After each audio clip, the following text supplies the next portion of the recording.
What's up, chat? This is the type of jam that I would be playing in the intro to my stream while wasting everyone's time waiting for me to play Disco Elysium.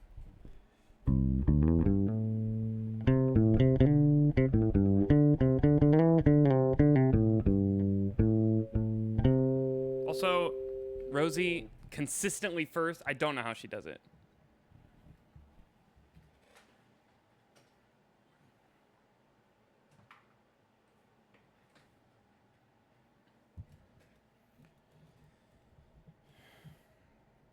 My microphone working? I had to mute it for that.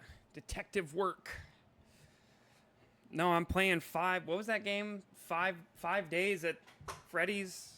Or, that one mystery game you were playing? Five Guys. Oh, that's right. I forgot you're in my Discord now. Five Guys, Burgers, and Lies. Something like that, right? 5 Days a Stranger. Yep, that's the one. Why is my stream manager not working?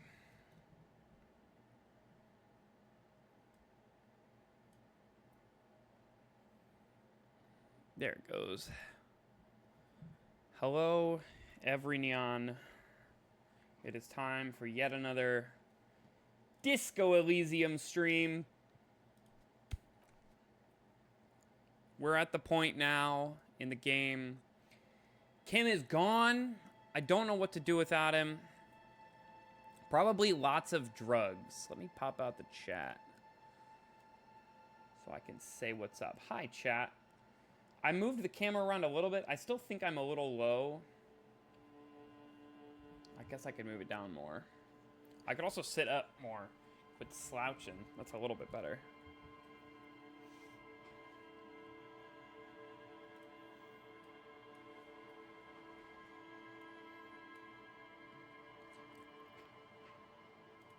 How was that 5 days game? I fell asleep during that stream. I know, very out of character for me.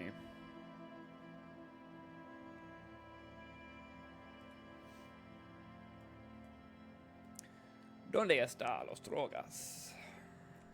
Alright, let's get to gaming. Nope, no gaming. That's alright. Didn't want the game capture to work.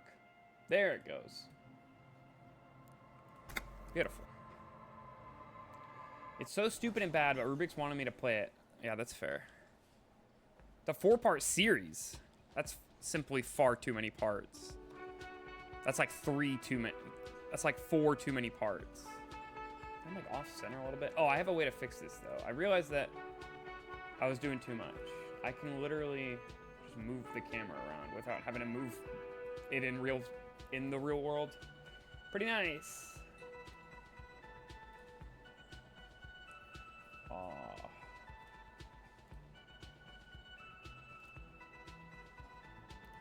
Story's kind of good. Toby Fox could never. True, his stories suck. All right.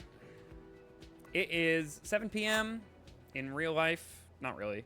Close though. I could take a bath. I could get signatures for Everart for his eminent domain situation. I definitely need to go and chat with the hot guy in the tenement. Talk to Cindy about doing graffiti. What can I only do while Kim is gone is what I want to know, other than get absolutely smashed. Sing karaoke could be huge. I'm trying to remember where to find the sad song on tape. Let's ask this guy about the borscht. What's up, guy? The man ponders his cooking utensils and gives you a little nod, acknowledging your presence. Leo said you're friends with Mañana. Is that true? The mention of Mañana gets his attention. He smiles and delivers a whole slew of unfamiliar words and lively gestures. Then he falls silent again. They're friends. What's in that borscht you're making there? The man says a couple of sentences in that strange language of his, and then seems to wait for you to speak. Yes. Barsneed. He looks at the soup, then at you. More vodka? Then he picks up a bottle from the shelf. What could that mean? Vodka borscht. I love it. Turn the fuck up and then ask some for yourself. Oh, Kim's not here. I'm drinking vodka soup. Turning it up seems like a dangerous idea, honestly. The place is a powder keg. Yes. Turn the vodka up. We're turning it up like that. He smiles, nodding vigorously, then pours half a bottle. Holy shit. 2 shots of vodka. With a whistle, he stirs the brew. Gorisi, could I have some of that brew? Hell yeah. Chattering away in his language, ladles some brew into a small thermal cup. Then he hands it to you. Do you know what's behind that door? He looks up at you, then looks away quickly, shrugging and muttering something to himself. Shrugging is an international sign for no, I don't know what's behind that door. Thanks, composure. I could have figured that out. Anyway, stay masculine. He just gave me some for free. That's pretty hype.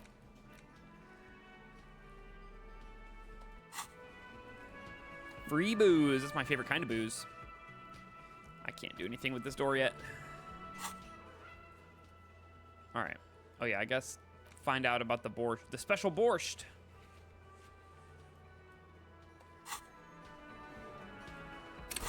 I leveled up. This is so hype. Did I gain a thought? I guess I just finished the 15th Indo-Tribe one. All right. That quest done. Find an armor piece. Damn, I could have stolen it off the victim's body. Ask Gart. I still can't do this, which is annoying. All right, Gert.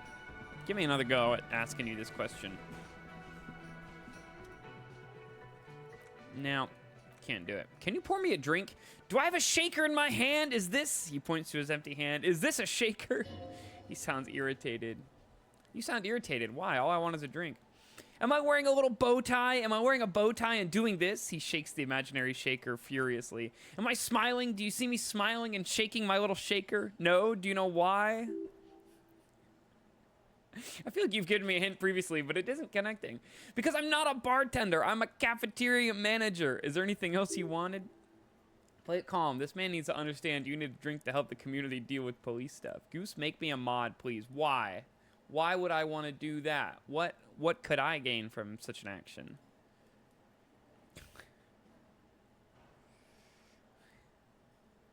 All right, I'm not going to bug this guy anymore.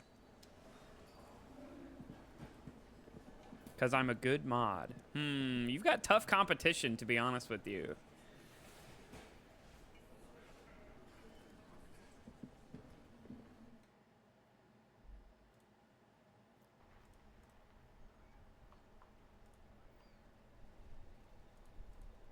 Ooh. What was I doing? PCH came in and distracted me. You should find the vehicle the Joyrider used in the escapades. I can't get across the river. If anyone has any opinions that oppose your God-given viewpoints, I'll shoot them in the head. See, this is what I was trying to avoid on my stream. You know, we appreciate differences of opinion here. To an extent. We definitely don't shoot people in the head. Is that Bimmy FGC? Oh my god. What's up, Bimmy? Didn't expect to see you here. Feel like this is a good thing. All right, I'm racist. Hell yeah. That we do like. Only if it's funny though.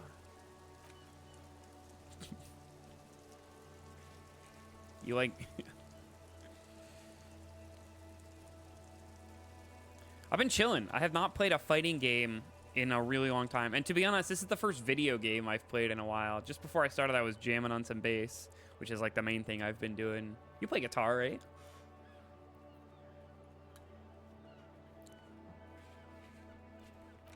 Buy the pants could be huge.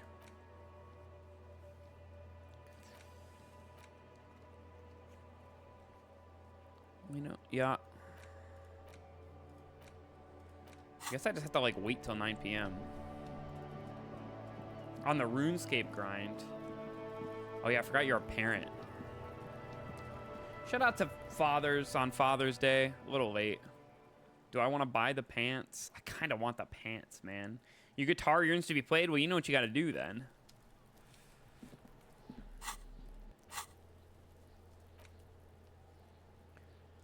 Can't go across the river. I guess I could go take a bath. Maybe we'll do that. I really am just killing time until Kim comes back.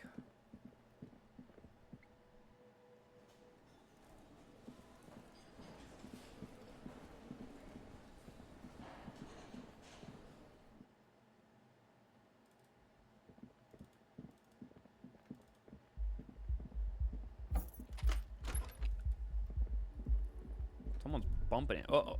Circle. Words fail to describe how rank it smells in here. They should have sent a poet. This is not the cleanest bathtub in the world, but it's cleaner than you are right now.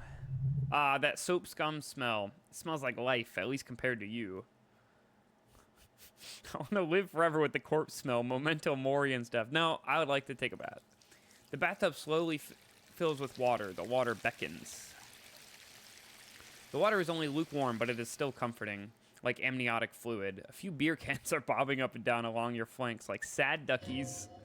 You feel nice and lonely and so tired. I'm going to take the beer cans out.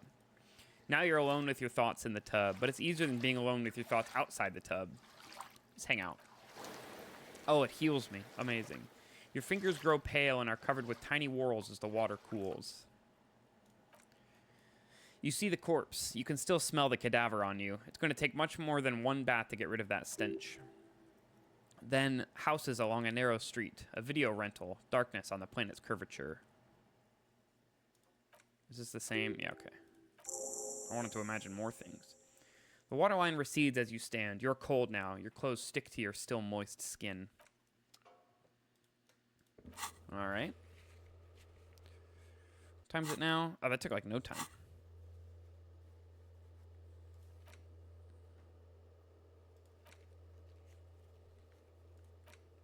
Can't do that. Can't do that. Can't do that. Can't do that. No. Maybe.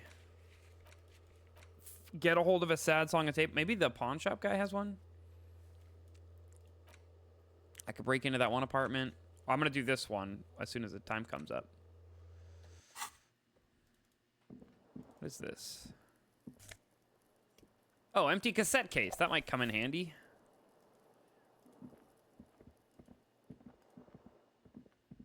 I can't just take the cassette out of my tape player.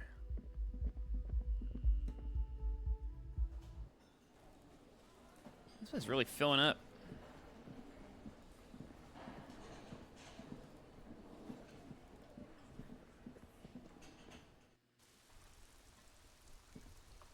Wait, why is this interactable all of a sudden? Has it always been like that? You see a set of tire tracks in the brown slush that covers the plaza mosaic. Why am I looking at this? Cop habit. You look at everything. This isn't case related, you think. What kind of vehicle drove through here? Hard to say. All right, let's see if I can pass this. Wait, visual calculus. I have something that gives me a bonus for that, no?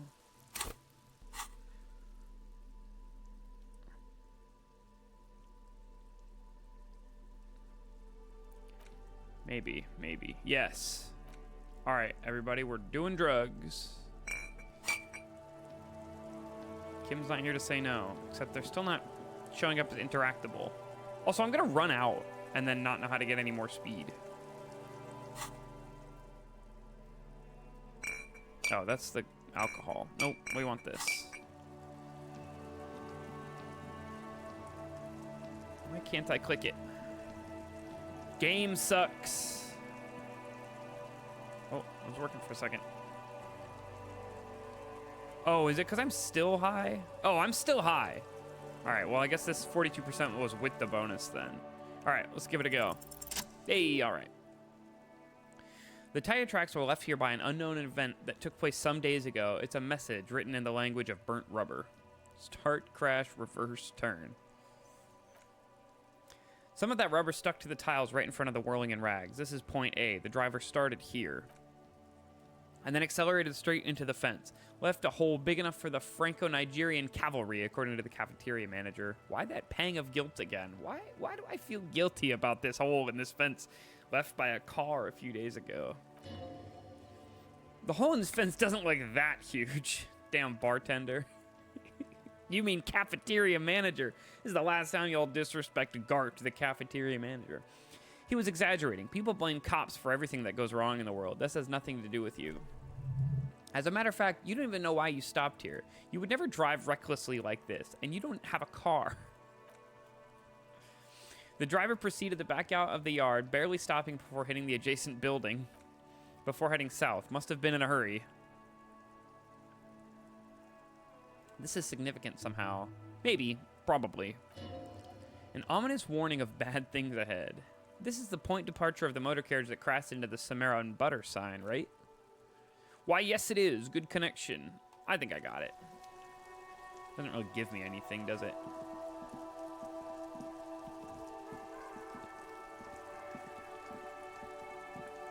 Alright. I keep forgetting what I'm doing. Oh, yeah, I was going to go to the pawn shop. But also, I kind of want to talk to everybody that lives in this building. See if any of them have a sad song on tape. I could always just sit on the bench and wait till 9 p.m.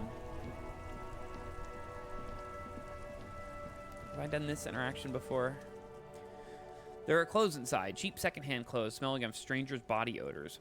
Don't be shy. These are premium class clothes. Good quality fabrics. Best retro design. Save the economy with your style, officer.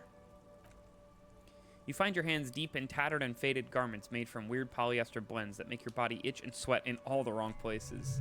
The box smells like cat piss, or like an old person with no money. Economical, but also trendy, the street vendor shouts. Look firsthand, buy secondhand. Keep the economy moving. Let's find something worth salvaging.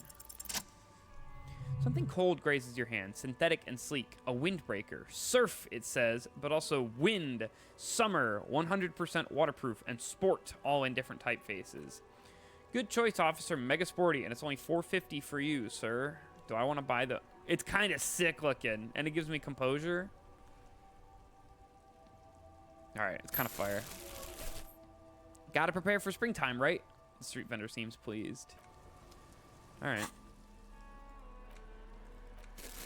It looks really good on me. What does my old jacket give me? Conceptualization, and this one gives me composure and -1 to shivers. Hear that? Magnesium. That's what you're lacking. The lack of magnesium has you slouched. So there's a lack of magnesium in me? Yes, and it's critical. Look at yourself. You're practically devolving into a fish due to the lack of magnesium in your bloodstream. So I need to maggot sideways?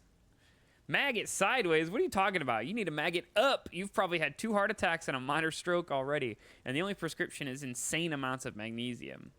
So you're saying I need to become a magnesium-based life form? Yes, if you want to live, you need to evolve. You need to transcend the carbon barrier.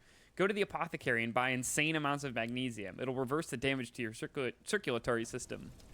Well, who am I to disagree? I'll help on to the company that controls the drawbridge. That might be useful. Box of sunglasses. You like sunglasses, officer? I've got the latest styles right here. Let's try the shades on. Abort, these are hideous. What's more, they don't even fit your face. You can feel them pinching your nose and chafing against your brow. Damn, officer, you look like a mega secret spy. Very secret, the man nods eagerly. They're practically made for you. I'll let you have them for $2.50. It's going to be difficult for anyone to take you seriously with these things on your face. Oh, but they give you electrochemistry. Gimme. A good starter pair, officer. When you're ready to upgrade, come back and see me. These are boring third-rate ho-hum sunglasses made of cheap Ceres plastic, the kind of plastic that melts in the sun. Those UV stickers are almost certainly there just for show. If anything, these lenses probably direct more UV light into your pupils, a UV magnifier. These are all first-rate sunglasses, the man declares. Premium design, superb material, very cool, UV resistant. They will definitely keep your eyes safe and cool while doing your dangerous police work. Try again. Maybe you can find some interesting sunglasses in the box. Ah, I see. A pair of water blue shades. The writing on the left temple says, Sub-Insulintic Rendezvous. The frame appears to be hand-carved out of bone. Ah, very interesting choice, officer. Very high culture. For the first time, the street vendor's voice trails off as he watches you inspect the sunglasses. This is how a sea monster sees the world. You've become a sea monster, Harry. Giant, hidden, and strangely tender at heart. All is blue. All right, but these actually make your vision worse. It's like literally being underwater. Yes, but they also make your soul quiver like jello, so deep. Wow, officer, you look so cool. The street vendor has picked up his pace again. You observe the world through its deep sea-tinted lenses. And they can be yours for a mere 3 real. My regular customers have passed them all up because they've got no taste, but you found them. You bet your ass I'm buying the sub-insulindic rendezvous sunglasses. This guy gets me. A man who knows his style, the street vendor nods. Much respect. Sick. These give me a -1 perception, but +1 to Inland Empire. And boy, do I look fucking cool. We'll put the yellow pants on. I'm gonna remove all gloves. It's not a gloves outfit. I hate this RCM cloak.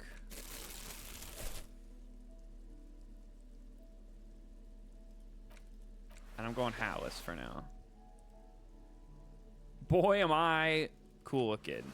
I don't know that I have pants that really go. Maybe the black jeans. What do these give me? Composure. This outfit sucks, guys. Plastic wrapped macaronis stamped with humanitarian aid. All right, let's go get some mag. Who was it that gave me that quest? I don't even remember. Wait, what is the quest? Did I even get a quest? It doesn't look like I did. Also, is that not what this is?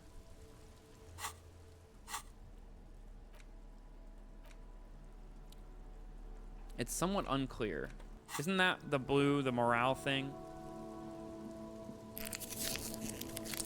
I'm gonna go to Freet anyway.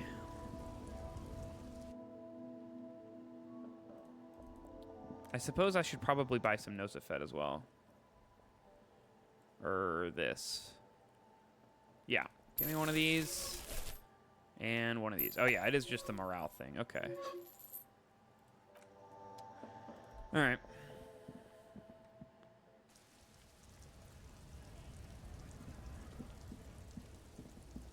Now I'm looking for a tape with a sad song on it. Did I gain a thought? Magnesium. Oh, it was a thought that I gained. It's generally understood that human beings are carbon-based organisms fusing little carbon tubes together to form complex, mushy structures capable of thought, love, and locomotion. My 3 favorite things. It is also known that these structures sometimes like to take the edge off by consuming ethanol, amphetamine, etc. In such cases, it's important to supplement your body with magnesium. Tired? Mag it. Down? Mag time. Liver damage? Maximum mag. Some people say magnesium doesn't really do anything and you just need to quit. What do we tell them?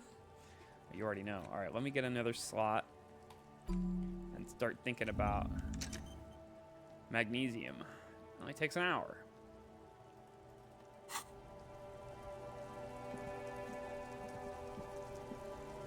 Okay. Hey, street vendor guy, you wouldn't happen to have any CDs full of sad music, or tapes, I mean. Speakers from the people of Samara. You see 2 lowly, defeated speakers, thralls, slaves, basically, perched atop them like conquerors surveying the land. A pair of fallen, durable wear sneakers, Ultra Series. I see you have a taste for luxury, officer. Can't keep your eyes off those sneakers?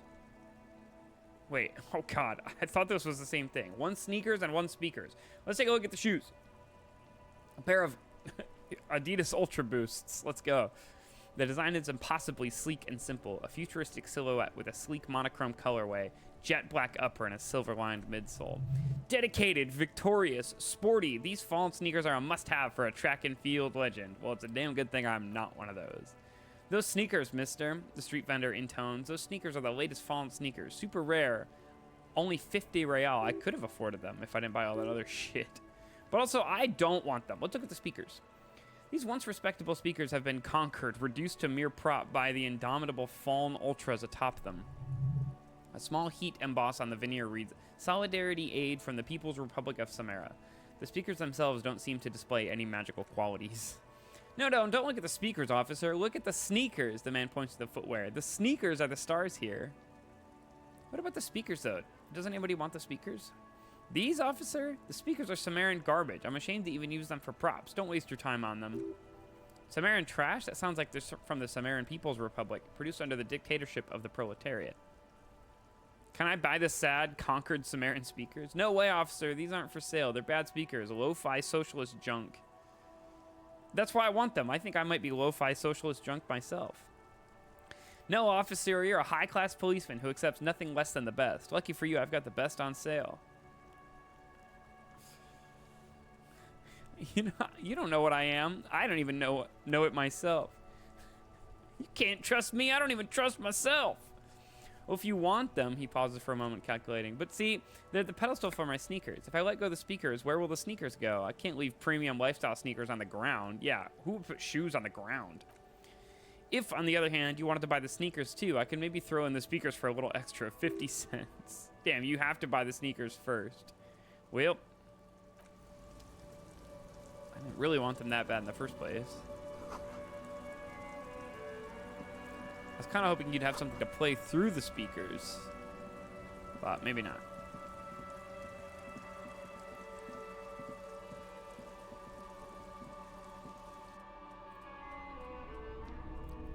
Now let's peek around in the pawn shop.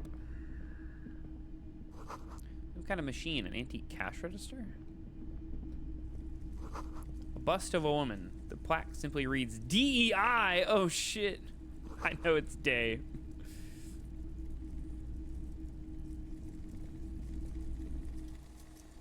You see rows of toy soldiers guarding the rest of the trinkets displayed on the table. Some on horseback, others in rags, others yet in bright blue uniforms. All are stern and unyielding in their duty. Try to find something pretty and cool here, then use it to win her back. Who's her? Oh, win her back? Yes, buy something nice, a figurine. This sounds off. You shouldn't trust this guy. Volition, you're the only real one here. Let's inspect. Big men on big horses clad in Lemmayar armor and carrying flintlocks, the kind that would mow down a line of enemy soldiers in the blink of an eye. Shopkeep, what are these? A classic set. The figurines represent the 5th century Franco-Nigerian cavalry. Inspect the blue uniforms. They're not all blue. These figurines also wear gold coats and caps, complemented by orange trousers. They are variously posed, wielding swords and rifles with bayonets. Wait, this looks like Renee. That they do. The uniforms are precisely the same. Some even have the same shaped medals pinned to their chest. Are these royalist soldiers? Which ones? The man peers from his glass box. Ah, those! Yes, they are. I find the paint job a bit gaudy, but children like bright colors indiscriminately. Inspect the figurines in rags. This set of soldiers isn't meant to look impressive. A few have rifles, but most of them carry pistols. Some even shovels and tall sticks. Are these even soldiers? You're probably talking about the revolutionaries, yes? The man behind the glass answers, yes, they're soldiers, revolutionary soldiers. I think their poverty has been exaggerated for effect. When you place them next to the royalists, it doesn't seem like they could possibly win.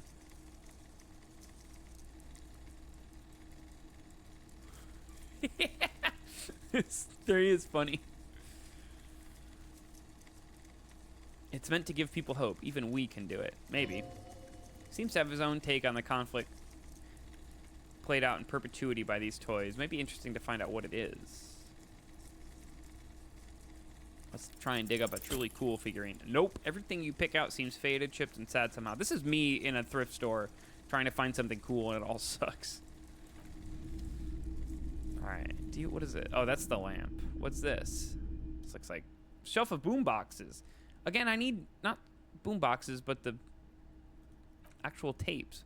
One especially catches your eye. Deep golden amber plastic with a big old handle on top. A classic boombox that says Stereo 8 approved. Wait a second. Oh, never mind. This is you. Golden orange, a sunset suite. Just be sure it works before you buy it. I don't want the boombox. I want the tape. The Harman Woshi W02 made in Vesper, designed in Seoul, he says. Played all reel-to-reel formats, 2, 8, 12 millimeters. It's even got a little radio in there. It'll set you back 12 real. What the hell? Do I need a boom? Oh, I might need it. Could this device come in handy in my police work? If police work means playing tapes, sure, you can use it for that. Or any other time you'd need to play a tape. Are you sure it's all in working order? Absolutely. I've tested each one myself with recordings of speech, found sounds, and music from a variety of genres. Even though I don't really like music. What the hell? That's odd. Why doesn't he like music? Don't like music? What do you like then? The stuff I record myself. Silverware shaking in drawers as motor cars race by. Nocturnal animals climbing on the roof. Airship rotors, that kind of thing. Oh yeah, that kind of thing. Maybe you should ditch music as well. Get into these more experimental sounds he's describing. No, I don't want the boombox unless it comes with a sad tape. Well, this was a waste of time. I thought for sure you'd have something. I want to ask about my missing gun again. Okay. There was nothing else to say there. Do I have anything to sell? No.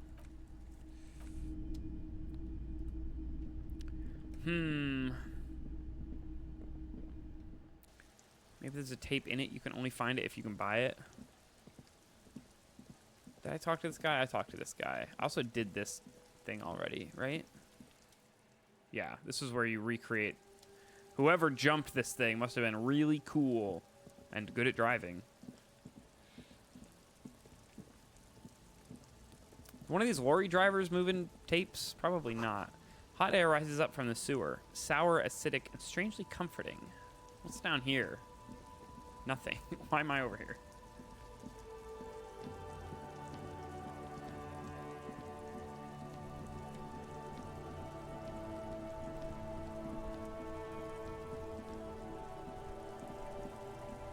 All right, Chad, I might cheat because I really want to do this stupid karaoke side quest.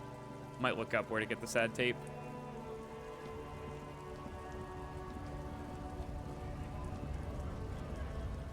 It's just for a side quest.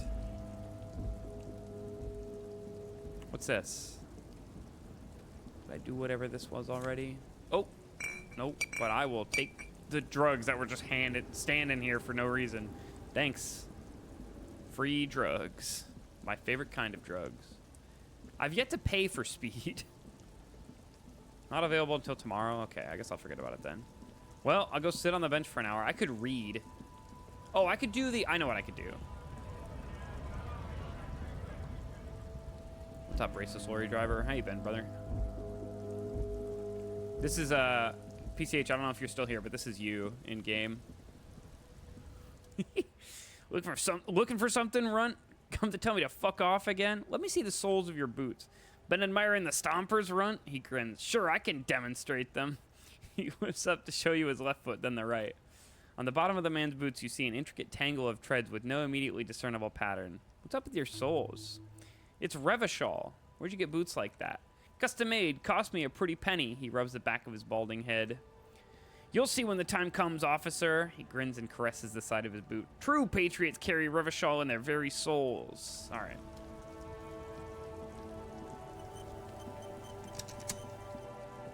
I keep thinking this is someone's head.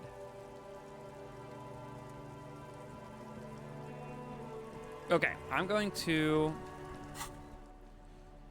interact with the ledger. Wait. I don't have the ledger. Where's the ledger? Oh, you can interact with it from the tools menu. Okay, yeah. But there's other interact items that I kind of forgot about.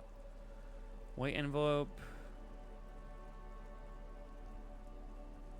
Let's take a look at it.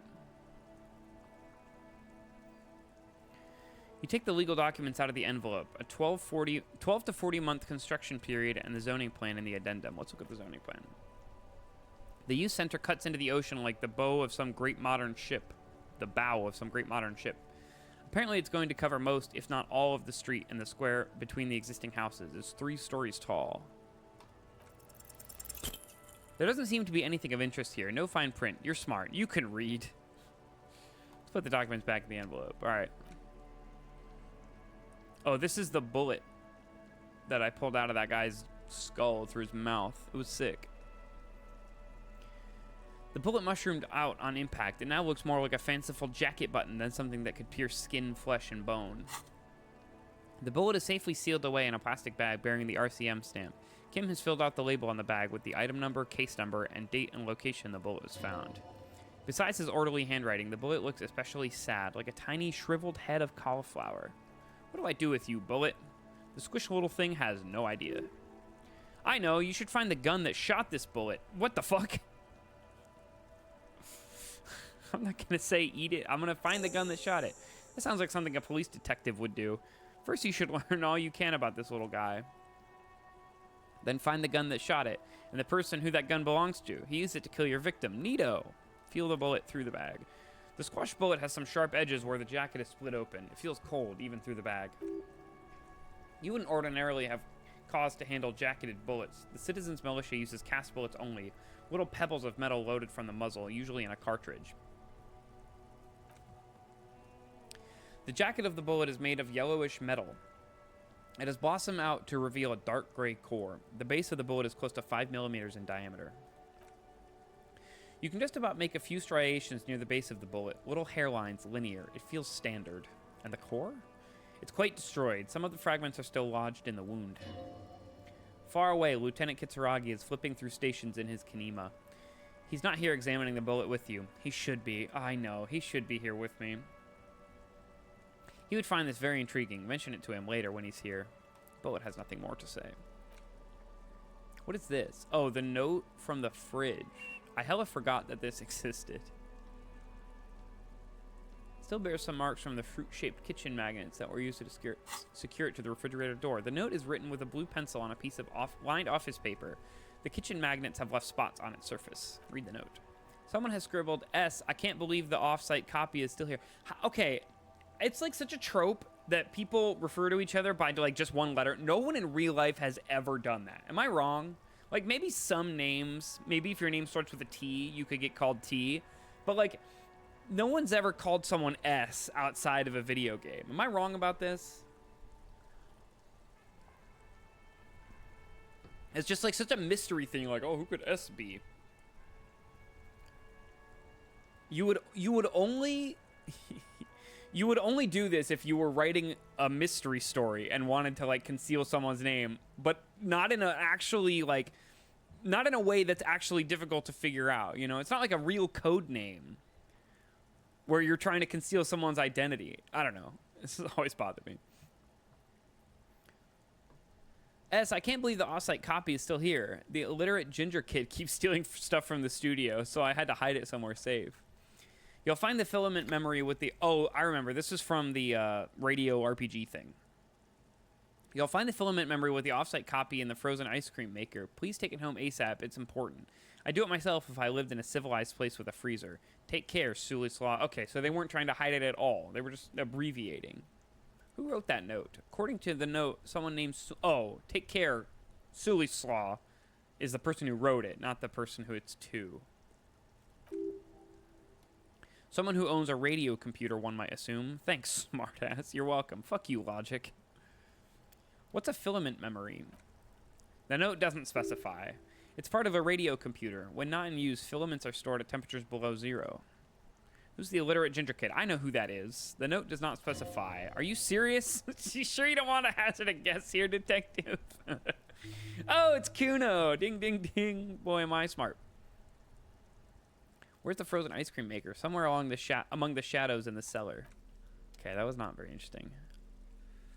The thing I really wanted to do. What time is it now? It's still only 8. Okay.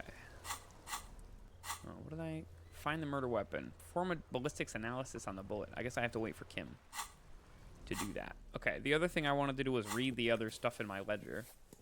I was doing this the other day and then realized that it took up a bunch of time, and now I'm gonna do it because it takes up a bunch of time. It's the ledger you found in the trash. A cabbage of papers hanging from the board with the permeables drawer inside. It's barely held together by a clip, then made complete by the faint smell of urinal cleaner. Let's read a case file. It takes about a half an hour to piece one together using the system use device. Which one do you want? The couch in an unexpected location. Some assholes brought their couch outside and hung out on it. Okay, this doesn't seem like a crime. In the middle of the street, on the roof, on the hillside by the motorway. You know, at an unexpected location. They were young and they thought they looked cool on it. They did look cool. I used to do this in college. We used to bring my couch outside. I bet they looked really cool, like a rock band. Yes, as you said here, insufferable rock and roll assholes. Young people are the worst. So anyway, you got to complain about the damn sofa or couch, whatever it was.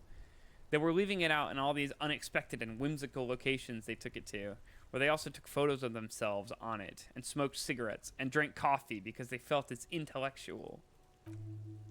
Cigarette butts, coffee cups, stupid couch.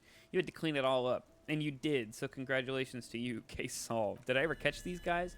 No, you didn't have time for that. These notes show that you have what is called a real goddamn job. You don't have time to be chasing down the couch assholes. You have a real job to do. What next? Murder at the hookah parlor. Oh, I guess it's 9 now. Murder, tam, at the hookah parlor was a case originally assigned to Officer Joseph Mills, who's now dead, of circumstances completely unconnected to the murder at the hookah parlor. Wait, how? Beaten to death by a throng of Villalobos gang members when him and his partner JM, only initials mentioned, answered a call one night. It's a sad story, and it isn't really represented in your case file. Stop stalling and get to the murder at the hookah parlor. Right, on with the murder.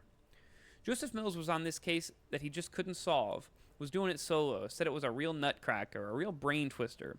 Was on it for like a month. The captain got impatient. Shit or get off the pot, Mills. Mills didn't get off the pot, not yet.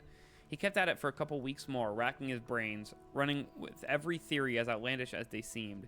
Still couldn't solve the murder at the hookah parlor. Tough case, he said. Toughest he's ever had. Wait, was Joseph Mills a good cop? No, he was awful. Awful sense of humor, too. The worst jokes you'd ever heard. Really rapey. Still, he'd been on it for months now. Said it was the final case. Said it was uncrackable. That the murder vanished into thin air. That goddamn hookah parlor was all he talked about. Okay, so the case is handed to you because Mills isn't getting anywhere, and you look into it. Here's the setup. A young man is found dead in a hookah parlor. Crazy. Who could have predicted such a location for the murder at the hookah parlor? You know, those places where you go and smoke bubblegum-flavored vapor all day. Can you get high off it? No, it's soot and water vapor. It doesn't do anything. Cool. Yeah, really lame. So anyway, a young man in his 20s found with his skull busted open right on the floor of the hookah parlor. In the middle of the day. No one else is there. Only client that day. In perfect health, too. Some kind of movie producer. Oh, I didn't think he had a family history of having his skull busted open. So I wasn't worried about him being in perfect health. No one enters, no one exits. He's just sucking on his watermelon hookah all morning, all noon, like he usually does. He's a regular. No calls, nothing. Just sucking on the hookah until 15:45. Then, bam, he's dead on the floor with his skull busted open, blood everywhere. What happened? How can it be? Mills has no idea. Invisible assassin. Movie deal gone sour. Girl with the counter did it. Nothing fits. Eerie. Man just dropped dead. So you go to the parlor. You see cushions around the table. Table's low, heavy, really sharp edge. He sucked his hookah, stood up, passed out, hit his head on the table, and died. See, you can't even read the thing without solving it. Yeah, it was that. Turns out hookah does do something. It turns off your brain's oxygen supply. And you don't notice it until you get up to go to the bathroom. Must have sucked a lot of it. Yeah, he liked his hookah. Steven was his name. What was he doing there for 6 hours? Smoking hookah, didn't you hear? I don't know. Trying to come up with a movie script, maybe. Anyway, the murder at the hookah parlor. Joseph Mills wasn't a good detective. That was a murder at the hookah parlor. Joseph Mills wasn't a good detective, and about 30 minutes has passed piecing it together. Sick. Well, I successfully wasted more time than I even wanted to. Oh, but I also completed this thought. We tell them, hell no, you're about to become a magnesium-based life form. The age of the primitive carbon man is done. No longer must mankind rely on slow-working background radiation to take us further into our genetic destiny. This is the era of guided evolution, and magnesium is the key. You're the first of your species, the next step in human evolution. An advanced magnesium proto-man who mags it up, drinks it down, and sniffs it sideways. What does that give me? 2 volition. And -1 to logic. Good. Fuck logic. That guy's annoying. And I like volition. That guy's my goat. All right. I'm going to go talk to the smoker on the balcony now. Maybe I'll even smoke with him. Imagine that.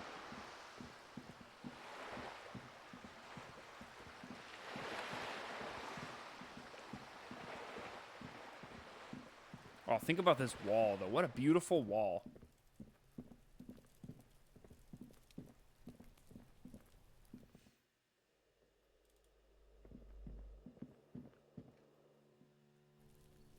Oh, there he is. Just standing outside, hanging out.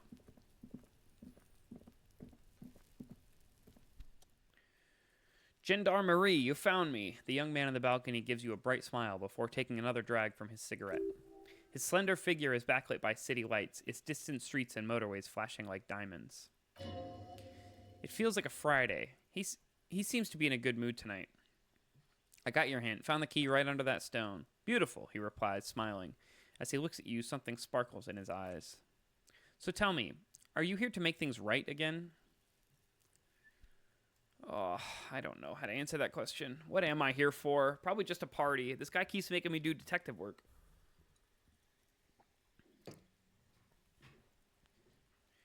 Honestly, I'm just trying not to screw anything up. Beautiful, he says again. A nearby street lamp casts shadows on his chin, drawing out the slender cheekbones. I have some good news for you. My Sunday friend is visiting me tonight. Isn't it Tuesday? I told him about you, and he'd like to say hello. Step in. He's already waiting. Is it Friday tonight? It feels like Friday. Yeah, it does feel like the end of the week. Such gentle weather. By the way, I'm really digging the view here. That's why I chose this place. He looks away, his cigarette end glowing in the dark. Martinez is special, isn't it? Why would I want to meet your friend? Trust me, you do. Very well, I'll talk to him, but first I want to talk to you. I have so many questions. That's nice, but I don't have anything to tell you. It's my friend you're looking for, not me. He takes another drag of his unfiltered cigarette and looks around. It's getting dark, and the neighbor windows have lit up one by one. Besides, I've got to run. He's going to leave you alone again. That's sad. Something tells you you're never going to talk to an individual this cool or mysterious ever again. Run where? To the city, he gestures idly toward the distant motorways. It's a beautiful night. Only if you promise that we'll talk again. It's important. We'll talk, the smoker assures you, brushing his hand through the air. Just not tonight. Take care, all right, he says with another disarming smile before slipping off into the night. And he's gone again. Looks like it's becoming a theme for him. Well, I'll go meet the Sunday friend then. But first, let me walk around the room. A quarterly business magazine. Is that a kimono? Party Dragon silk robe. +1 drama, +1 electrochemistry. This is so me.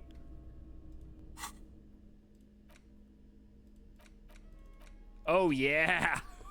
Holy shit. This sleazy, silky bathrobe in vibrant blues feathering a roaring dragon on its front, ready to take off into the night. A red belt has been provided for fastening. It's culturally insensitive, but only for people who are not from Seoul. The real Seoulites probably don't care. I look sick in it. Alright, we'll see if I have to pass a check that requires me to not have this on.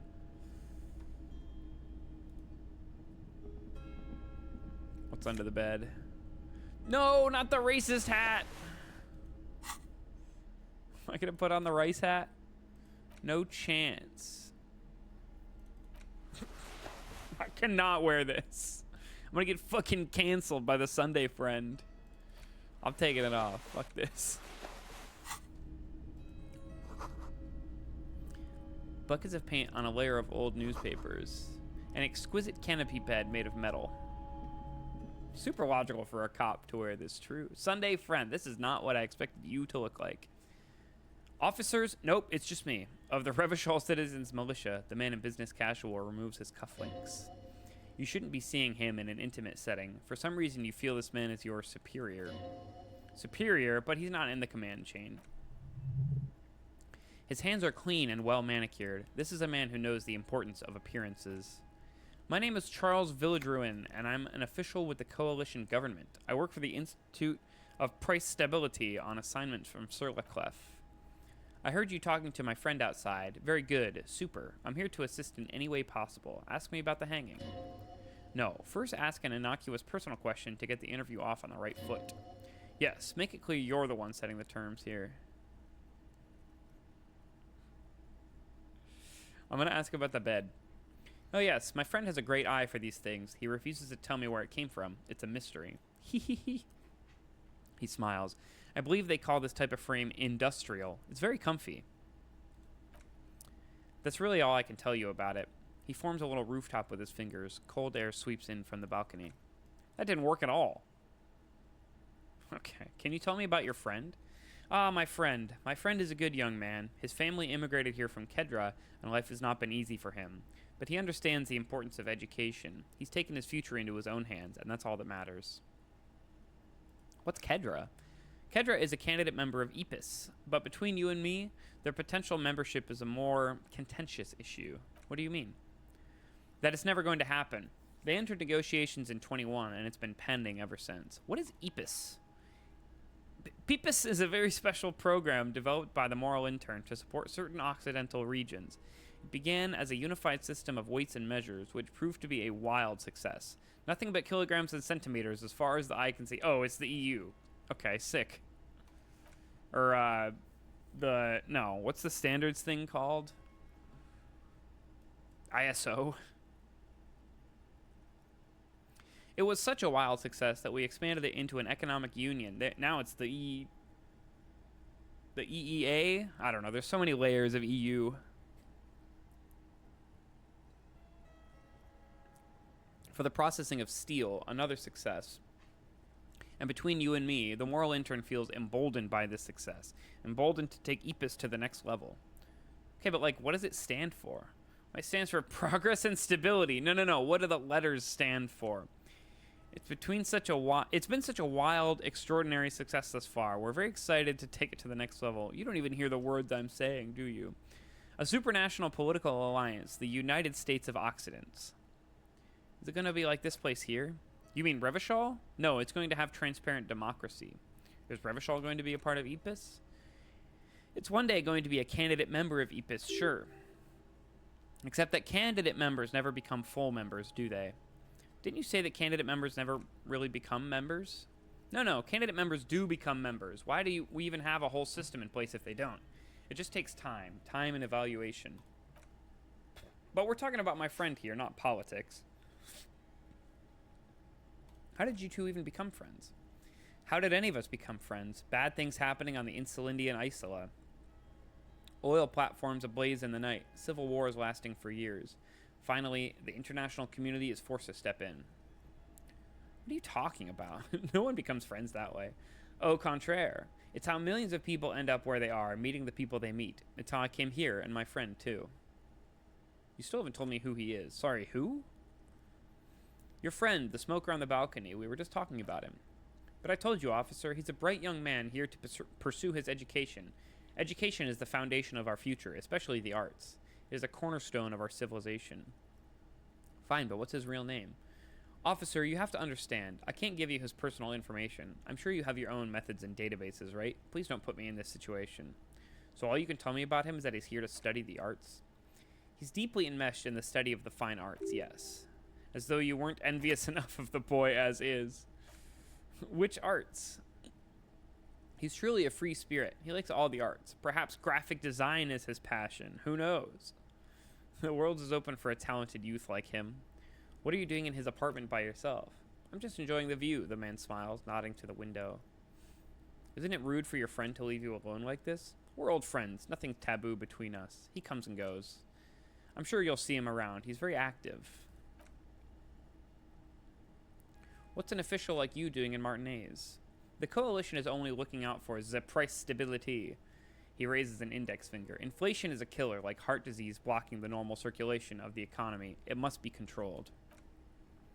The economy impacts the entire international community, which is why it requires international oversight. Okay, but what are you doing here in this apartment? Well, I'm renovating it. It's an interesting project. The building used to be a 12-story skyscraper before the cannons took the top 4 stories off.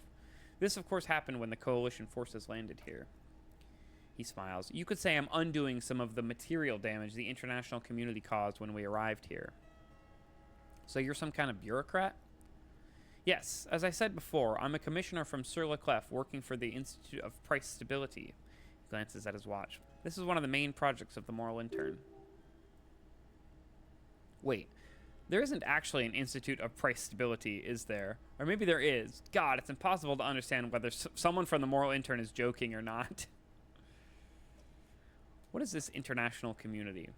La Communauté Internationale is what revolutionaries colloquially call the coalition. In other words, the nations that stopped the disaster of the revolution. What is the price stabilité? It is the most important thing. Oh, that clears everything up. It's the central goal of any sound monetary policy. Maintaining the price stability is essential to maintaining high levels of economic activity, which is essential for maintaining high levels of employment, which is essential for maintaining the price stability. How does this benefit us exactly? Take your daily bread, par example. Too much inflation, bread becomes too expensive. Too much deflation, it becomes too cheap for bakers to produce. That's why the Institute of Price Stability works to keep inflation just below 2%. This is fascinating, but I wanted to ask about something else. Not too far below, no. Too below is also bad. Below, but close to 2%. The coalition believes in the importance of informing the public about the benefits of the price stability. Transparency is one of our principles. Would you like an informational pamphlet? No, that's okay. A sound monetary policy is essential. This guy will not shut up! He pats his pockets. But oh, I don't have my leaflets on me today. Oh, darn. Don't get a leaflet about the fucking price stability. Making information available is part of the moral intern's commitment to transparency. I am so sick of talking to this guy, but I'm going to ask him more questions.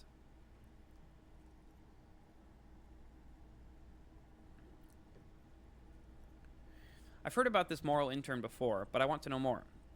It's the International Organization for Moralists. Woke moralist. Hence, Moralist International. The Institute of Price Stability is just one of its many mind babies, as is the coalition. Are you a moralist? But of course. But why? Because moralists believe in a normal, stable world governed by democratic values.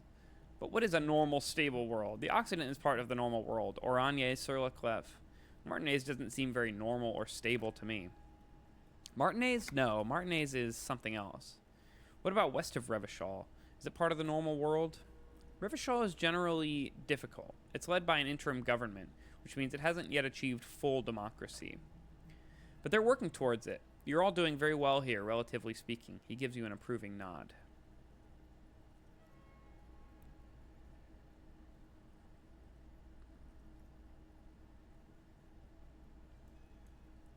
Like every time I talk to people, I'm choosing none of the above. Is that moralism? Democracy is a meaningless sham as long as the working class is under the boot heel of capital. Ah, my friend, but the lesson of the revolution is that communism does not work. It didn't work because is this what I want to say? Coalition crushed it violently. Oh yes, the big bad coalition crushed the revolution. Tell me, if the revolution was succeeding, would it have been crushed so easily?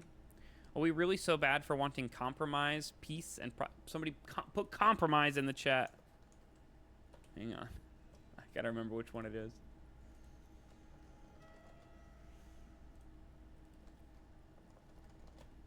Yeah. It's so good. Compromise, peace, and prosperity on reasonable, achievable terms? Ask yourself that. Now, enough of this delightful political interlude. Was there anything else you wanted to ask? Let's talk about the actual thing that I came here to talk to him about.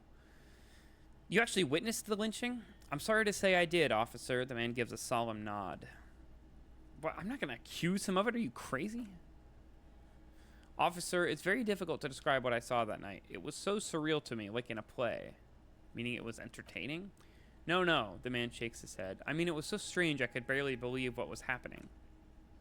I was on the balcony when it happened, getting some fresh air. I remember that first they came in carrying what looked like a body. Then I saw the surrounding windows go dead one by one. That's when I understood I should not be seeing this. How many of them were there? I couldn't tell you exactly. Less than 10. Maybe 8? Did any of them look like drummers? Were any of them huge? Like 200 kilograms huge? That's a giant you're describing. No, they were all quite human as far as I could tell. Did any of them look like drummers? Drummers? Why, no. But then, I don't know what a drummer's supposed to look like. What happened next? I went back inside. Wait, so you didn't actually see the lynching happen? Officer, the yard was pitch black. There was nothing to see.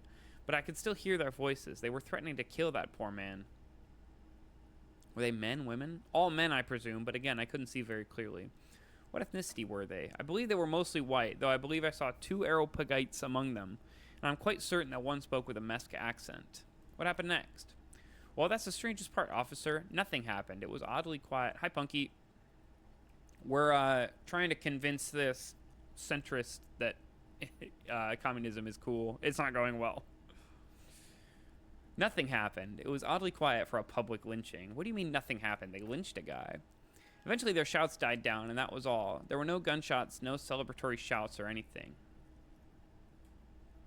Classic.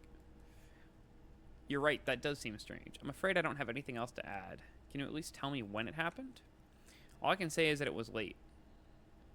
You didn't check your watch? My watch? He looks at his watch, as though noticing it for the first time. Yes, now I remember. It was 30 minutes past midnight, give or take. Let me get this straight. You didn't actually witness the hanging itself, did you? No, I didn't see the corpse until the following day. Those are all my questions. Thanks for your time. That was a fucking waste of time. Hang on. Okay. Good. One of my friends was going to bike down, but it was all rainy, so I assumed he wasn't going to. And then he just texted me, and he said he's not coming. So, more gaming.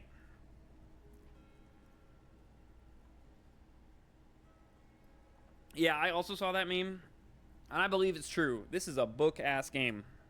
That's why I have not one but 2 glasses of water here. Of course, anything I can do to assist the RCM. Thanks, I've got all I need. Sunday friend, a moment, officer. Do you have everything you need from me? I'm afraid we won't have the chance to speak again once you leave.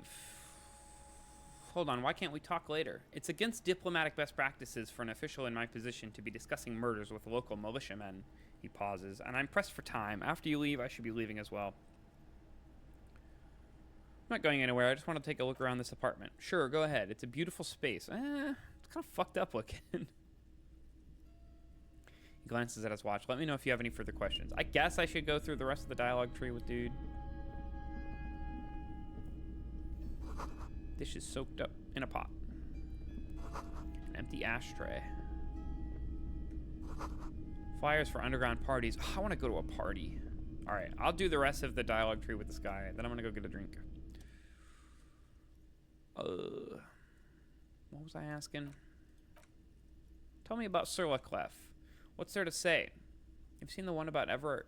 Yeah, I sent that one to Punky earlier. I'm a busy man, Harry. Hang on, let me see if I can find it. Here, I'll do my Everard voice. Harry, of course it's a real tunnel. I wouldn't waste valuable Union time painting a fake tunnel on the wall for you to run into. What would be the point of seeing you sprint into it so hard your body gets all crushed up like an accordion? I'm a busy man, Harry.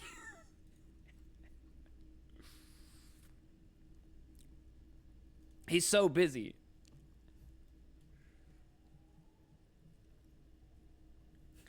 What's there to say? Surliclef is a modern, urbanized country that measures very high on the Human Development and Freedom Index. Mostly, though, it's known for the executive heart of Ypres. This is a Switzerland-ass country. Moreover, it is a great sponsor of less emerged countries. Revachol is only one of its many darlings whose progress it supports and cherishes. Darlings? That can't be an official designation. What makes Revachol Surliclef's darling? Because a great percentage of Revachol's culture hails from Surliclef. Its language, its people, its cuisine even, or at least in the downtown La Delta area. Kurt is the manager of a plethora of cafeterias. Everard is extremely busy, and Kuno, he doesn't give a shit. Tell me more about Oranje. Oranje is an exemplary nation who, as a core member of Ypres, contributes 28% of our annual budget. Next to Surliclef, Oranje is probably the most prominent member of the international community. Which one of them is more Ypres?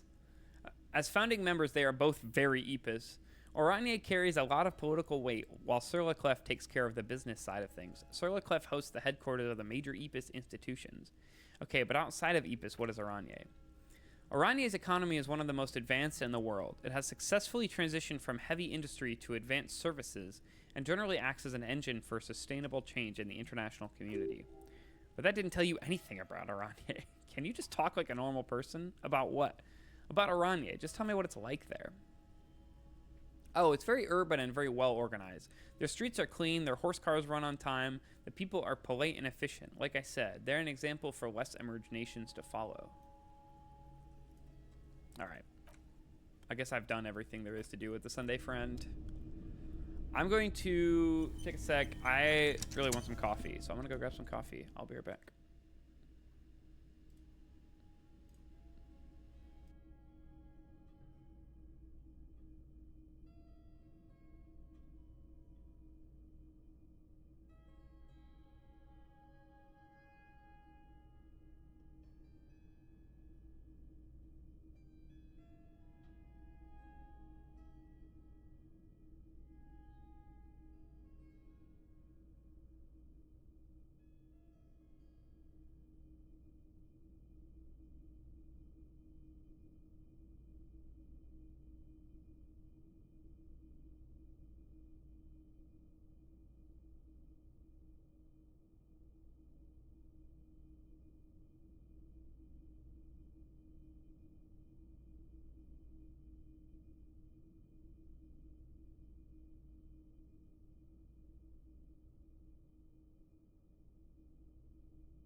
Yes, coffee makes you very smart, you know. And I only have iced coffee, so I'm drinking it out of a whiskey glass. So it looks like I'm drinking like a rum cocktail or something, but I promise it's iced coffee.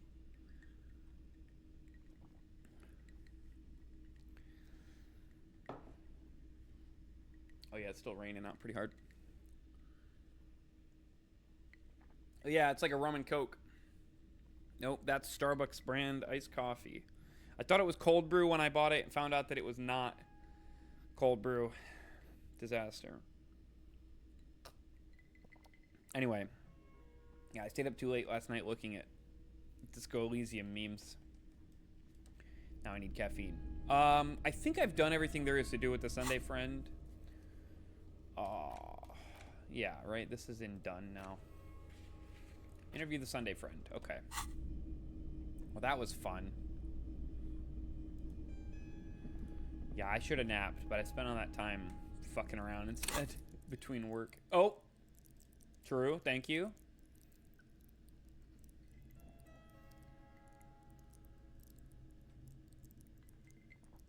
Oh, what is going on? Everything's a disaster. Okay. I think I might have messed something up in OBS, but it still looks okay for now, so we'll see.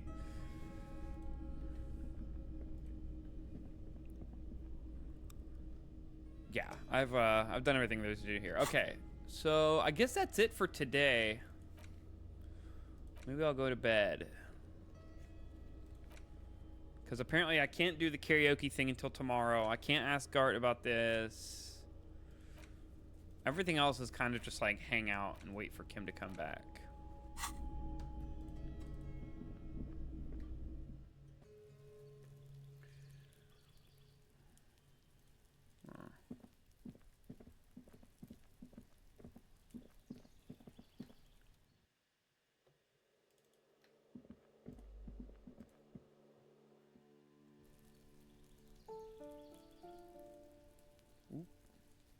Okay.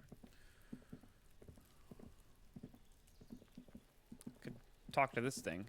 What's up? Trying to sneak up on me again? Trying to snuff me out? Get away, pig. All right. Good talk. Oh, I guess I could talk to Cindy. I should do that. Although I should have done that while I was in the building. Can I talk to her from down here? Maybe. Yeah, I can. Okay. Hello. Hello again, officers. Have you come to admire my mural? Is that bed in the coal room yours? Ooh, not only have you found my address, you've discovered my biggest secret. I'm a coal miner. Really? You're a miner? Yes, I keep hoping a shaft will collapse on me, but somehow it never happens. Cool. I have other questions. Shoot, piggy. It's what you do, isn't it? Cindy, I need some paint and your brush, too. What for? For art. Well, if it's for art, but her eyes narrow to slits. What kind of art are we talking about? Grand Art Deluxe. To be honest, I haven't really thought of anything yet, but I'm sure I will. Then you have time to find your own fucking brush. Cool, no brush then, not a problem. I'd have to pass a 17% conceptualization check. I don't care about the armor. Let's see if I have anything for that conceptualization check.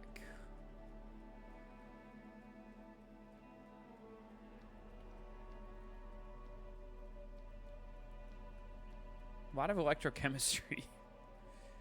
Maybe not. Maybe not on the conceptualization. The jacket's already given me one. And the white shirt has given me another one. So I need... What's blue? I need a drug that gives me plus blue.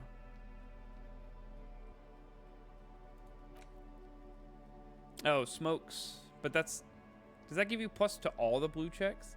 Should make me a 7TV editor too. True. I should have done that yesterday when I made May one.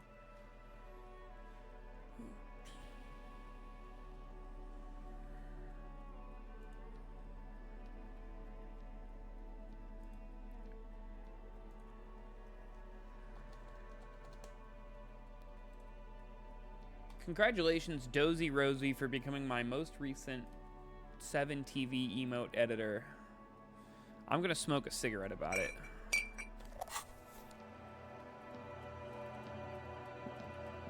If I can figure out how to do that. Yippee! Oh god, there's gonna about to be so many. How do I just want to smoke the damn thing. There we go. Okay, intellect raised. Now I'll pass this check for sure, right? Damaged health. Yeah, right. That's so unrealistic. In real life, it would have helped your health. 28%. What do you think? Red check? Can't be retried? Oh, no. Wait.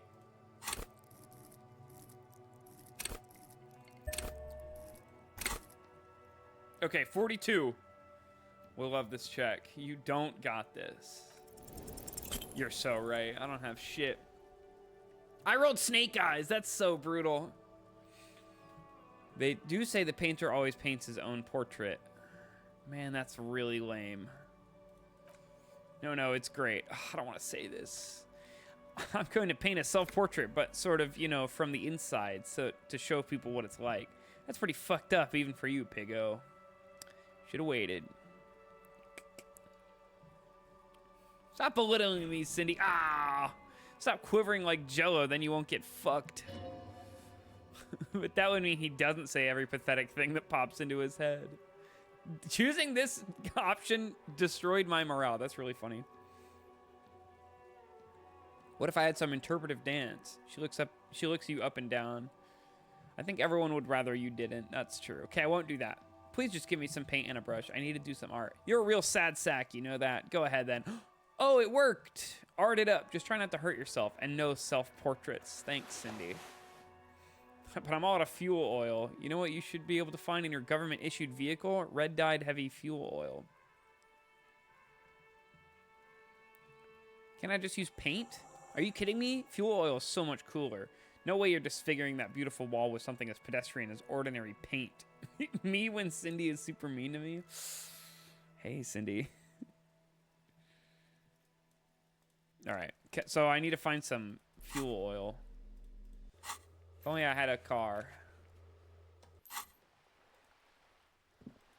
Wasn't there some somewhere? Some heavy fuel oil, red dyed and everything. I swear there was some somewhere. Maybe it was in Kim's car that I can't get to right now. It's only 11 p.m. It's not bedtime yet.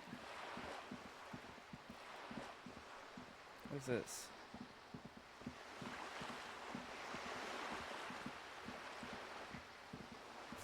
Money. Oh, do I owe Gart? Did I pay him for today yet? I can't remember if I did. I think I did. What's this? There was a circle.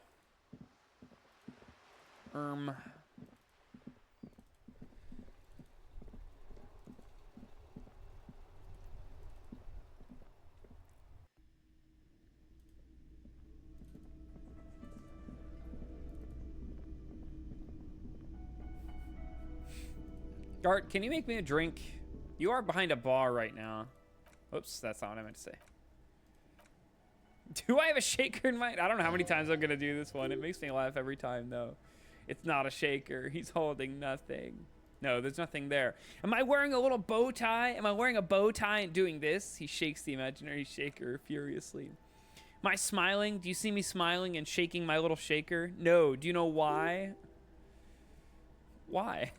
Because I'm not a bartender. I'm a cafeteria manager. Is there anything else you wanted? You don't understand the seriousness of the situation. I'm an alcoholic. I need my fix. Even more reason for me not to serve you, sir. Was there anything else you needed other than alcohol? All right, Gart. Never mind then. Fuck you. Oh, Kim's not here. I can ask this lady more about cryptids. I'd really like to hear more about cryptids. What's the biggest cryptid? I thought we'd agree on just one cryptid, sweetie. It's so much more interesting than my real job. Your work must get quite frustrating. Well, okay, just one or two more. She smiles mischievously. Rosa, you definitely saw the one. It was a comic. It's like, I really don't like sneaking around behind Kim's back. I know he wouldn't approve of this, but... And then it's this. Asking the old lady about the cryptids. So good. The biggest cryptid is, of course, the giant of Coco Nur. It's huge. The giant lives in the most arid parts of the vast Coco Nur desert. Oh, you didn't? Yeah, it's pretty good. South Samara, casting a strange light across the barren wastes. Wait, what do you mean strange light? A mirage, or a psychogenius luminance. She does not elaborate on the nature of this luminance further. Just how big is it? No one knows for sure. It's like an awful mountain appearing from below the horizon and expanding to cover almost a third of your field of vision. Is it dangerous? The towering luminosity of Coco Nur is a bad omen in local folklore. Some say it's a fata morgana, but others, a fate unimaginable. Ish. That's what makes it so peculiar. A species surviving at the very limits of scientific law. The giant of Coco Nur must be the largest animal the planet can support. There are limits, you see, to how large a metabolism an ecosystem can beget. Some say a gravity anomaly below the Coco Nur desert might allow the creature to grow to these gargantuan sizes. Great. This is great shit. You need more. Gravity anomaly? Digging it. Digging this parascientific stuff right here. What's the tiniest cryptid? Cryobacter catlensis, she answers immediately. Cryobacter? Yes, a unicellular bacterium that was discovered in one of the northernmost points of the Katla on the Boreal Plateau by renowned geologist Caitlin Mijanu some 70 years ago. What's so special about it? The bacterial colony Mijanu found had remained alive while frozen in ice for longer than anyone could reliably estimate, certainly from before recorded history. Mijanu disappeared shortly after, injecting herself with the bacteria. What the fuck? Why would you do that? No doubt in hopes of prolonging her own life.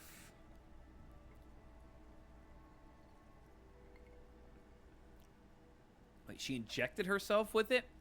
Yes, the bacteria had survived in the ice since times immemorial. It's not hard to see where she could have gotten the idea. You mean there's an immortal geologist wandering the world? Yes, and she's quite mad, too. After she treated herself with the bacteria, she stopped aging, but also became increasingly eccentric and irascible, so that even her oldest friends were forced to pull away. This Ja one is really good. We can assume that she has been living somewhere in the wilderness for decades now, all alone except for the Cryobacter catlensis coursing through her bloodstream. What's the most dangerous cryptid? The gnome of Jeroma. She pauses for effect. That doesn't sound too bad.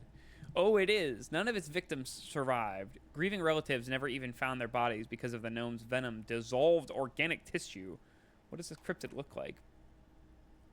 It was reportedly a small creature with webbed fingers and a protruding forehead.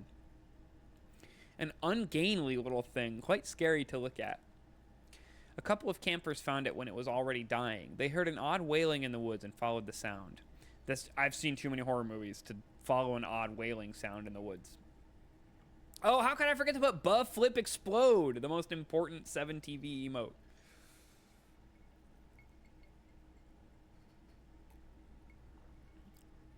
They were scared and wrapped in a tarpaulin to suffocate it. She looks at you, her voice grave suddenly. It still took the gnome of Jeroma an entire day to die. Are there any photos of it? Alas, no. And the first scientist who got his hands on the creature's corpse put it in a jar of formaldehyde, thinking that would detoxify the gnome's venom. Instead, all the venom leaked out of the creature's teeth and into the surrounding liquid, dissolving the creature itself. A poetic end, perhaps, but a real loss for science, she says, mostly to herself. Guh?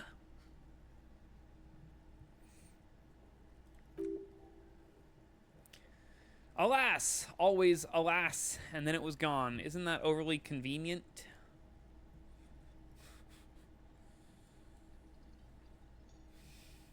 Seems very convenient that it just disappeared and nothing like it was ever seen again. She nods. I understand your skepticism, but that's what happens with things that are rare and stand out. Their disappearance is most memorable, and they're least likely to be found again. Are there any invisible cryptids? What an interesting question. And the answer is yes, there are. What's that? The Col Dolmama d'Aqua, or thin whisper of sound, and that's precisely what it seems to be. Self-replicating sound waves, invisible and intangible. It's very afraid of us, which makes it incredibly difficult to track. Col Dolmama d'Aqua can also be translated as a whisper light and low. Could it be here? It's right behind me, isn't he? It could be, she says calmly. As I said, it could be everywhere, and we wouldn't know any better. It could be ringing all the days of our lives and nights. A whisper, light and low. Yes, that's another translation. Her eyes light up behind her glasses. They're both quite lovely, aren't they?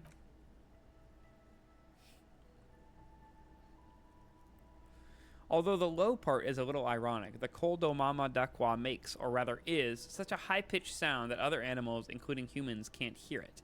It could be everywhere, all of the time, like that movie. But how can an animal be a sound? Many scientists have asked the same question. Some have claimed that it isn't itself a sound, but a tiny corpuscle that emits sound waves. But there's no evidence to support this theory. What evidence is there of this animal being a sound? Plenty. It's the evidence that led to its discovery. In the 1920s, a group of Aeropagite ornithologists, that is, scientists who study birds. Yeah, I know what an ornithologist is. Of all the words that this game chooses to define, it defines the ones I know and then leaves me to Google ones I don't know. Yeah, like that one. Corpuscle, a minute body or cell in an organism, especially a red and white cell in the blood of vertebrates. See, she didn't bother to explain what that was, but oh, an ornithologist. You might not know that word. Okay. Trying out a new recording technology for capturing sound outside the range of human hearing. When playing back recordings they had made in the foothills of the Ia mountain range, they noticed certain anomalies, patterns that seemed random at first, but on closer examination were consistent with the waveforms of songbirds. Good one? That means we need bad one. Yeah! The scientists soon discovered they could track and even predict what appeared to be feeding, mating, and migration patterns based on sound waves in a strictly delimited range of ultrasonic frequencies, even higher than those of the highest pitched bat calls. She transformed when speaking about these strange animals into a confident woman. They realized that they had discovered a new species and called it the Col Dolmama d'Aqua, after the Pericarnassian name for the voice of God, which is said to be very silent. Wow. They grew quite obsessed with these little birds. Even though they couldn't see them, they could distinguish among individual birds and, she smiles, even began to name some of them. Name them? Sequester, Time, Juskin, she nods. Those are but some of the Mama d'Aqua they followed individually. Why is the Mama d'Aqua so afraid of us? That is a sad story, she frowns. A group of university students assisting with the fieldwork, in their enthusiasm for the project, no doubt, because they were preoccupied with impressing their professors, nearly drove it to extinction. Extinction? She nods gravely. They tried to communicate with it and had no other means but sound, so they started sending out sound waves at frequencies that they thought might match the Mama d'Aqua's. And what happens when a sound wave meets another sound wave of the same frequency, dear? This lady really should be a teacher. She's good at explaining. She's really good at the explaining things thing. They cancel each other out. Well, it depends. But anyway. Exactly. And these tests were performed so recklessly that when they happened upon the right frequency, well, they wiped out most of the population. It depends on the phase. Oh, you said that. Great regret washes over her. A wending cloth. Real?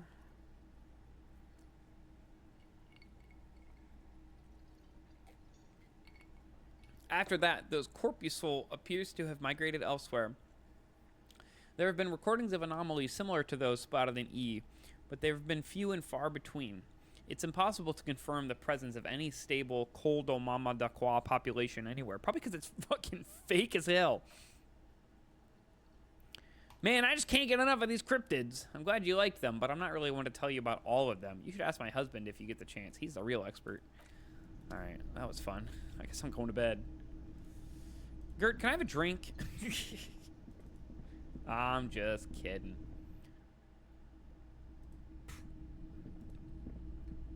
What about this chick?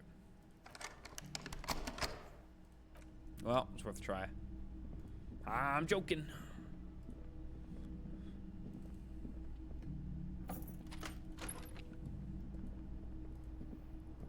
All right. The bed is still cold from the broken window and not too inviting, but it's yours. You've earned it. I'm joking. The bed is still cold from the wind blowing in from the broken window. The mattress creaks as you close your eyes and try your hardest to fall asleep. Tuck, Harry. Here we are again, my broken bird. The waves are coming, carrying you away, but you can't go. No, you have to stay, always half aware of yourself. You're not cooperating, brother man. Why? It's your disgusting body. Even through your sleep, you feel a vague discomfort suffusing it. Your belly and your sides are unpleasantly tender. You wish you could curl up into a fetal ball of safety, but you cannot because of the pain. That pain in your right side is your enlarged liver, by the way. As for your kidneys, you've really been compounding the damage lately. Every cell in your body is moaning in agony, asking, what did we ever do to you?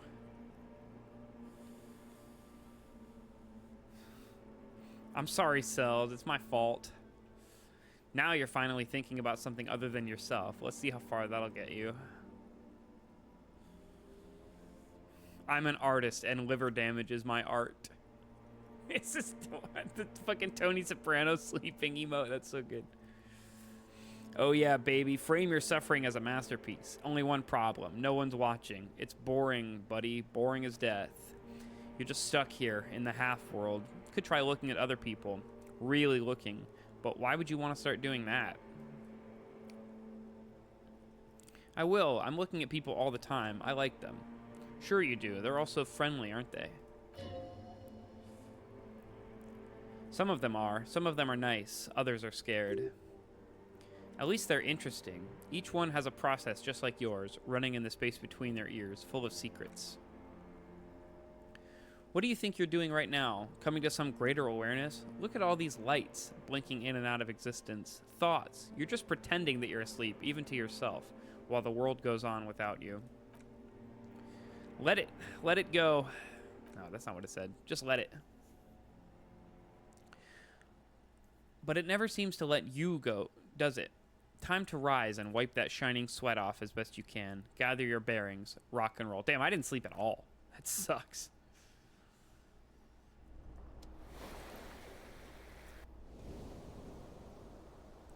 But I healed morale for laying down for a little while.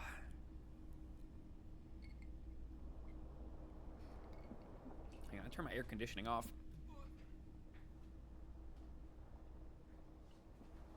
It's so cold in here.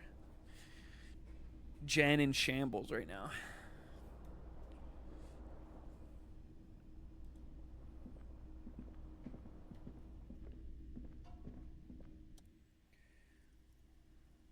Still can't do these things.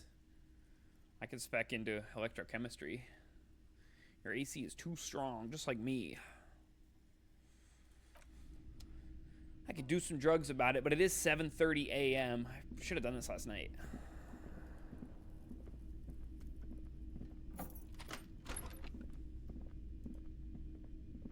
Seems like a good skill for your playstyle. What do you mean by that? All right, I'm doing it.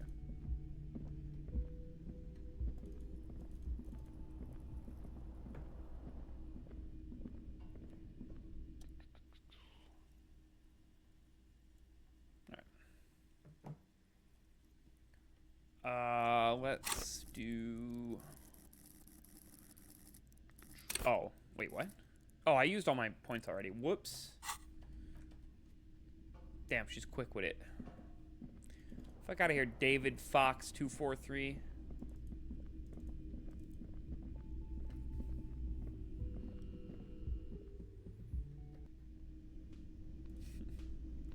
Oh, Kim. Hi, Kim. Yes? Well, I just wanted to say hi. Good morning. Who are you? Man with sunglasses. Wait a second, I recognize this man. You look like shit. Why is he wearing a wig? This is so Spark 152 coded.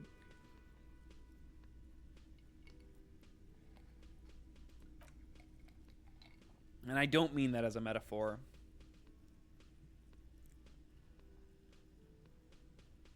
I don't look like shit. Wait, what am I waiting? Never realized it was a wig. Yeah, that's your superior officer or whatever from a Spirit Decor. Yeah, send this to Ari.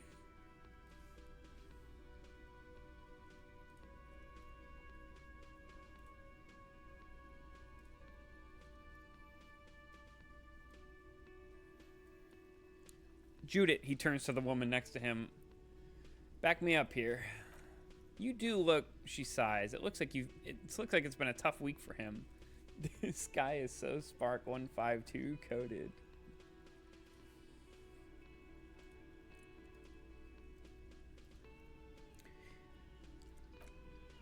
Now, what do you want? His tone is impatient. Okay, so this guy is cool. He stands there like a statue, an angry statue, and he does not like you. Don't even try to win him over. You won't. Kim, who is this guy? I'm not getting involved with this. It's not my style, he thinks, glancing at the man in sunglasses and the woman beside him. Ooh, boy, they're mad at him. No wonder. He just doesn't recognize them.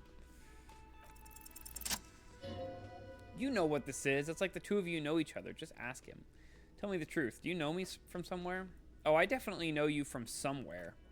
Another life. From where? Another life? Yes, from another life.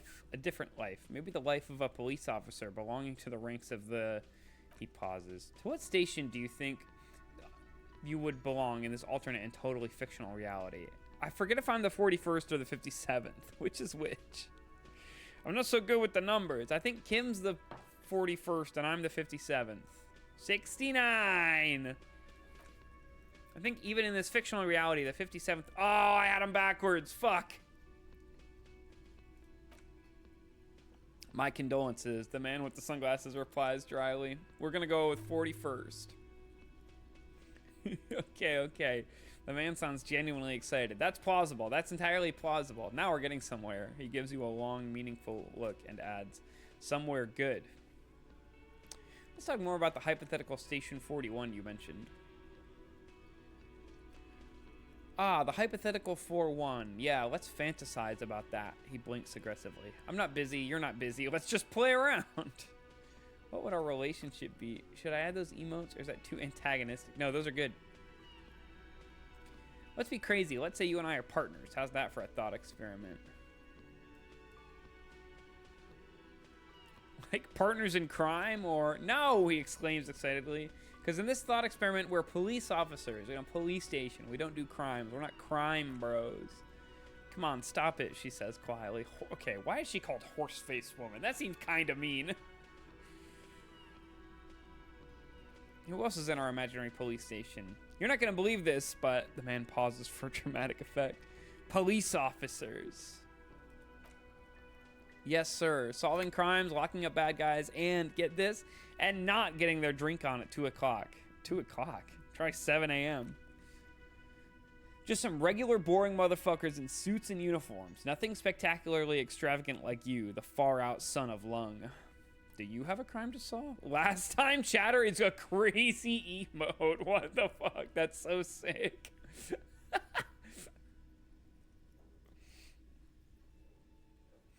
Oh no, no. You see, I enjoy watching other, better cops solve crimes. And let me tell you, it's been quite a privilege seeing you work. This isn't helping, she says, shaking her head and looking at the man with sunglasses disapprovingly. Who's the far-out son of Lung? Oh, it's you, you eccentric genius. He winks at you sarcastically. I mean, with your unorthodox approach to police work, it has to be you. Want to tell me more about him? Or her? Not even a little bit. It's an urban myth, the lieutenant says quietly, about an officer who's so far undercover he can't remember who he is. And as I said, just an urban myth. You're not the son of Lung. He's trying to protect you from further rough handling dished out by this sunglassed man. Okay, yes, you get the joke. Leave it at that. I can't imagine it anymore. Neither can I, partner, neither can I. His gray eyes suddenly flash above the glasses frames. They feel sad. It's a mere second, but it feels like you saw something. A gram of compassion in that sadness. Got some questions for you. I'm a cop. About what? You don't look like a cop. He inspects you. You know what you look like? Like a sack of shit. Exactly. I knew what he was going to say. He didn't answer your question. Now will you answer some questions for me? No, he says calmly, then just keeps staring at you. Why not? Because it's not my job. Why don't you go and fucking do yours and then solve this damn hanging? If you don't want to answer my questions, maybe you want to hear me say things. Actually, I don't want to hear you say things. Come on, John. Okay, say things. He adopts a lighter tone. I want to hear you say things. Hear that? He wants you to say things. Say one. Suddenly, out of nowhere, case-related things start popping up in your head. Okay, I'm doing this investigation, and it turns out that he was shot and hanged. You think he was hanged as a cover-up to hide the shooting? Basically, yes. Okay, well, he corrects his blonde wig. His hair. He corrects his hair. Hey, why am I telling you this? I don't know. Why are you? He gives you an odd look. Who knows why we do the things we do? Somehow bouncing those ideas off the man with the sunglasses felt calming, like you've done it before. Oh my God, there's more. He looks at you in disbelief. You want something more. What is it? Let's talk about the hanged man again. Okay, why not? Let's do the whole thing over again. We're not wasting time. There is no time. So you don't know who... So do you know who hanged him? Not yet. Yeah, I can see that. Well, that was boring. Okay, then see you around. Watch for yourself, loser. What the fuck? Okay, the man with the sunglasses and his hypothetical station 41. Weird, right? I know, super weird. There's something we're missing here. Something you can't... It's not that complicated, game. Okay, figure it out. You know what? Just ask him. I know it sounds scary and you'll probably get laughed at, but still. I should probably just ask him if we're from the same station. Yes, just cross it off the list. It's probably not true, though. Of course it's true. Are you crazy? Look, I just have to ask. Are we from the same police station? I'm going to say no. Just to see what you'll say to that. What will you say? Okay. Okay? John, he said okay. Give it a rest. Okay, I was clearly wrong. He's a firefighter, male nurse, animal control agent, something of that kind, not a cop. Go on with your cop work. Don't let me stop you again. Crazy. Harry's mine. Yes.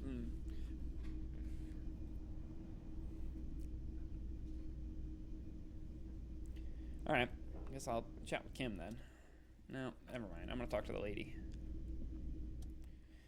The woman in an RCM patrol officer's uniform winces as she notices you. I would really prefer not to talk to you right now. A patrol officer is the lowest rank in the RCM, below lieutenant and sergeant. Hold on, you're a patrol officer of the RCM? Yes, she nods, I am. I'm a cop too. I know. He's the real deal.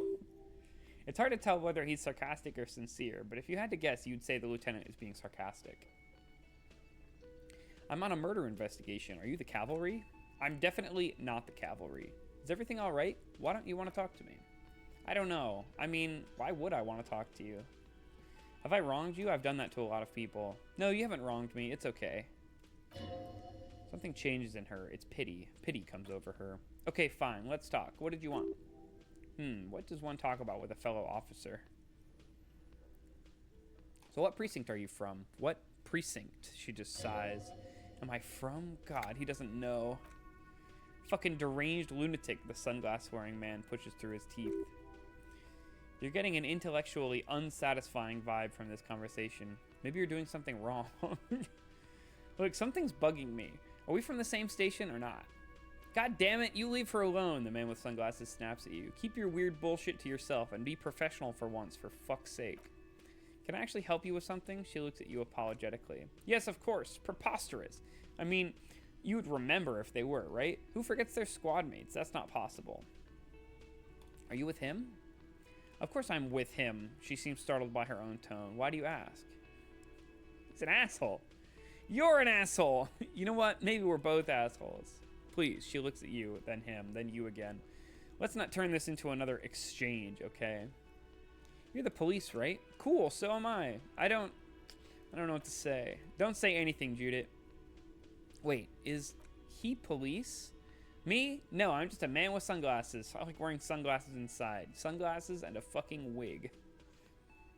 Surely the guy who forgot every country in the world would remember his squad mates. Yeah, obviously. What are you, the police, doing here? I'm just looking out for you? No one, the man looks at her. I'm just a man with sunglasses, and you are... I just want to do my job, that's all, she says quietly. I feel bad for her. This guy's being a real dick. Something about the man with sunglasses and you, the energy between you two is making her uncomfortable. Alright, I guess I'll leave then. See you later.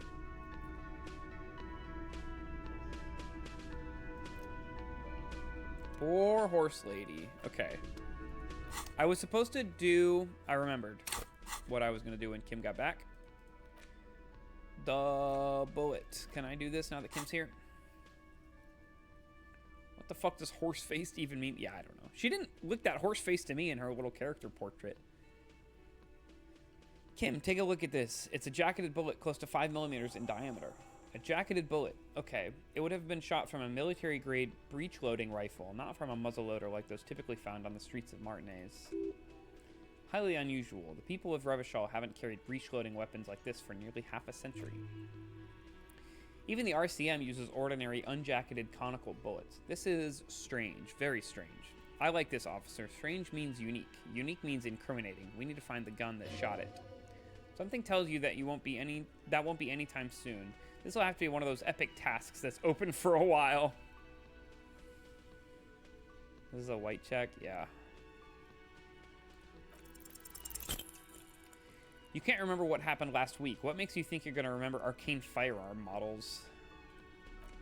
Alright. Find the murder weapon. Perform an advanced analysis using HE coordination. I'm assuming that means hand-eye coordination. Are you new? Wait, are you the smoker on the balcony? Yeah, I know you. Hi, gendarme. Another rendezvous. There he is again, the smoker on the balcony, right here in the whirling. Hello. Hello, hello. So what brings you here? Tell me again about this muscular type who came to investigate the crime. Hey, smoker on the balcony. Let me adjust my tie real quick. Oh, yes. Let's see. He knocked on my door a few days after the lynching. I think he was going through the entire building asking questions. What did you tell him? Nothing. That I didn't see anything. And he believed you? Why shouldn't he? Did you tell him about your friend? He takes another drag of his cigarette before knitting his brows. What friend? Your Sunday friend, the witness. No, I don't think it came up. What did he look like? Muscular? Handsome? Well, not as handsome as me, obviously. He shrugs nonchalantly. Strong, like one of those military types. Was he alone? Yes, but he was speaking to someone on his earpiece. His earpiece? Yes, you know those tiny speaker microphones that fancy security guards sometimes wear? What was he saying? Just reporting back whatever I was telling him. Besides muscular, did he have any other identifying traits? Oh, let me think. His eyes turn upward in recollection. He had an accent. He sounded like one of those mercenaries. He sounded vaguely Orangnaise.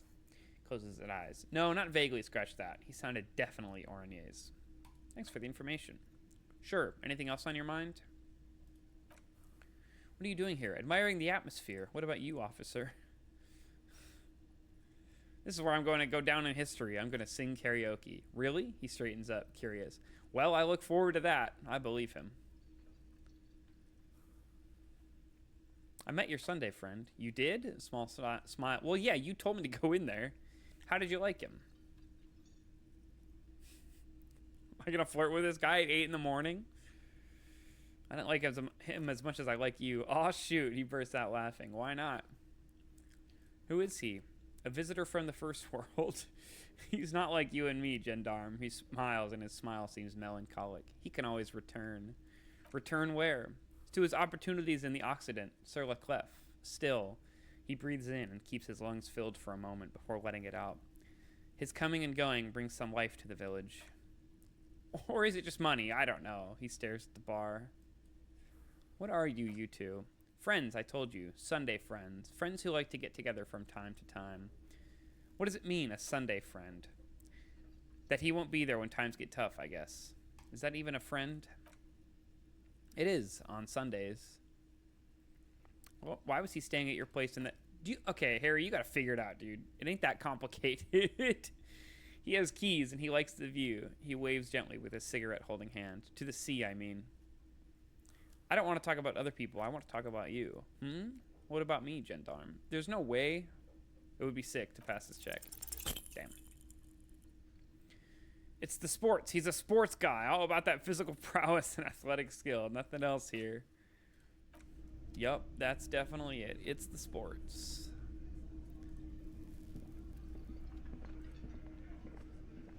Alright. Now what? Oh, I wonder if I can go to the other side of the river now.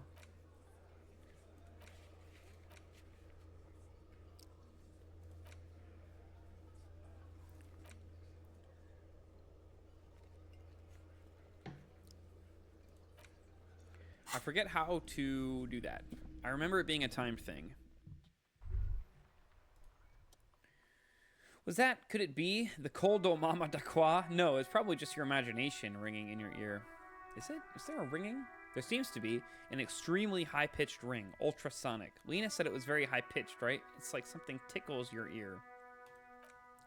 There it is again. You're about to rediscover a long-lost species. Yeah, but how are you going to catch it?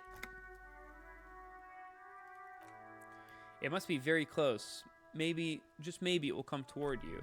Keep still. It might perch on your shoulder. Kim, do you hear a high-pitched noise? No, I don't hear the Col de Mama da Qua, and neither do you. Of course he doesn't. He's deaf. Hold still. Oh no, the sound. It's moving away. Somewhere over there. Go after it. Too late. It's gone. There's no ringing anymore. Just the sound of the streets. No, come back, please. I've gained a thought. Keep your ears peeled then. If the species really has migrated to Martinez, you're sure to hear it again. But I can't think about thoughts right now because I don't have enough thought slots. That's what I'm saying. He definitely did his own studying. Can I steal the fuel out of this to use it to paint the wall? Nope. Can't do.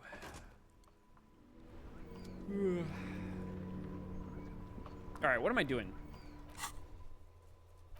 Oh yeah, I was gonna go check if anything about this is gonna... Whoop! Clicked out of the window. Cryptozoologist by now. Oh yeah, these are the guys I wanted to talk to. Except they're not interactable. Why aren't you interactable? They just fixed it? They just fixed it. Pull the lever!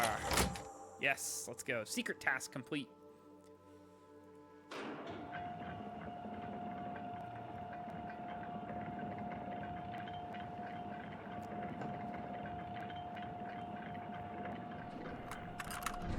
Amazing.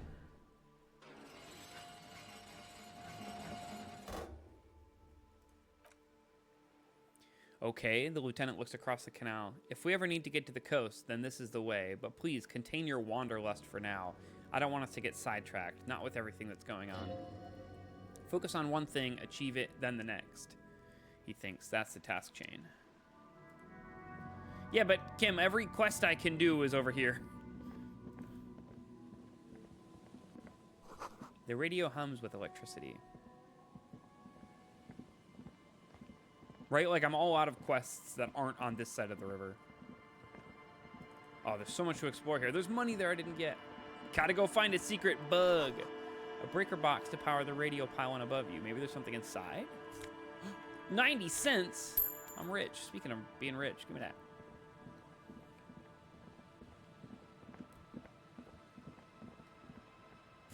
$50. Amazing. I guess that was just this. Close the water lock on Wednesday. I never even got this quest. I don't know how I was supposed to get it. Anyway. This is over on this side. Can't do that. I'm not going to do that. Not going to do that. Not going to do that. This is over on this side. Oh, I guess I could do this. Actually, I think I will do that real quick before I start exploring.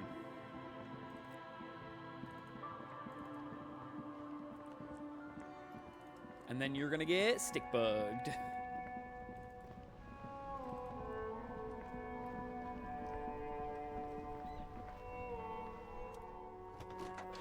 Inside, you see a set of steering levers, a radio microphone, a pull-out toolbox, and the soft glow of the fuel preheater gauge.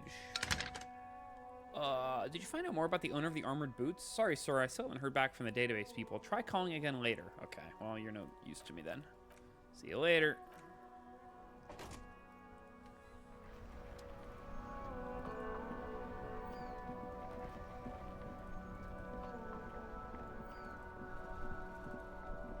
Oh, one thing I also want to try and do is get hold of a sad song on tape.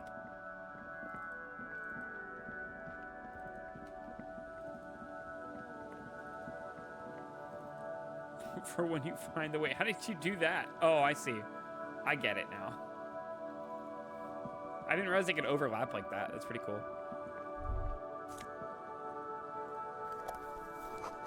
Traffic beyond the gate. More abandoned motor lorries.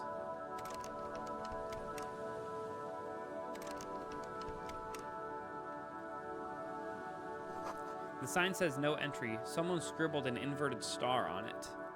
Well, I guess I won't entry then.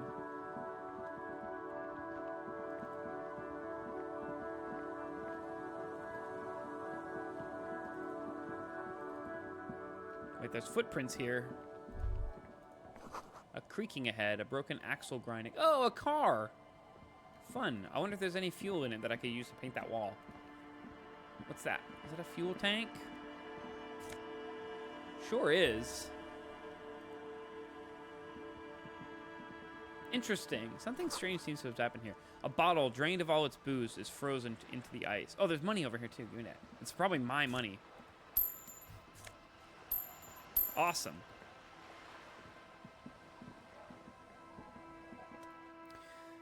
A banged-up motor carriage lies half submerged in the icy water, slowly sinking into the Insulindian Ocean. Only the cabin-top rear wheels and the engine remain visible. What could have happened? It must be cold and lonely down there, in the icy water. Remember the tire tracks in Martinez? This is where they were leading. So this is where the tire tracks were leading to. It appears to be so. The lieutenant has a peculiar look in his eyes as he inspects the wreckage. We don't have time for traffic hooliganism now. Are you kidding? It's like the whole reason I came over here. I agree, the lieutenant replies. His eyes never leave the sunken vehicle. We should definitely investigate. You get a sudden sinking feeling. Stomach acid comes up as you look at the motor carriage in the deep, dark, cold water. Why the doom and gloom? It's just a sunken motor carriage. Some motor carriages are bound to end up in the sea. The motor carriage is properly stuck in the ice. Getting it out would require a team of specialists. What's the make of this MC? Can I see a logo? The logo is too deep in the murky water. You can't make it out, but you do see a monkfish float by. Yeah, it's just a sunken motor carriage. How long has it been here? The ice hasn't closed around the vehicle yet. He leans forward to peek out into the cold water. I guess it's been here since last Saturday or Sunday. Oh, just a weekend, yeah. What should we do? Let's wait for the low tide and see what's inside. How long will it take for the low tide to come in? I don't know, an hour or two tops. I guess we'll sit on the swing and wait for the tide to recede. Oh, this is cute. Look at us. As you sit down in the old, rusty playground, the world around you becomes very silent. Nothing but the sound of seagulls high above in the sky, echoing like distant laughter. Ice cracks around the blue motor carriage in the sea. I can fail to whistle. Hold on, it looks very blue. Yes, yes it does. What's your favorite blue thing? Oh, this is so cute. The lieutenant is staring at the wreck. Let me think about it.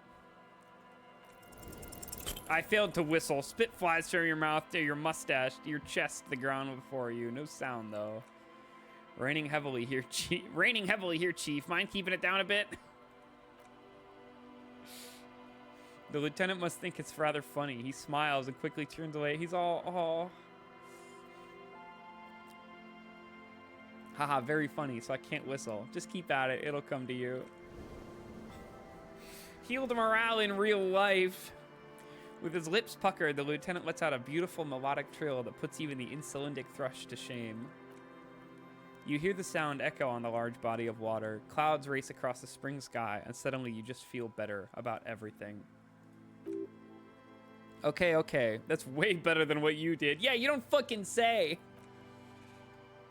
The clouds pass in the sky, and the shadow of the swing moves like the hour hand on a timepiece. 30 minutes have passed.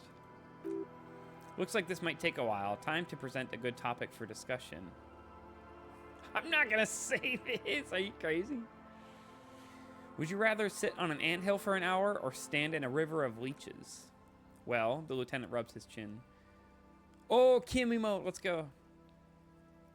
Kim, my beloved. Wait, do it, do it, do it. Yes! Well, the lieutenant rubs his chin. Historically, leeches have been used to prevent and even cure many ailments. Okay, he's thinking, I can do this. Let's do this. Who'd want to sit on an anthill? There are no therapeutic benefits to... Well, napalm ants, for example, are used in some rites of passage rituals. Clouds on the horizon grow darker, and the shadow of the swing set keeps climbing. You hear the distant rumble of the city. 30 minutes pass. If you have to side with either the strikers or the shipping company, who would you choose? Luckily, I am already a member of an independent organization, and therefore do not have to choose between a rock and a hard place. But if someone puts a gun to your head? Your voice echoes on the water, strange and out of place in the environment. 30 more minutes pass. Can you make out the mark now? Detective, I've been able to make out the mark ever since we arrived. I find it odd that you haven't. He just wanted to sit with me. No. He didn't want... He knew what kind of car it was the whole time. He just wanted to sit on the swings. It's a Capri Model 40. His eyes turned to you. It's a simple and rugged machine, favored by working men, government offices. He pauses to think. Firefighters, animal control people, you know, those kinds of people. Is that a number on the side? Yes, 41. What do you think it stands for, chat? It's as if he knows what it stands for, but wants you to say it. It's pedagogical.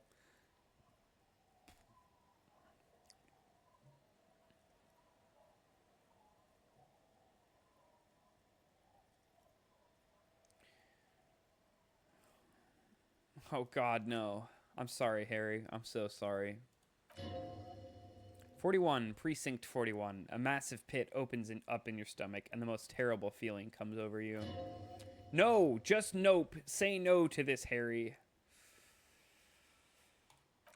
Yes, your car is in the sea. Face it so we can start dealing with this. Oh my God, it's mine. I drove my car into the sea. I'm afraid so, yes. It looks like you started in front of the whirling, jumped over the canal, and then drove your vehicle into the sea right here. Maybe I was in pursuit of someone. Of whom? The lieutenant looked skeptical. I don't think so. If anything, you were probably drunk. They're not going to take me back after this, are they? People are more valuable than machines. He's trying to cheer you up now. Training a police officer is even more costly. The badge, the gun, and now this. The lieutenant adjusts his glasses and doesn't say anything. There's also a fourth thing you've lost. A fourth thing? More precious than the gun, the badge, and the motor carriage combined. Lost forever into the deepest of seas. Yeah, true. How do we get it out? Detective, he says almost gently. We don't. A rescue operation really isn't viable at this point. So it's just going to be there like that?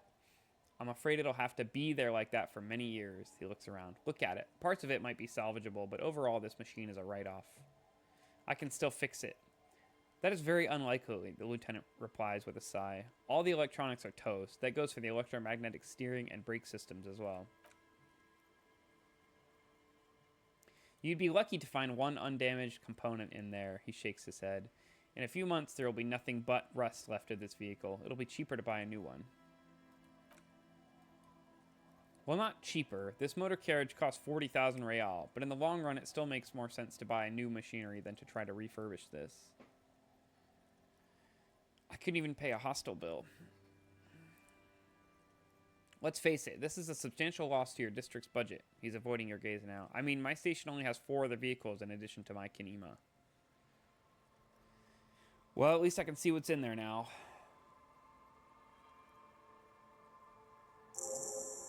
Yes, let's go take a look.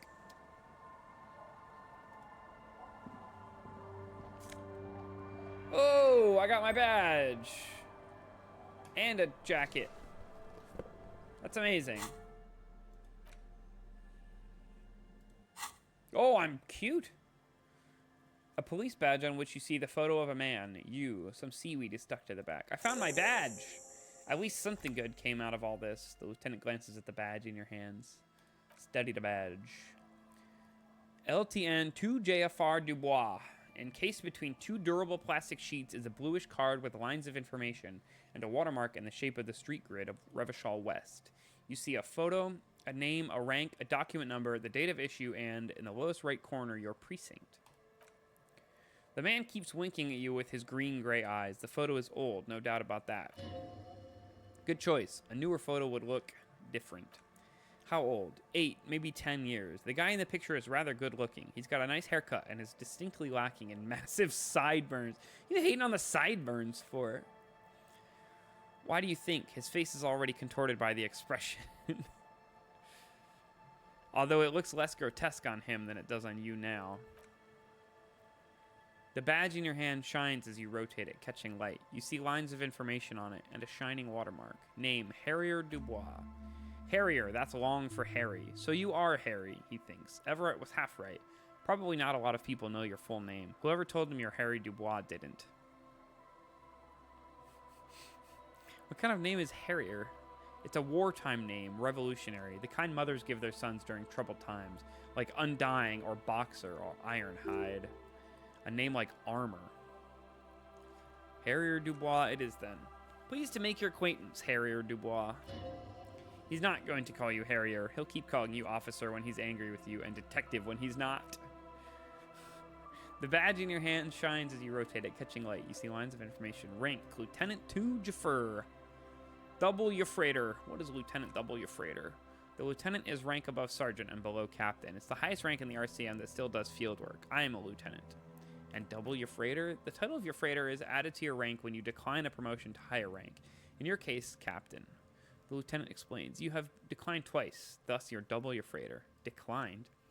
There are many reasons one would do this. The rank above you in your precinct's décomptage might be taken, or sometimes promoted officers do not want to replace their superiors out of respect. And sometimes, he continues, they just prefer the type of police work available to their current rank, in your case, lieutenant. Heavy-duty case-solving machine. What's a décomptage? Décomptage is a hierarchical system employed by the Revachol Citizens Militia. It means counting down to twos. The countdown is modeled after the dual leadership system employed by the left during the Revolution, which in turn was developed by last-century experimental psychologists in the University of Königstein. The lowest rank is junior officer, usually teenagers, like Kuno when he gets old enough. Can't wait. Then there are patrol officers, then sergeants, lieutenants, and then a captain. That's basically it, except for a few kinks. What kinks? Kinks like satellite officers and the additional Euphrator rank I already explained. The long and short of it is, you're his superior. So you've been putting up with me because we're the same rank? No, I've been putting up with you because, despite an unconventional approach, you're doing good police work. Oh, thanks, Kim. I don't know if that's a compliment, though. But it means a lot coming from him. They got motherfucking police in space! It matters more than driving your motor carriage into the sea, he smiles encouragingly. And now we've even found your badge. He trusts you for now. Try not to spoil it. I thought my rank was drunk. Try not to spoil it. Immediately say some dumb shit.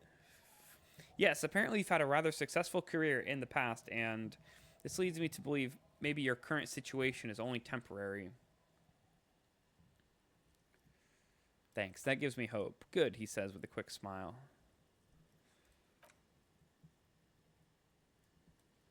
Serial number. That's the serial number. Revachol, Jamrock, Precinct 41, with some numbers thrown in there for good measure. Date of issue, 7th of November 50. 4 months ago. I'm guessing that's when you were promoted to the rank of Lieutenant W Freighter. A new badge usually comes with a new rank. You seem to have been doing well then. A lot can happen in 4 months, especially in winter. The winters are never easy on you. That is for damn sure. I remember that time. The tie around your neck feels tight suddenly. That was a good time. We had a good work-drink balance going. What happened, man? Pump it up. No, I think I pumped it up too much. That's what it seems like the problem was. Precinct 41? Yes, it's the designation of your precinct, 41. Like mine says 57. The 57th is mostly industrial harbor, a lot of asphalt. The 41st is... He stops. It's a tough station to work in. You have all of Jamrock to cover. That district should have 3 precincts, but money is what it is. It's no wonder you are like you are, he thinks. But then again, it's a legendary district, and a hell of a station, too. Must be an honor and a curse to work with people like Price, McCoy, Berdyayeva, Roberts, Feuerbach, Dmitri. Suddenly, names from your decomptage flash in your forebrain. And you? Is it an honor to work with you? Don't ask him, ask yourself.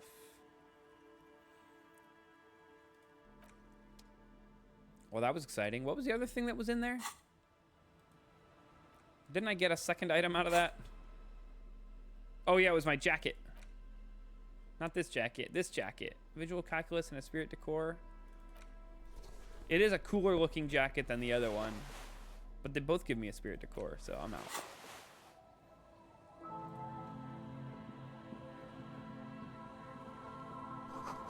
Footprints in the snow. They lead away from the accident.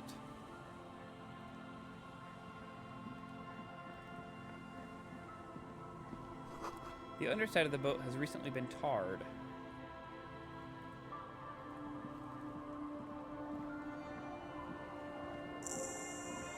Oh, I have fast travel.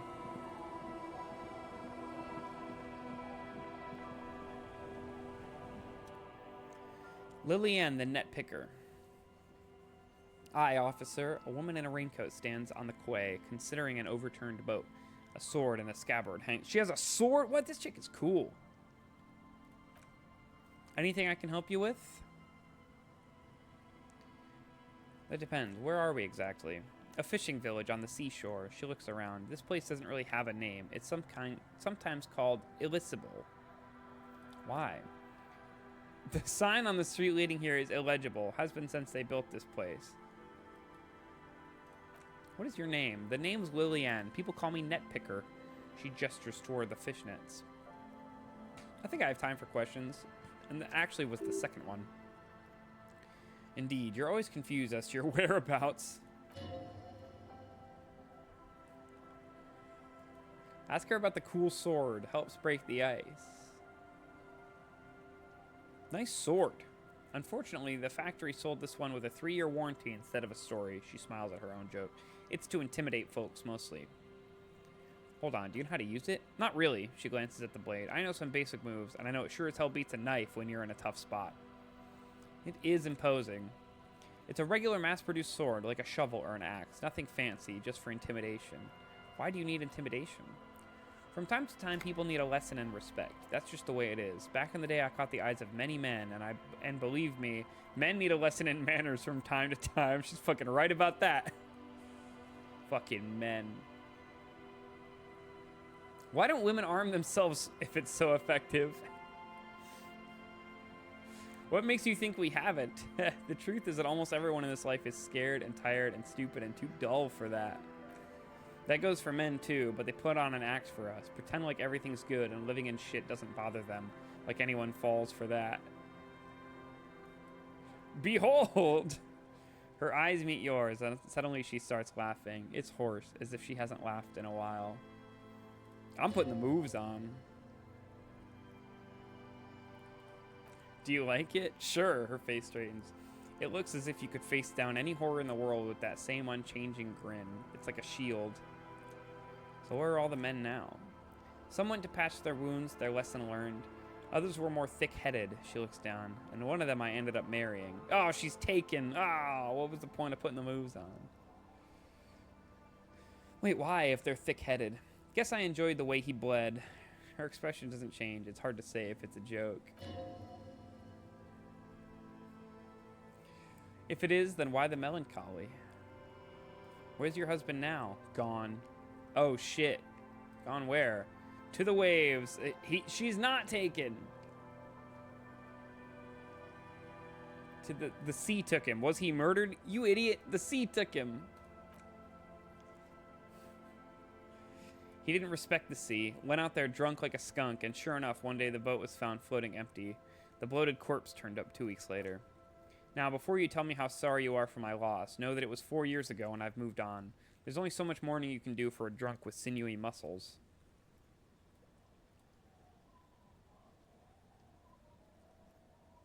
Time really is the best cure for sorrow, isn't it? So you're single is what I'm learning here. Us working folk don't have the luxury to be bedsick with melancholy, she crosses her arms. I buried him, mourned for an appropriate amount of time, and went on. Life didn't really change that much for me and the kids. She glances at the village where 2 little kids are playing with what looks like rocks. So she's a single mom. This is neither a touchy nor a very interesting topic for her. Do it! Hit on the widow! It's the right thing to do! I was into it until Horrific Necktie told me to do it.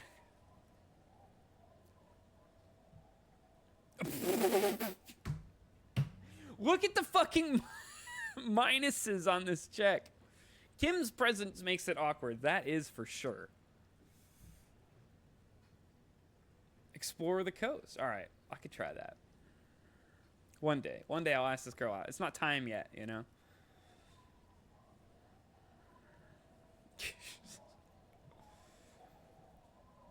Plus, how can I ask her out and then also ask Kim out if Kim's here? Is Kim scaring the hose? Is that your boat? Sure is. The Sun, I call her. Coated with a fresh layer of tar just yesterday. It'll take some time for it to dry, assuming the sunny days continue. Flirting in front of your boyfriend isn't the best idea. Maybe we get a sort of, like, a throuple type situation going, you know? You never know. What do you do around here? Like I said, fish mostly. Sail the waves, take care of the kids, pick nets. Right now I'm tarring a little skiff. Is that enough to make a living? Sometimes I also walk the beach to see what the sea has given up. The sea is full of surprises. Keep it professional, man. Don't make it sound like you're hitting on her. This is what's called a conversation. You don't have to be guarded right now. Interesting. What have you found? Wood, pieces of glass. Every once in a while we see dead bodies. Human, animal, fish, other odd sea creatures. A mine washed ashore once. Bottles, drugs. Drugs! Lost cargo in general. She looks at the beach. But most of the time, it's just wood and glass. I can't believe He's Right wasn't in here already. Do we have She's Right?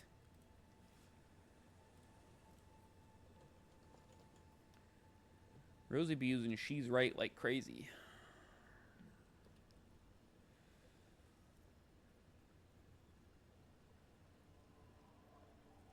No, not that one. Hello. Pogs, Loaf mentioned. Welcome to the Goose stream.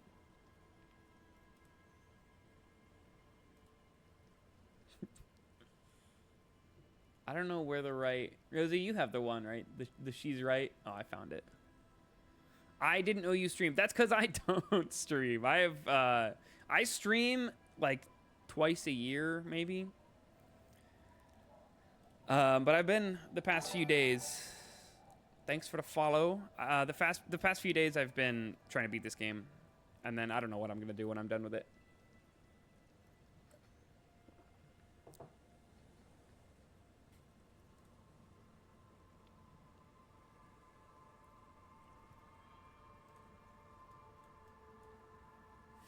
Why does Ozzy have She's Right, but not the normal one? That's funny.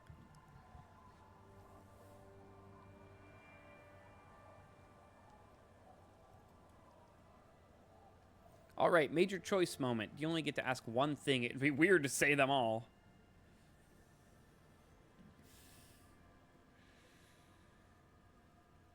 I need to know about those human bodies.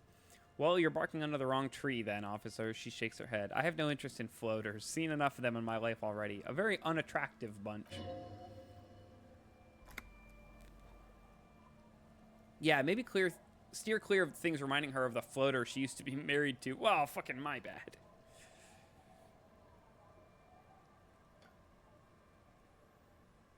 I'm looking for someone. Maybe you can help? Let's see. Who are you looking for? I'm looking for a missing cryptozoologist. Ugh, she frowns, thinking... I don't know... What did she say? I don't think I know what these are. Care to elaborate? People who look for imaginary animals. Aha, like snowmen. Snowmen? I haven't heard about those. Two odd guys have been wandering around here, nose in sand, talking nonsense about snowmen and the like. Wait, the like? Right. Not only snowmen, also green men, monkey men, kind green monkey men. Burning rhinos, you get the picture. What about a stick bug? Oh, you're getting it, and it is gorgeous. Where did they go? I don't really know. Further down the peninsula, I guess. I mean, that's where they were heading. She points north. Who else are you looking for besides snowmen? That's it. Just the snowmen, men. Yeah, hamper. Well, how can I assist you then, officer? I was asked to get your signature. Were you? Her eyes dart back and forth on the paper. This says by signing I agree to living with construction noise. What exactly is the Union building? Everett's planning to turn some of the village into a youth center. What a nice idea. Wouldn't have thought that. Her voice trails off. She sounds incredulous about the niceness of the idea. Thought what exactly? That Everett and the Union have nice plans for anything.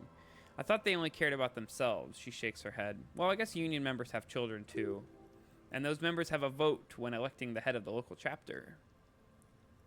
Here, use my pen. He has a pen and everything. Of course, I'm a well-prepared man. She takes it from you, a doubtful look in her eyes, clicks it, and places the tip on the paper. Thank you. You're welcome. She needs to go on a date with another drunk badly. Be seeing ya. What are these doing in the fish?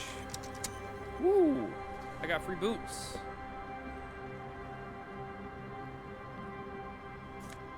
And I got 70 cents. I'm stealing all kinds of stuff from this lady. The ladder leads to a school of fish swimming in the kelp.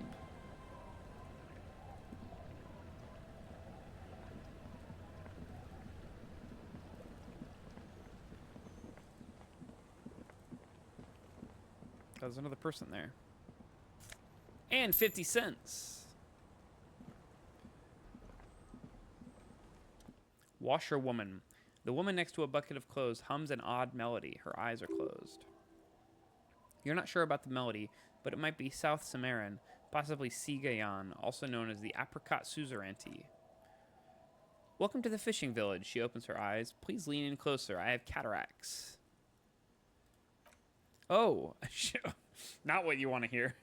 A shadow passes over her face. Welcome, police officer. We don't cause any trouble around here, and we don't want any trouble either. We're not here to cause any trouble, ma'am. Trouble? Say the second thing, brat. Shows you got style. We're cops. We're hellraisers. Click, click, bang, bang. I'm not saying that, necktie.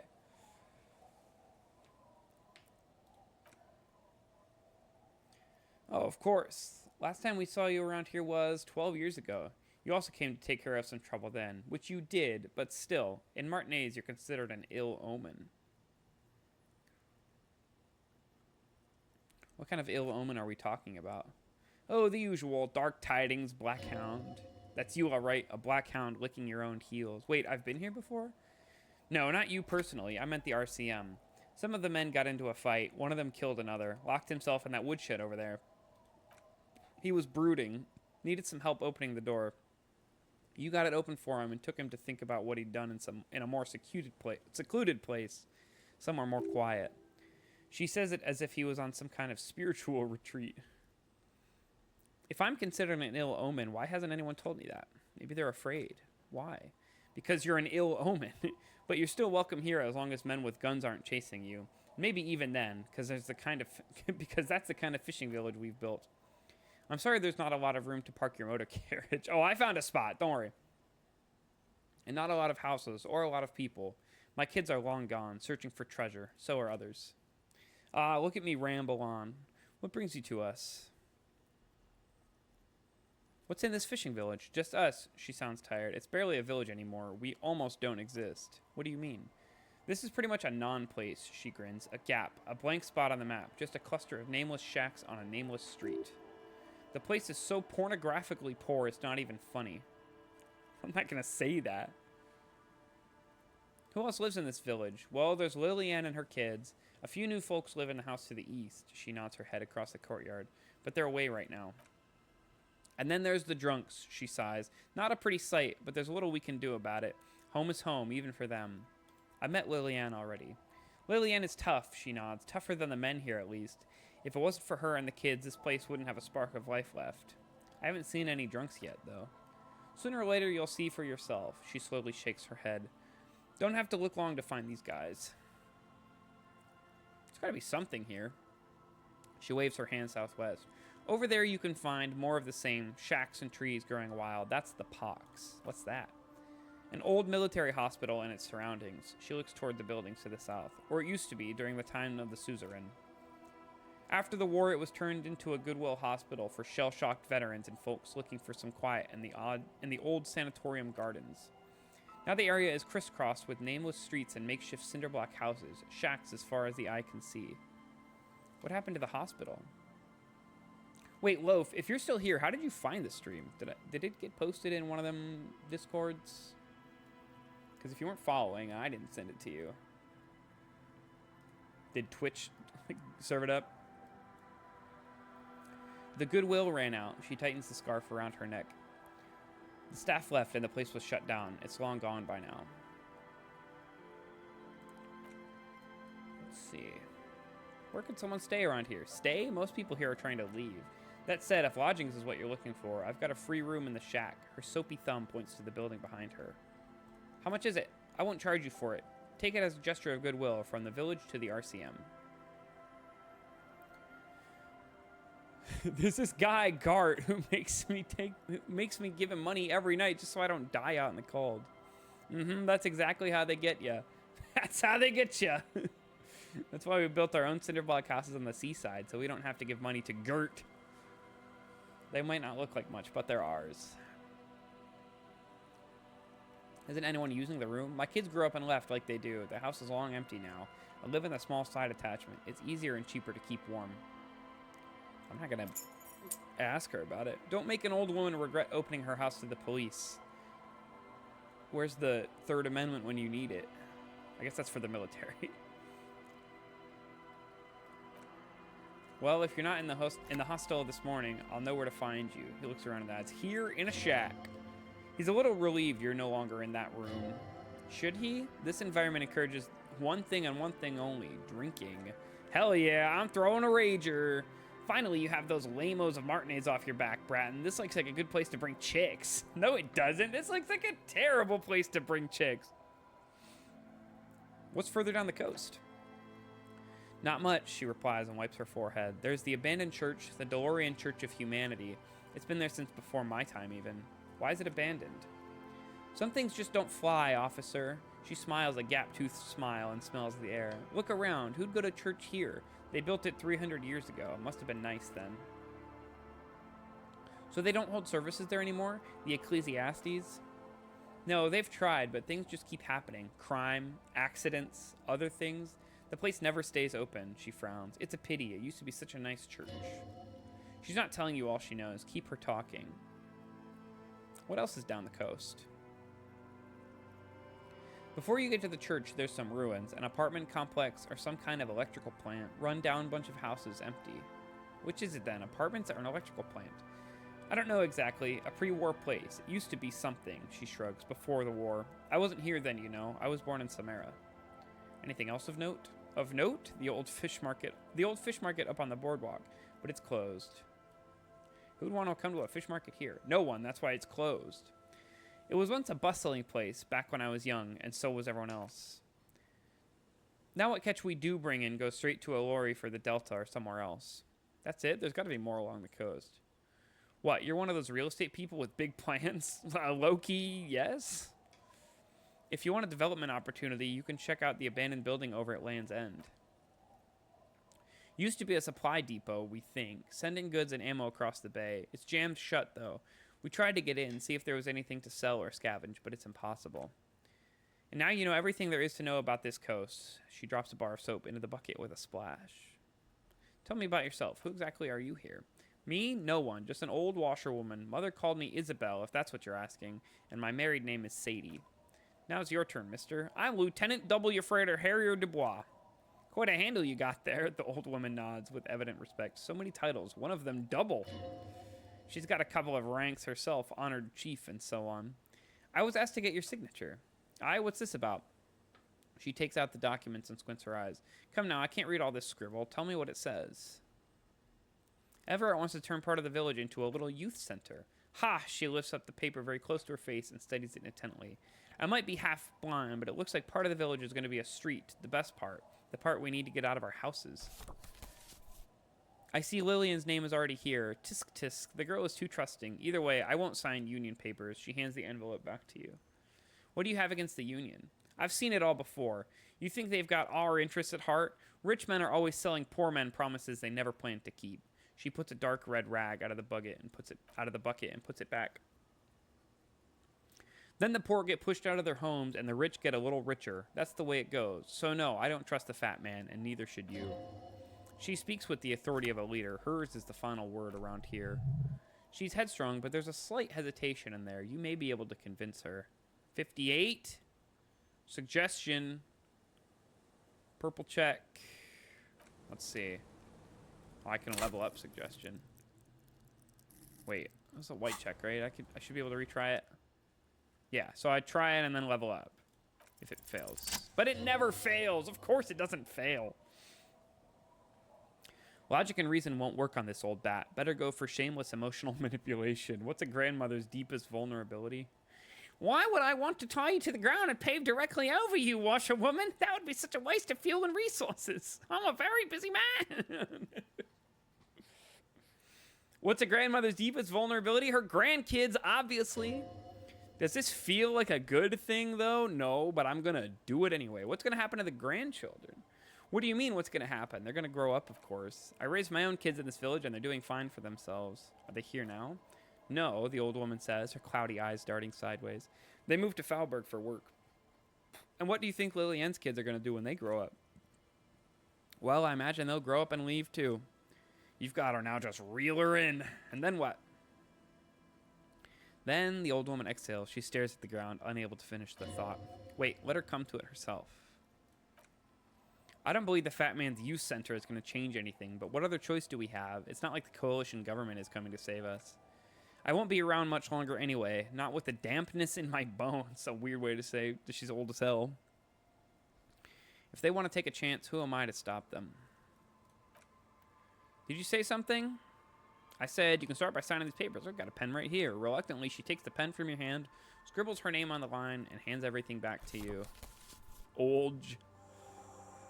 See that you didn't just get us all screwed. I might be half blind, but I have a really good memory for treachery. The lieutenant gives you a look and sighs. Let's go mail it. He's not dissatisfied with you, but himself. My bones are wet. Goodbye, I'm off.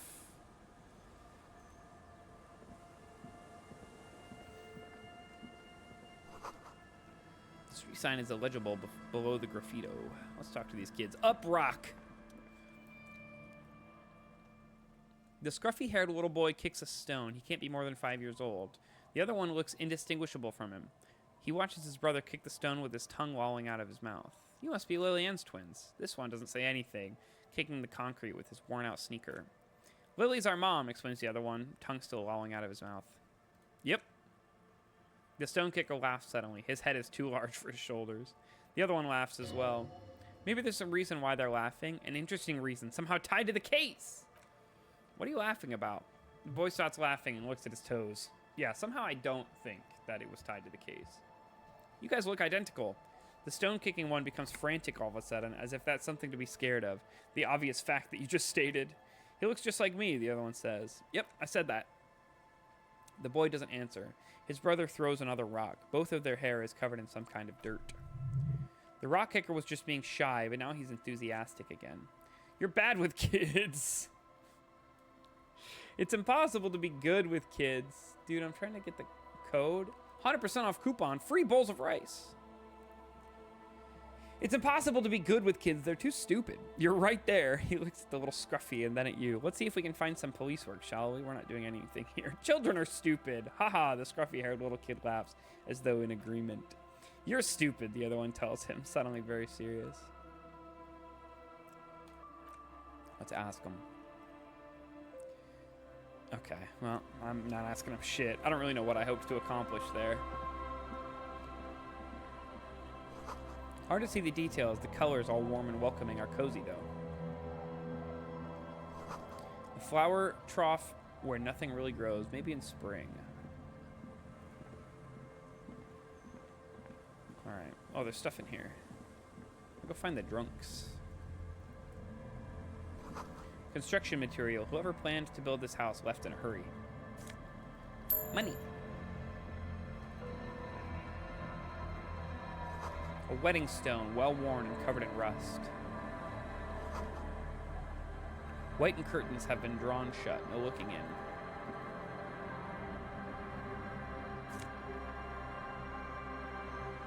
Let's just speed, height. A bench I could sit on? Could be fun. Cinderblocks charred, a makeshift fire pit with magazines for lighting. Pants! You see dust-covered linens, dried tulips on a bed. Oh, there's a circle over here. Oh, there's a circle right here. Sounds of life in the north. A washboard scrubs filth from fabric. Through the broken glass, dusty shelves, and a forgotten chair. I missed this boat earlier. Oh, I could go in. There's a boat tucked away underneath this tarpaulin cover.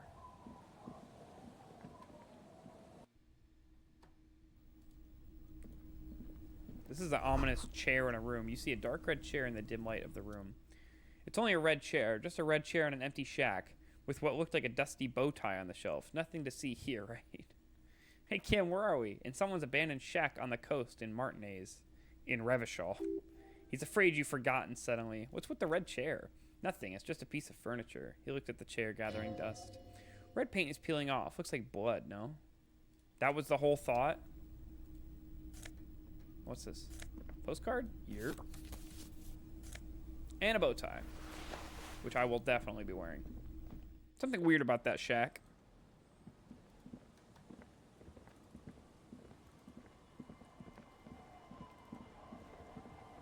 Hi, Lily.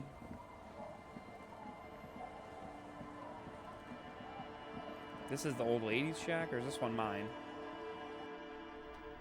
I'm pretty sure it's the old lady's. Industrial coal pellets burn with an orange glow. Oh, there's a kid here. I missed it. Little Lily. Hello, mister. A young girl, barely 4 or 5 years old, sits on the sofa. She's looking at you with frank curiosity. She clutches a small stuffed animal. Occasionally, she twirls it around. Are you Lillian's daughter? Would be weird if you weren't. Yes, I am Little Lily. She gazes at you with her big eyes. You know my mom? Not really, but I'd like to. Uh-huh. Mom's great. You know what's great about my mom? No, do tell me. Everything. That's fantastic. Love that. Are the twins outside your brothers? Yes, she frowns. They don't want to play with me. They're older and play outside. They look the same. Ha ha ha. Sometimes I can't tell them apart. They look identical, right? I said the same thing. They look identic. She slowly processes the word, then snickers with laughter. What's that? It's a grouse, she yelps, smiling broadly. You might be able to get on Gart's good side if I stole this grouse. Yes, but what's it for? I don't know. Can I have it? I know someone who really likes stuffed birds. Sure, just go and get it. I don't like it. Oh, that was easy. All right, just need to grab it from the ceiling. Oh, savoir faire. I'm really good at that. I'll do some speed real quick about it. What's that thing you're holding? It's Lammy. He's my friend. Sort of like, oh, Jammer Lammy mentioned. Lammy is the stuffed lamb that admittedly has seen better days. One of the eye buttons is missing and the fur is tattered in several parts. Last time I grabbed something near the ceiling, I had just woken up and I was extremely hungover. I'm doing better now. Shout out to Jammer Lammy. They were last seen playing no game. Don't you mean they were last seen playing Jammer Lammy?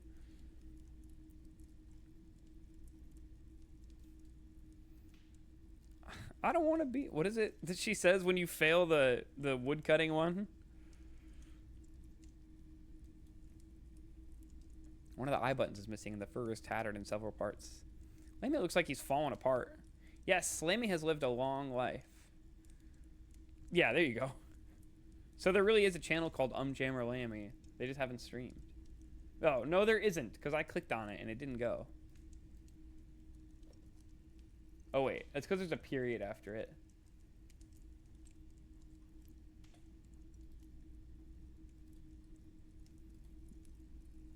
No, it goes if you take the period out of the Nightbot command is like malformatted.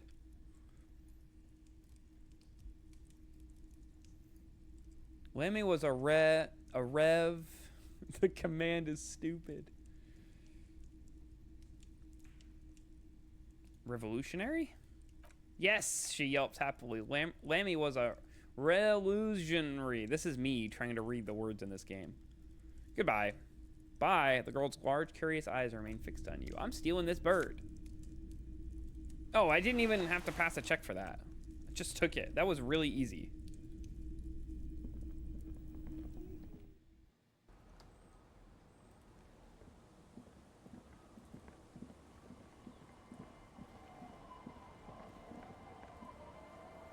You click this circle. You can't see into the house from this angle. Inside you hear the cozy sound of some kind of heater sputtering.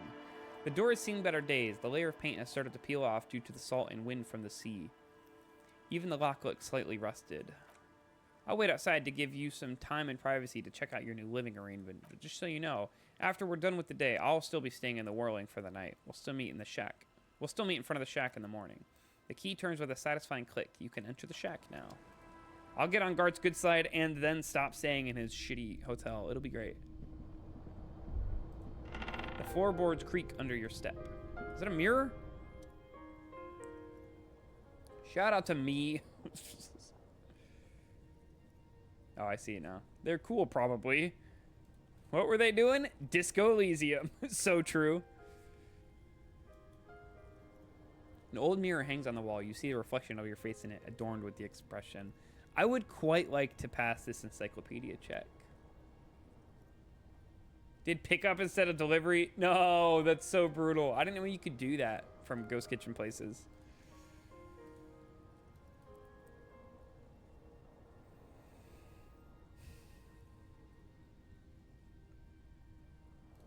All right, what are the odds on these checks again? Because I kind of want to try one. Expression-related check. Oh, it doesn't say what the odds are. But it does say formidable, and the other one, impossible.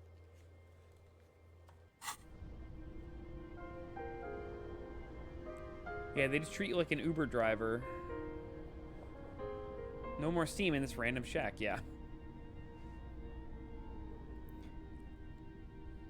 Yeah, I've realized, by the way, that if you are a little cheap and order pickup at places, the restaurant you go just assumes you're an Uber driver because nobody is cheap enough to not just get it delivered. But I'm like, I want to save that. You know, it's like 15 bucks sometimes to get your $20 worth of food delivered. It's like, damn, I got a car. I'll just go do it. Hey, did you guys know I own a car, by the way?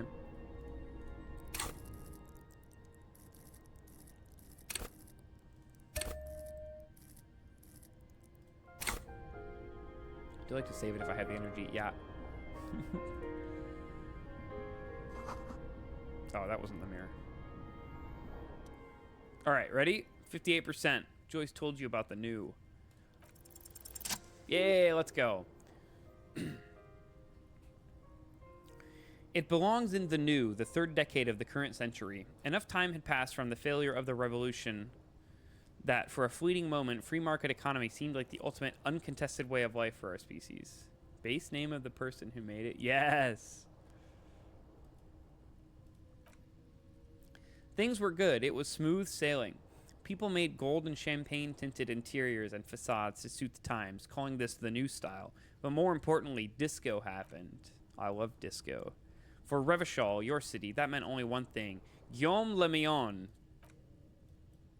Out of the dazzling swirl of disco music, in an open-air boîte de nuit, Somewhere in Revachol West, Guillaume's blonde mane appeared on the screen. He sang some bullshit, then he made the expression.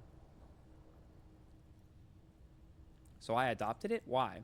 Everyone loved it. Maybe you thought some of the Stardust would rub off on you. Maybe it did. Either way, it's all gone now. Only the grimace remains. Anything else? Like, who am I? Why did I become a cop? Why did I drink myself into oblivion? You have some understanding of the near history of disco, plus the trivia you've picked up along the way. Episodic memory, however, remains in the dark. It may never return. You should prepare yourself for that. I feel the need to add a clicking sound whenever I make it. Click, click. The click is used to spur on a horse. It also features heavily in Guillaume Le Millon's regional mega hit, Don't Worry Your Pretty Little Head. Sometimes you like to add finger pistols to the mix, because unlike Guillaume Le Millon, you are a police officer. It's your nifty little way to say, I'm armed and dangerous. How long ago was the new? There is a vast ocean of time between right now and the expression looking good on you or anyone. 2 decades if the calendar is to be trusted. Humanity has run aground in that time. It's a different world now. The expression is a relic. It doesn't have to be. You can swoon over Guillaume and his champagne cork smile whenever you want to. Maybe some of the Stardust will return? This is still a fucking need a roll of 12 check. But let's give it a go anyway. That would have been crazy. Still not happening. It won't come off that easily. Oh, I know what this is. On the table, you see a bowl of water, a rough soap, and next to it, a small hand mirror. A straight razor soaks inside the wash basin. You think I'm shaving? Is shaving the right call? The water reflects back a vague image of your face. Nose bulbous and red, hair unkempt, wrinkles lining the eyes and forehead. The stash is gigantic. A fresh start looms ahead. Clean yourself up and be born anew. Forget that. Shaving? A terrible idea. Look how cool I look.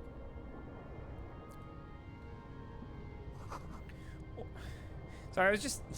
Old science fiction magazines, books about bird watching, and Almanac from 39. I was just thinking about the Miata femboy thing, and the overlap I'm realizing now is like... It's not a coincidence. The Miata Discord is crazy. The intricate heat engine hums quietly, giving out a pleasant warmth. I'm afraid of what would happen if you failed. I'd probably die. Oops.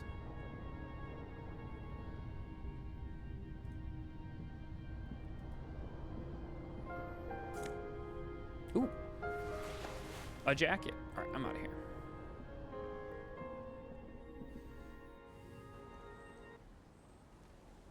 The Miata Discord is crazy. It's true.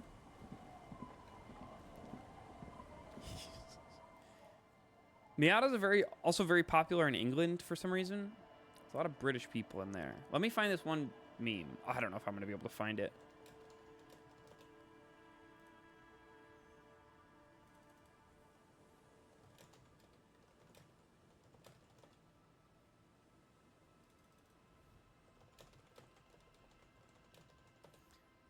I'm typing in so many. Yeah. Okay, hang on. I found it. I don't know if this is going to be as funny as I want it to be.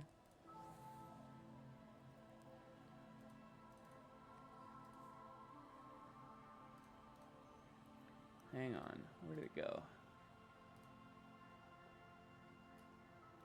Where did it download to? Desktop, maybe? Yeah, here we go. Why isn't it working? Oh, it's hidden. This is the Miata meetup be like meme. I don't know that this was worth it.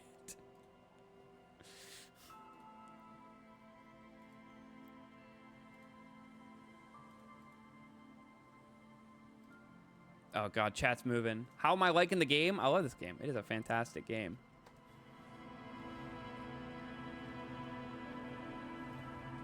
This is my second playthrough. I did one like a year and a half ago.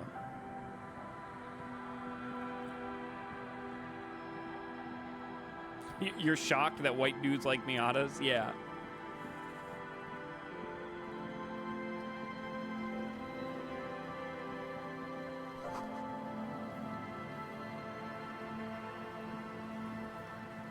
Is this where the drinkers are?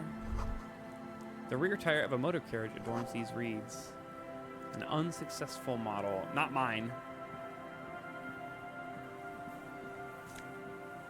Money.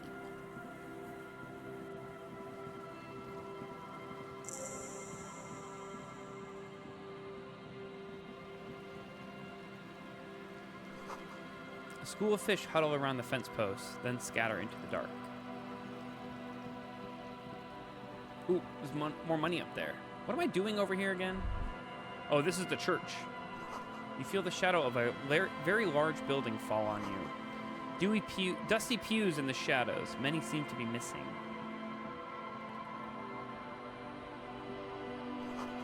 An altar shrouded in dark, or something like that. It's too dark to tell. Oh, I could take the stuffed bird to Gart. I could mail the thing.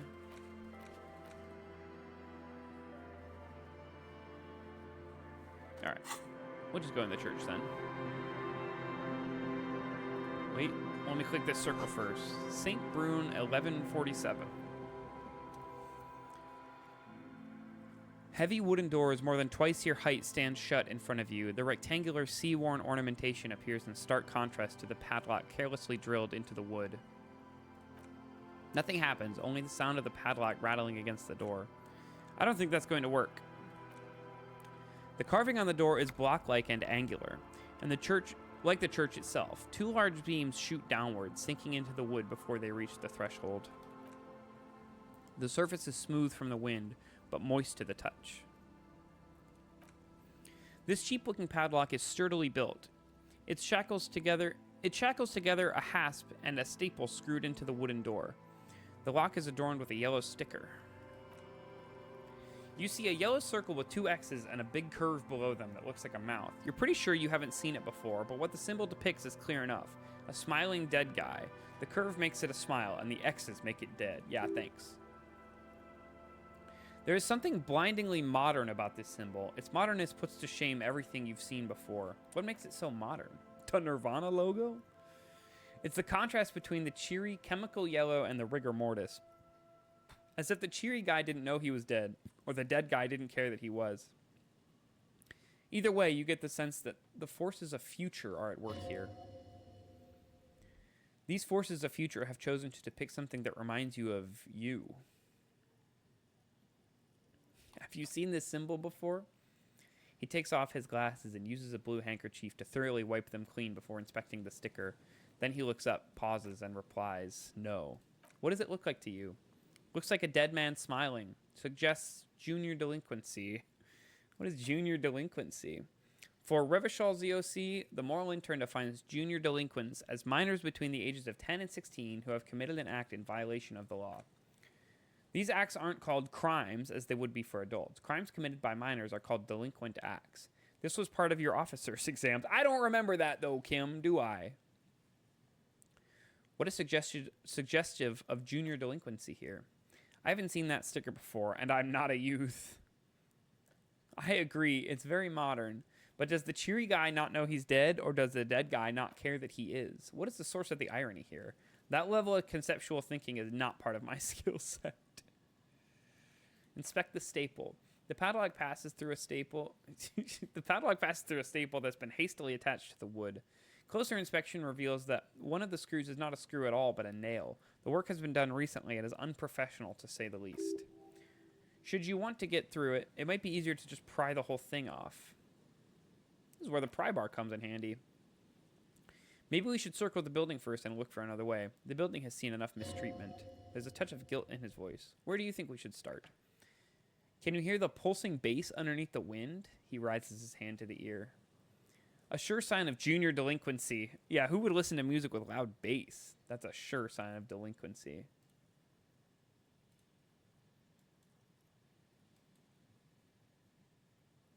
Tool not equipped. All right, let's see if I can get this sticker off. Yeah. Oh, I rolled a 12. Let's go. Nothing like the sound of a sticker unpeeling. Now it's stuck to your thumb. I'm going to put it in the ledger. Looks like today was a gold star day. Wait, I finished a quest for that, apparently. Let's leave. What did I do? Style your paperwork. I didn't even know about this. You and your conceptualization skill have decided to style that paperwork so it'd be cooler somehow. Be on the lookout, but no, this will take time. I didn't even get that thought, but I did it anyway.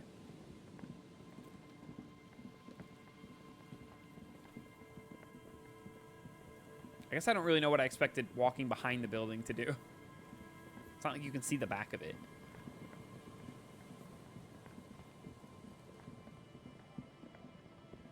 Oh, this doesn't help me either.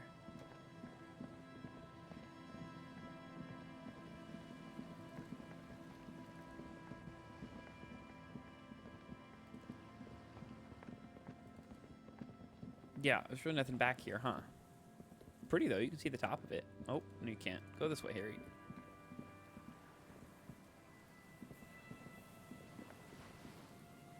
So you can't walk that way. Okay, fair enough.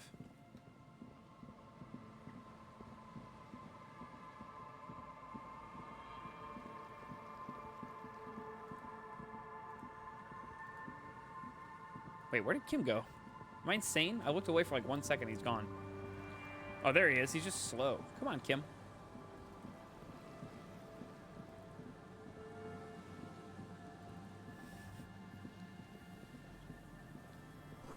A dead phone. A smashed receiver. Like someone hung up too hard. I'm trying to figure out what this circle is. Semicircle. Oh, it's the thing on the phone. Someone must have worked hard to smash the plastic dome. Metal payphone under a yellow plastic dome. You could use it to call someone unless you're out of change. Whoops, I meant to pick up the handset.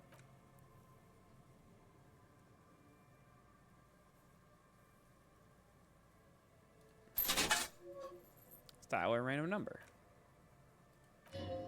This feels wrong. Should you be doing this? End of tone. Someone picks up. Pierre? Is that you, Pierre? The voice is female and sounds about 100 years old. No, this is not Pierre. Do you have any news about Pierre? Who's Pierre? He's my sister's grandson. He used to visit me as a lad. Fine young man. But who are you then? A salesman of some sort? Modern goods are rubbish-based. I can't afford them anyhow. It's a shame what you did to our country. The woman moans and the phone lies howl in unison with her. I don't know who I am, but who are you? I was a baroness. Pause. There's silence on the other end.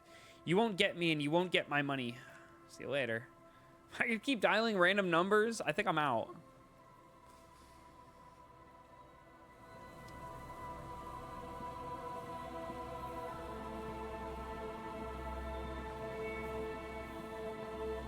Jacket? Free jacket? Buzz hum. The electricity flows through the wires with audible power. Someone has left an unidentifiable article of clothing on this railing. It smells really bad. It's streaked with dried seagull shit and tangled with pieces of seaweed. A dangling arm suggests there might be a jacket beneath the crust of filth. Please tell me you're not taking that with you. Why not? It's a guano-encrusted jacket, and you're already carrying around enough as it is. All right, Kim.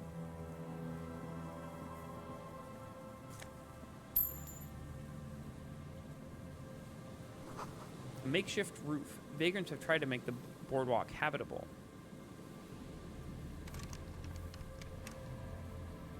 Don't know what that is. What are you, my mom? A coin-operated weighing machine hasn't been used for decades. I don't want to know what I weigh. It's okay. Wait, these look sick.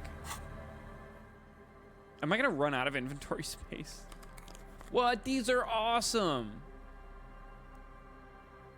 Nausea-inducing hell glasses. That's awesome. +2 encyclopedia is pretty sick, too. Could use these for the expression check.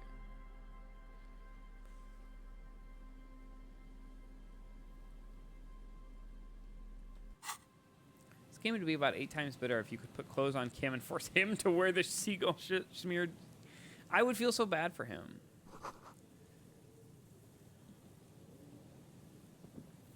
Kim deserves his beautiful orange bomber.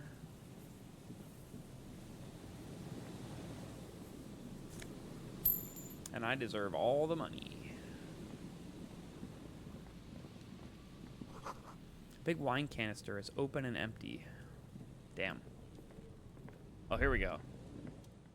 The smell, it's awful and familiar. What is it? Don't you recognize it? That hideous pungency, that faintly cloying sweetness, only death smells like that. Oh, I thought this guy was hanging out. The lieutenant has already brought his handkerchief to his nose. Eyes up, detective. Something's not right here. Yeah, could it be the dead body on the ground? Careful there. These floorboards look rotten and weak. Let's check this out first. There's some tear, an empty cigarette package, and a crumpled kebab wrapper. 2 empty bottles of Tallulah vodka and a can of black potent porter is all you find. A tragedy. He shakes his head with genuine sadness. Whoever tossed it here was a heavy smoker. The brand name reads Red Astra. Red Astra is the black market version of Astra cigarettes, known for their high tar content. Delicious. You see traces of mayonnaise and ketchup on it, as well as tomato wedge. The wrapper reads Shish Kebab Revachol. All right, let's take a look at this dead guy.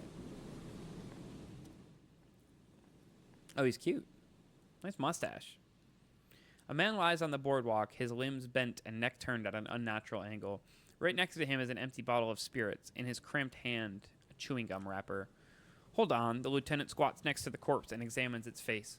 2 bulging eyes stare back at him, void of any signs of life. Lividity is faintly pronounced. Whoever this is, he's been dead for 2 days, no longer. He stands up and shivers as a gust of wind blows through his bomber jacket. We need to investigate. Another dead body. This is your job. Steel yourself. Calm now. Carefully. Just another day. Eat! What do you mean, eat? Oh, tar. Okay. Calm now. Carefully. Bye, May. Have fun getting food. Be safe. Study the man's clothes. He's wearing mud-caked boots, beige trousers, and an old brown leather jacket with a bright blue lining. There are traces of kebab sauce on his chest. The leather jacket suits him well. I want one. Bad timing. You find some sunflower seeds and rain-soaked library card folded in 2. His jacket feels sodden and heavy under your hand. Good. We should take a look at that library card after this is done. Let's study the guy. The man has fallen through a crack in the boardwalk and hit his head against the metal bench. Coagulated blood covers his black hair. One of his feet is still dangling through the hole. His expression is dull like the sea behind him, drops of water shining on his mustache. His eyes, empty and wide, look frightening in their frozen gaze. Height, 170 to 175 centimeters, curly hair, stout build. Age, approximately 50 to 60 years. He was confused when he died, confused and alone, most likely, overcome with the awful surprise of it all. He was just about to head home. The first step back home proved to be his last. There's some dried blood on the metal bench, right where the corpse's head rests. The floorboards are rotten and slippery wet around the hole. An empty bottle lies nearby. A chewing gum wrapper is clenched in his fist. Be very, very careful where you step here. A dried chunk of blood covers the hair at the back of his head, an open wound. It's sticky and cold to your touch. This is where he came out of himself, drop by drop when he was unconscious. It took 3, maybe 4 minutes. I don't see any other major wounds, do you? It's hard to say. Seems like the head wound was fatal. It's exactly the shape of the bench. Inland Empire? Yeah, it's like, I guess gut feelings. Inland Empire. Disco Elysium. The wellspring of imagination. Hunches and gut feelings, dreams in waking life. Yeah, basically that.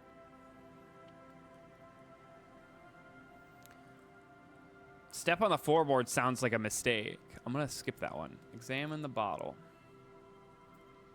0.75 liter Tallulah vodka with its cap missing. There's hardly anything left inside. Yeah, Inland Empire is a fun one.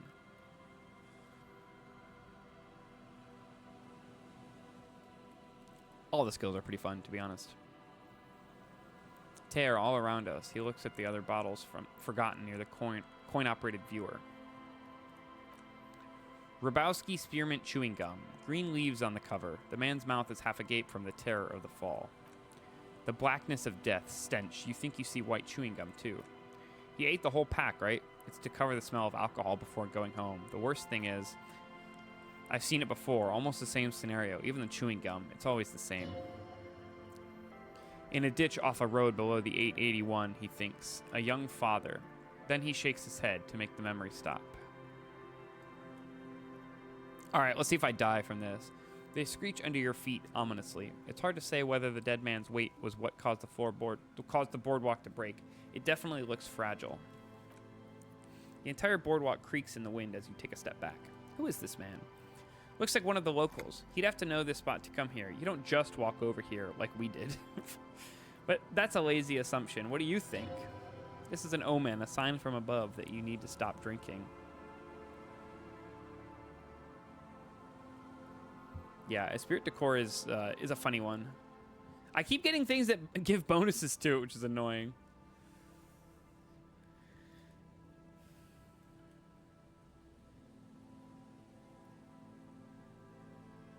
He looks like me. I could have ended up just like him, dead on some empty boardwalk with a bottle next to my corpse. Ow! Well, at least you're not married. Well, dang, you gotta add insult here, dude. Or what if you are? But let's try not to run ahead. For now, all we know is that he's an unidentified middle-aged man found dead on the Martinez boardwalk. What do you think happened here? Death by misadventure. He slipped and fell through. Not yet, but you could change that, Kim. Just saying. A truly unfortunate accident. If it wouldn't have been for that bench, he'd be alive. Could it be related to the lynching? No, I don't see anything that points in that direction. For now, let's treat this case as a simple, albeit sad, accident unrelated to the murder case. Do you think he was drunk? Oh, yes. What about alcohol poisoning and liver failure? Some symptoms of acute alcohol poisoning could have definitely played a role here. Severe confusion, respiratory depression, unpredictable behavior. But I think that death arrived through head trauma, not liver failure. What about the kebab? What about it? The deceased ate some kebab, he shrugs. It's probably from a nearby place, maybe in the Pox. Someone should be held responsible for this broken boardwalk. It's dangerous. They'll see this place off after the news reaches the coalition officials. I doubt they have enough resources to actually repair the boardwalk. Not that sealing it off would keep anyone away. All it does is keep the city council's hands clean. Yeah, I gotta reach in there. Right. It does seem to be a pretty straightforward misadventure, although there's still the question of identifying the body. What should we do with him? From where I stand, I can see two options. We either take the case and follow the leads to identify the body on our own, or we report back to the station and leave this to our colleagues to handle. What about field autopsy? A field autopsy isn't necessary if the cause of death doesn't appear to be criminal, and this looks like a simple accident to me. I'd say we should just write down head trauma in the autopsy report and leave it at that. It would save us at least 2 hours of unnecessary work. Yes, but isn't that kind of sloppy? Maybe, but we don't really have much time or resources to spare. The guys at processing will take care of the rest. The option is to take a side quest or not take a side quest. I will take the side quest. All right, we should first examine that library card you found. Then we can call the station for my Kinema. Let them know we're taking the case.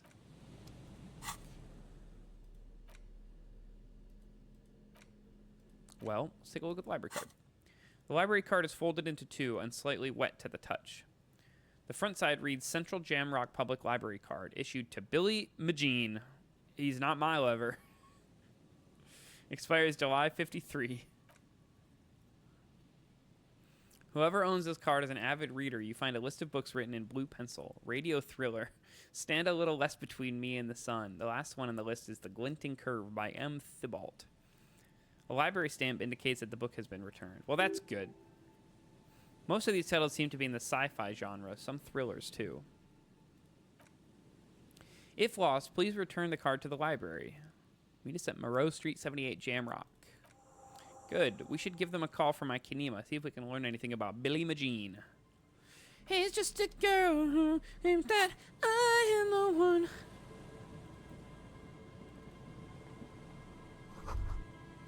Oh, that's actually true. I didn't even think about radio thriller. Stop messing with the coin viewer and hold on to something. The wind is so strong. I'll just get the fuck out of here then. I'm walking straight over this hole in the boardwalk. Let's go. Dude, I can't believe I found Michael Jackson.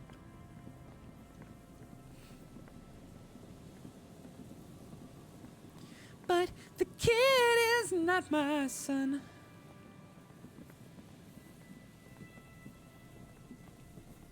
Is that all that was over here? Oh yeah, the electrical place.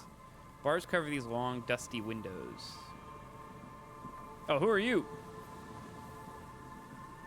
Hey, did you know there's a dead body up there? Do you want to see it? You show your son. Trant Hiddleston. And Michael, notice the windows, especially with how there are no windows on the south side. That was to deal with a blonde man standing next to his son, pointing to the weather-worn ruins. He sees you approaching and smiles. You officers come to investigate the historic subtext of West Martinez? I'm Trant Hiddleston. He turns to the lieutenant. You must be Kim. How the fuck does he know Kim? I was just telling my son about this building. Not a lot of people realize the historic significance here. Very rich in hypertext. Nice to meet you. Hold on, hypertext? Yes, hypertext, he says, as if it's self-evident. Jan Karp and the collection of cultural hyperlinks. Wait, what was that about the windows before? Oh, yes. So, Michael, they had to deal with the monitor glare, especially in the summer. They still had vector monitors back then. That was 49 years ago, so they didn't have windows on the south wall. You and Kim know each other? No, I can't say that we've met before, but I've heard of Kim, of course. Michael, say hi to the officers. He rests his hand on the boy's shoulder. The child stays hidden behind the hem of his father's coat, clutching to his worm-themed coloring book. Worm. Michael's a little tired today. We spent all night trying to run Orbis on his radio computer. Have you heard of it? It's a programming language used in grad. Quite tricky, but he wanted to play this grad-made adventure program. We've been getting really into worms lately. Yo, fucking Worms Armageddon? Is that what we're talking about here? You playing some turn-based war game where you play as worms? That's pretty hype. The man speaks in the artificial cadence of a professor or someone who's been on too many radio shows. But I assume that you're not here for giant worms when there are so many real things to see. Just as I was telling Michael before, this is where the Coalition landed in '08. We could be standing on what is the most interesting landmark in Revachol West. He points to the building again. This man is your half-brother. You feel it, but why? Wow, get a load of this guy. He really enjoys his trivia. The Orbis programming language was named after its inventor, Victor Orbis, a cybernetician from Grad. They run Vox in the Occidental countries. Ask him for money. What's so fascinating about an empty old building? Aha, but it's not just an empty old building. He raises his hand to his eyes, the springtime sun warming his handsome face. All four of you turn to admire the mural before you. What not a lot of people know is this used to be the R&D department of Feld Electrical. Well, yeah, it's not very obvious given the fact that it says Feld Electrical on the fucking side of the building in giant letters. And Feld, which now sells ink cartridges mostly, was once a top dog in the turn-of-the-century cybernetics boom. It looks old and weathered, with seagulls picking apart its stone and metal carcass. Bushy undergrowth has taken a hold of the collapsed rooftop. Some kind of bird has set up a nest on a broken windowsill. I don't think I've ever heard of Feld Electrical. That's not surprising. Only a vestigial ink cartridge and ferrotape manufacturer remains. He adjusts the suit jacket. They started out as Midway Electronics outfit in Königstein 2 centuries ago. After an aggressive move to Revachol, Feld became a global player in the emerging personal electronics market of the pre-revolutionary era. Still, Tricentennial was beating them in business machines. He gestures towards the building. But Feld had an ace up their sleeve, or should I say they were developing an ace up their sleeve. I'm mixing my metaphors here. What was that ace? It was here in Martinez, probably this very building, that they developed the prototypes for a tape computer. A tape computer? An elegant folding mechanism of rollers and ferrotape ribbons, portable enough to be a take-it-home solution, revolutionizing business machines, possibly even bringing them to the average consumer. Imagine that. Which is a feat of engineering even today's giants Ream, ICN, and ZAM haven't achieved yet. ZAM! He grins, admiring the sentence he just produced. He assumes something like a combat stance facing the wind. What happened? Indeed, what? The revolution? The boy wipes his nose on his sleeve. Unfortunately, their moonshot project never made it to the market, he nods. Feld's move to Revachol backfired. The revolutionary government liquefied their assets and expropriated those very advanced prototypes, possibly from this very building, or one of the adjacent ruins. He pauses, pointing to the other building, then continues. All of this was built by Feld, even the boardwalk. Wild Pines built Martinez proper as a resort for their middle management. Feld built this side of town for R&D. You saying that Feld Electrical built this boardwalk? Yes, they even built a pleasure wheel, but that got destroyed in the war. A pleasure wheel? Oh, Ferris wheel. Okay, I was trying to imagine what kind of like circle jerk they had going. Perhaps reminded of a childhood memory. It's clear he would have preferred there was a big wheel lighting up the coast. Yes, to lure in their star engineers. You know what engineers love is going on a Ferris wheel. This part of Martinez was nothing but reeds before Feld arrived. Reeds? That's what I'm looking for. They had to make the prospect of living here attractive. It was supposed to become a global center for innovation in cybernetics, but history had other plans. What happened to all the engineers? Oh, I'm afraid it didn't end well for the boys. He smiles again, as if somehow personally responsible for this bleak turn of events. But this story is a little too dark for a little Michael here. Now, if you were asking about tape computers, he means that the boys got shot by the communists. The boys were bourgeois. I'm not going to say that. Tape computers, he nods. What did the revolutionaries do with those advanced tape computers? They used them for military communications, he says, while his son looks up idly, chewing on the corner of his worm-themed coloring book. But also to write and send out press releases, the most notorious example being the Le Decret de Mars.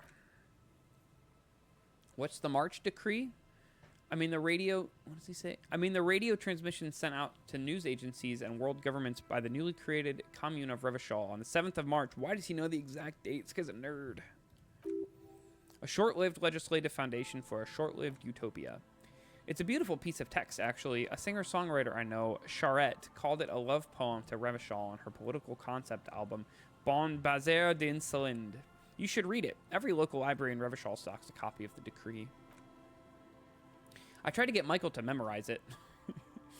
Tried to. Someone was much too interested in playing worms. Playing with his worm. How did those tape computers work? Did they work like radio computers? Actually, no one knows. No one even knows what a computer made entirely of tape would look like. But word is, they were very elegant. Exquisite, alien-looking turn-of-the-century hardware. He raises his finger, remembering something. Buckle up! 10 years ago, I did a little freelancing, I guess you could say. I was a special consultant for an exhibition at the Wompty Dompty Dom Center. That's my favorite center in Oranje. It raised the same questions, and we had lengthy discussions with Paul Ackerman, who was head curator at the time. This was before the twins Keith and Guy Juice joined the team. Wait, did he just say Wompty Dompty Dom Center? I believe he did, reaction speed. He did it. He said Wompty Dompty Dom Center like it's the most natural thing in the world. What the hell is a Wompty Dompty Dom Center? The Wompty Dompty Dom Center for Contemporary Arts. There it is again, those words. The exhibition itself drew on Lagerman's notion of memory, and so there were some parallels. That's why the head curator Paul Ackerman chose to... Kim, is he making this up? In fact, I'm not. The Wompty Dompty Dom Center, he says casually, is a place you can visit if you're ever in Vredefort, or ever in the market for an exhibition space / contemporary art research center. He clears his throat. But perhaps I should return to the tape computers. As I was saying, the device itself is very elegant, fragile even. One could write directly on the tape using a special chemical solution. The machine would then analyze the handwriting, perform operations, and project output onto a white screen. It was a beautiful, delicate thing. Made of black film and folding tape structures. Cool. Very, very cool, he agrees. Though I understand the socio-economic causes of the revolution, it pains me to imagine the revolutionaries setting fire to this precious device. But so they did. The Feld playback experiment vanished into the fires of '07. Yes, the official name of the prototype. Some sources report it as the Feld playback experience, but those are incorrect. He knows. Why did they destroy it? Who knows? Maybe it was an accident, or maybe they didn't want the technology to end up in the wrong hands. Either way, they're all gone now, all 3 versions of the prototype. Nothing but debris and ashes remain inside that building. He takes a step back. The boardwalk creaks mournfully in the wind. Do you have money? I do have some money, yes, but that's not really important here. He's not going to give you money. Come on, you need the money. Can I have some of that unimportant money? Oh, no, I don't think I have it on me, officer. I was talking in more general terms. He looks uncomfortable, his left hand squeezing his son's shoulder. I'm just spending time with my kid here, showing him around the lesser-known parts of our hometown. It wouldn't be wise to carry huge amounts of cash on such expeditions. No thanks to you for having me and little Michael here to pick your brain. A very interesting conversation indeed. Pick your brain. If anything, this was rather one-sided. He did the talking. Whatever. You see a once bright mural towering above you. The signage has peeled off over the years, but you can still make out Feld Electrical R&D. Oh, speaking of money. Another power box. It charges nothing now. It's empty.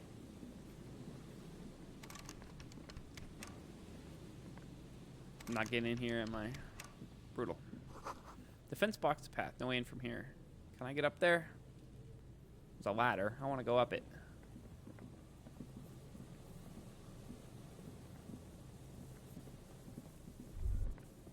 I guess I'm out. Wait. The remaining windows rattle from a strong gust of wind. They're covered in a thick layer of grime. They must have been like this for 40 years. Dripping water falls from a high place. All you can see is the shadow of a collapsing staircase. Lieutenant, can you make out what's inside? Can we make out inside? No, he shakes his head. The windows rattle in their frames. I won't even try. You know, I had a partner once. They called him Eyes because he had to show me things. It's that bad. This partner of his, Eyes, things didn't end well. It saddens him to say his name. Don't even ask. He wouldn't answer. Can you still shoot, though? Well enough, actually. It's odd how that works. I'm no sharpshooter, but I passed my shooting courses 7 out of 10. See, there's something on top here.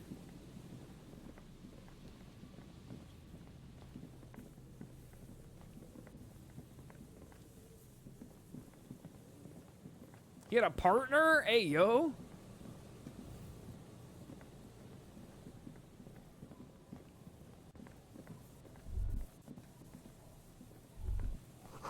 Relax, it's not yours. You didn't crash every MC in Revachol, hopefully.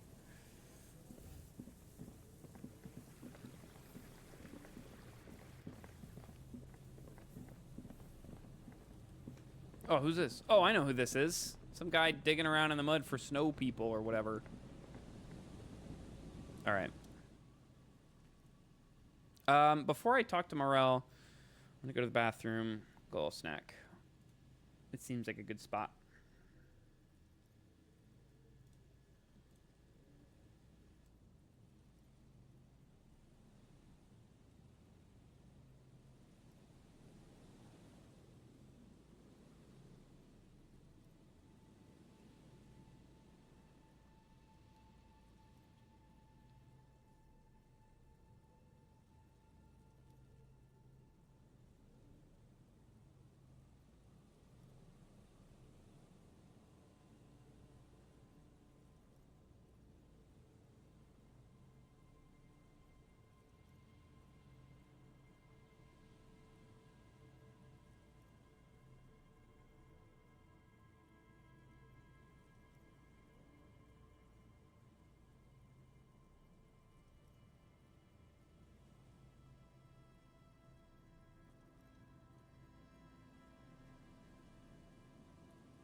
Okay, we're back.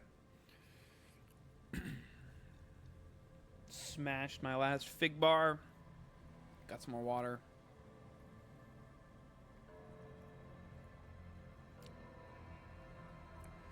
Time to talk to the Morel, the cryptozoologist. Here we go, nice and easy. No way out, little guys. No way out of this jam. There's a cylinder on the ground in which the man is arranging some netting. It looks like some kind of trap. He notices you. Who's there? Oh, the police. Hello, officers.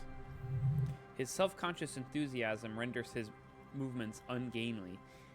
He looks like your understanding of a scientist. Uh-oh. Fucking Gary the crypto-fascist is here. Is that the police? I gotta do a voice for Gary. Is that the police? Why are the police here? That's how he talks. Don't worry, Gary. I'll handle it. You must be Morel, the cryptozoologist. To what do I owe the pleasure? That's sarcasm. He takes no pleasure from your appearance. Lena sent me. She's really worried about you and is waiting for you to get back. Ah, of course. Thank you for passing along the message. That damned water lock is broken and we can't go all the way around the 881. The 881 is a raised motorway that separates Martinez from Jamrock. The labyrinth of streets underneath it makes it difficult to pass, not like walking over a nice water lock. Do I tell him that I did it? The water lock's been fixed. Withhold the whole story. Oh, good. We should really be getting back. Gary could use a hot shower and a warm bed. Did he say we can go back now? Yes, Gary, we can go soon. He turns to you. If you see Lena, tell her I won't be long. Sir, your wife is waiting for you. I just have to do one more round, see if the phasmid has taken the bait. Then we're going. He refastens a bit of netting that has come loose in the wind. For all his passion, this man is diligent and patient. You can learn things from him. Tell me about this phasmid you're looking for. Well, first of all, it's damn difficult to find, which is why we've been knee-deep in the reeds laying traps for it. What makes it so difficult to find? Good question. Being a phasmid of the order Phantasmodea, a ghost insect, it disguises itself as plant matter, in this case, the reeds. He looks around. Awful lot of reeds around here, aren't there? I'm looking for bugs. And I suspect it may also have developed other specialized techniques to protect itself from predators, or scientists in our present case. What sort of specialized techniques? It's my hypothesis that it evolves certain electrochemical defenses that allow it to interfere with animal perception, impeding pattern recognition, confusing the visual cortex. But I cannot describe how these defenses work, much less how they evolved, without studying a live specimen. Yes, it makes perfect sense. You're beginning to suspect there's something paranatural about this phasmid. Well, yeah, isn't that kind of the whole point? A ghost insect, he said? These people are looking for a ghost. Ghost insects, so you're ghost hunters. That is precisely what we're not. We're zoological specialists looking for an extant species of phasmid. How big is this phasmid? I'm expecting it to be quite giant. One known species of phasmid, called the Megaphasmodia zuensis, is about the size of a grown man's forearm. So he leaves the conclusion up to you. I don't know what I'm supposed to conclude from that. Why are you so interested in this stick bug? It doesn't seem to be as colorful as some of the other cryptids I heard about. Typical rookie assumption. He flashes you a sideways smile. Insects are much more sophisticated creatures than those unversed in zoology give them credit for.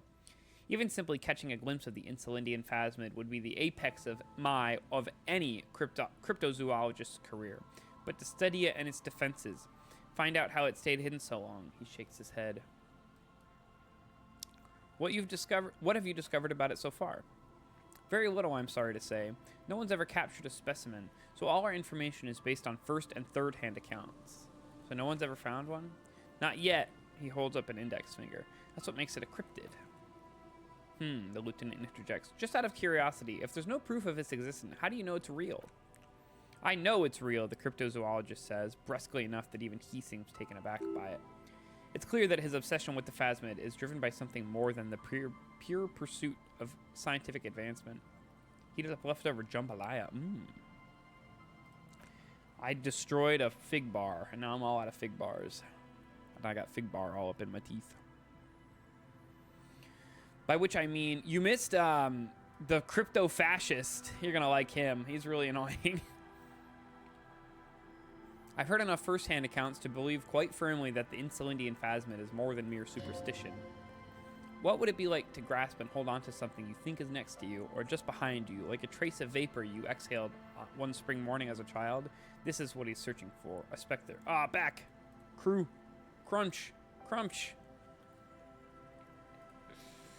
Bluetooth headphones, she heard. Oh, so you heard the voice I did for the crypto-fascist?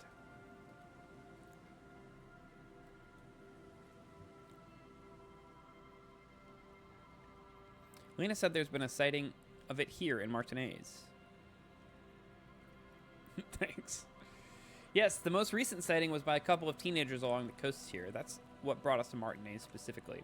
It's the first credible sighting in several decades. Admittedly, it's an unusual location for this species. But with all the sewage runoff upstream, it probably doesn't matter much anymore. Maybe it's died out? I have to resist the thought. He shakes his head vigorously. Such an extraordinary creature is doubtlessly highly resilient. After all, it's generally thought to be capable of parthenogenesis. He means asexual reproduction. The females of the species don't need to mate to produce viable eggs. This makes it easier for a species with a small population to survive. It's pretty clever. Yes, the Insulindian phasmid is a very clever insect. That's why it's so damn difficult to catch. But as a scientist, I must try my best to remain dispassionate. Tell me more about these traps. Well, he points at the cage of mesh and wiring on the ground. They may not look impressive, but Lena designed them quite cleverly, so I'm sure they'll do the trick. Lena designed the traps? Yes, he says with some pride. How do they work? Simple. Attracted by the locust, the phasmid crawls down the funnel and having eaten its fill, can't get back out. At least that's the intention. The net isn't a perfect solution, but we didn't want to use anything that might damage the specimen's delicate exoskeleton. What are you using as bait?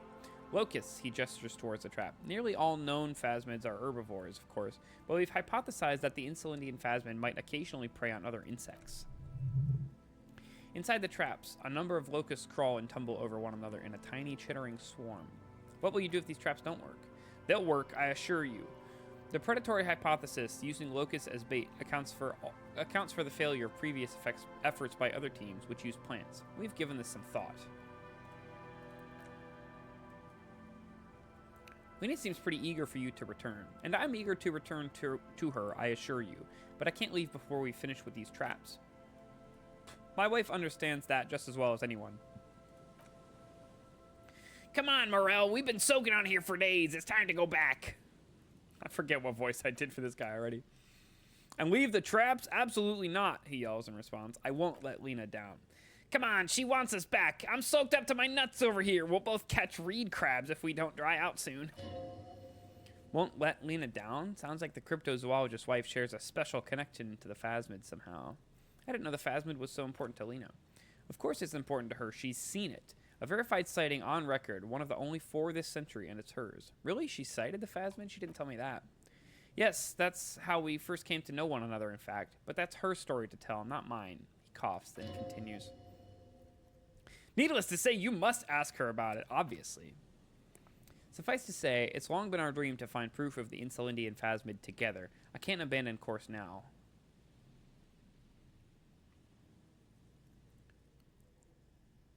Maybe you could go back to the whirling warm-up and come back to check the traps later? No. The traps need to be monitored on a regular schedule. What would we do if the phasmid were to starve while we were sipping tea at the hostel? He's dead set on this. Do I offer to check the traps for him? How did you become a cryptozoologist? I've always just liked animals and puzzles. Searching for cryptids is a bit of both. He seems reluctant to talk about himself, but he'll open up if you prod a little. So you're living your childhood dream out here. It's not child's play just because I have to trapeze through the mud every so often. Have you ever discovered a cryptid? No, very few cryptids are ever discovered, and not for lack of trying. To stay hidden is a cryptid's primary quality. It's even in the name cryptid. So how many have been found? It's the most important task at hand. The list of cryptids kept by the Cryptozoological Society of Chemney, which is 4,082 items long, about 2,000 have been confirmed as hoaxes. 2 are categorized as confirmed discoveries. The rest are in different stages of discovery, refutation, and data collection. Only 2 have proven to be real. Yes, the Chautauquan forest pygmy, who turned out to be an extinct species of primate, and a cave salamander from Yugograd, who is, honestly, quite unremarkable. It's in a zoo somewhere. We cryptozoologists are brutally honest with ourselves, even more so than the public. Most cryptids are hoaxes, or they are never found. That does not mean we should stop searching. I don't even know what to say. That is a small number of discoveries. Do you know what the success rate in pharmacological research is? 0.000003 of bioreactive agents have reproducibly beneficial effects. Yet science persists in the search for medicine, as we persist in our search for way less useful shit. Sorry, guy. All right. What if we... Oh, I didn't mean to say that. What if we check the traps for you? I didn't expect you to take such an interest in our work here, officer. I want you to help this bug man at any personal cost. I'm all in with this cryptid shit. I'm hooked. Caught the bug, I see. He cracks an unwieldy smile. It's easier to get caught up in the search than you'd imagine. What do I do if there's a phasmid in one of the traps? Bring it to me at once. Just make sure the trap is closed tight. Where are the traps? There are 4 in total. One is to the south on this little peninsula by the boathouses there. It's very near. Another we set in Land's End to the northeast. It's behind a small sand dune there on your way to the old radio tower after the church. The third is set near the canal, where you crossed, by a concrete slab, a big thicket of reeds going up the slope, and among them... among us. You should check at least one of those before returning to this one, since I just said it. This one's more of a technicality, but still, better stay safe and stupid than sorry. What if I encounter a phasmid in the wild? That's highly unlikely, officer, but in the event that you do, he takes out a small white spray can. I'll spray you with a pheromone mixture I developed. Spraying me with his pheromones. It's made of musk and research chemicals. The pheromones should attract the insect to you, or at least prevent it from bolting at the sight of you. It's quite potent. Will last about a week. Lay it on me thick! He douses you with the odd-smelling spray, a double helping as you present your other armpit. Then he gives you a satisfied nod. The lieutenant wrinkles his nose. I hope you're not buying this. He dispenses it without letting you touch the canister, so it would be precious, like holy water. It is precious. A single dose cost me 50 real to develop. Not that I expect you to understand self-financing one's own research. He looks at the lieutenant with disdain, then puts the spray back in his pocket. Let's get to it!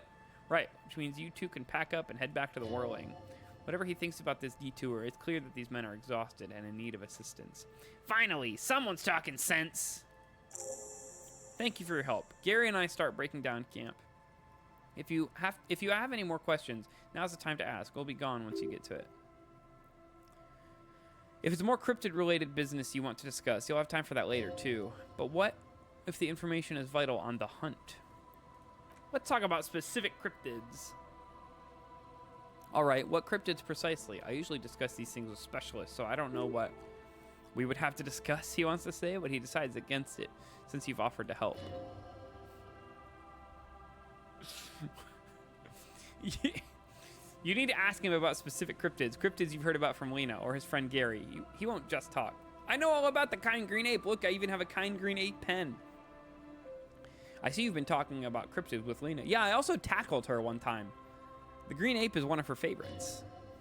A warm wave passes him. Of course the kind green ape is her favorite, he thinks. We traveled to the South Safford to look for it once. Gary and I got stuck in a rainstorm, though, and had to spend most of our time there in a little village. The search was fabulously unsuccessful, but the people were very nice. I'm glad they didn't understand what Gary was saying about them. Fuck you, Gary. What, South Saffra? They're just on a different rung of the ladder, Morel. I had no problem with them. Really? You kept complaining about how dirty everything is, but we digress. They're a nascent culture. I just didn't feel comfortable, and let's change the topic, okay? Talk about your critters or whatever. Yes, back to cryptozoology. You don't want to sow disagreement between friends. Yes, I do. Fuck Gary. I know about the most dangerous cryptid, the gnome of Jeroma. Formerly the most dangerous, yes, because he's fucking dead now. Do you know about the most dangerous living cryptid? I could become the new Gary? The crypto-socialist? Leave the police life behind?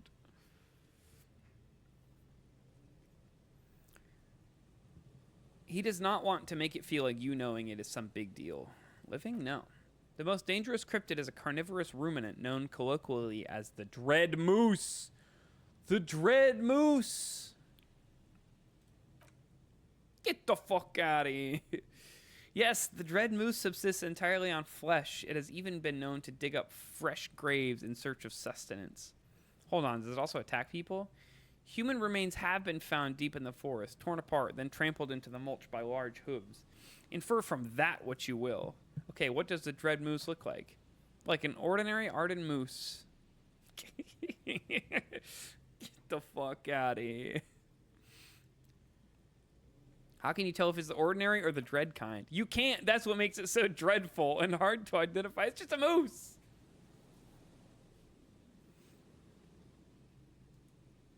Watch it, Chrissy.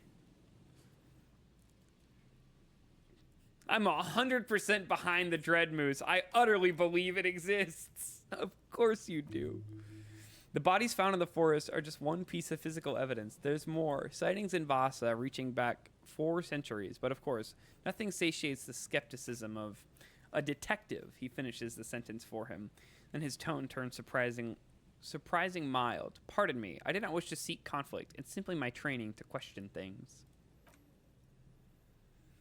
Understood, Lieutenant. The man tips his hat slightly and then looks to you. I know the biggest cryptid, the giant of Coco Nur. That's impressive, I guess. He does not seem that impressed.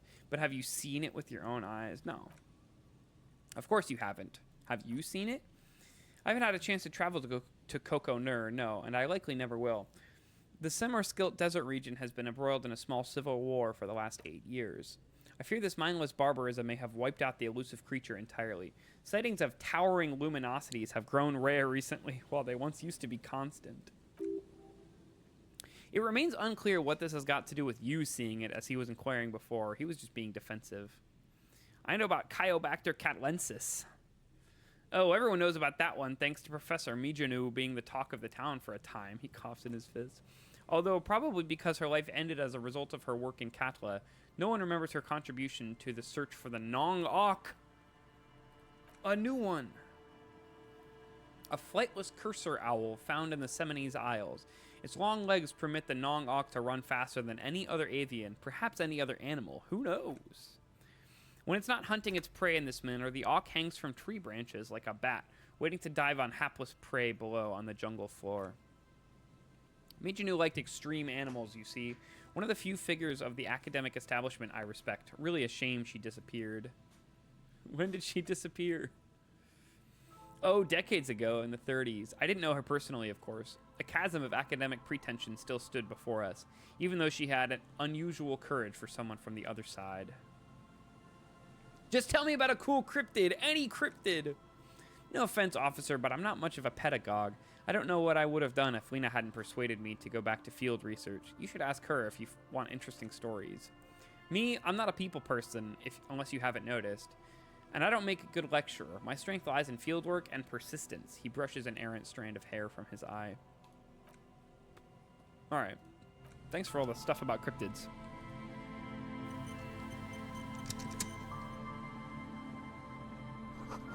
Tiny cages, carefully constructed. These soggy logs smell of ignition fluid. Still, they won't light up. What's up, Gary? Hello, I'm Gary. Very generous of you to help us out, officer. Yellow man, he turns toward Kim. I mean, officer. The lieutenant raises his eyebrows slightly and takes out his notebook. Yellow man, that sounds awfully familiar. Something to keep in mind for later. Boy, am I smart. I'm just waiting for my friend Morel to finish up with his insect traps. He quickly changes the subject, so we can return to civilization. Not a lover of the great outdoors? I like nature, just not on this bloody coast. Oh, he's British. Oh, he's British. That explains everything. I like nature. No, that's the Everard voice. Who pings me?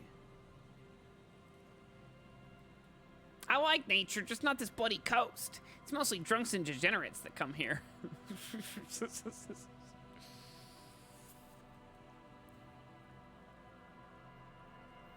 Drunks and degens, that's my crew. Dark times will do that to good men. He nods gravely, then shifts his gaze to the pile of soggy logs at his feet. Serious question time. This man is no innocent. No one is. And it explains the racism. I'm saying. Do you know anything about the man hanged behind the whirling in rags? Oh, so that's what the Elysium and Martinez is about. Great. He nods in sincere approval. Great to hear someone's finally taking care of that. So you do know something about it. He's like a 4chan user. No, he shakes his head emphatically, then corrects his tie. Nothing.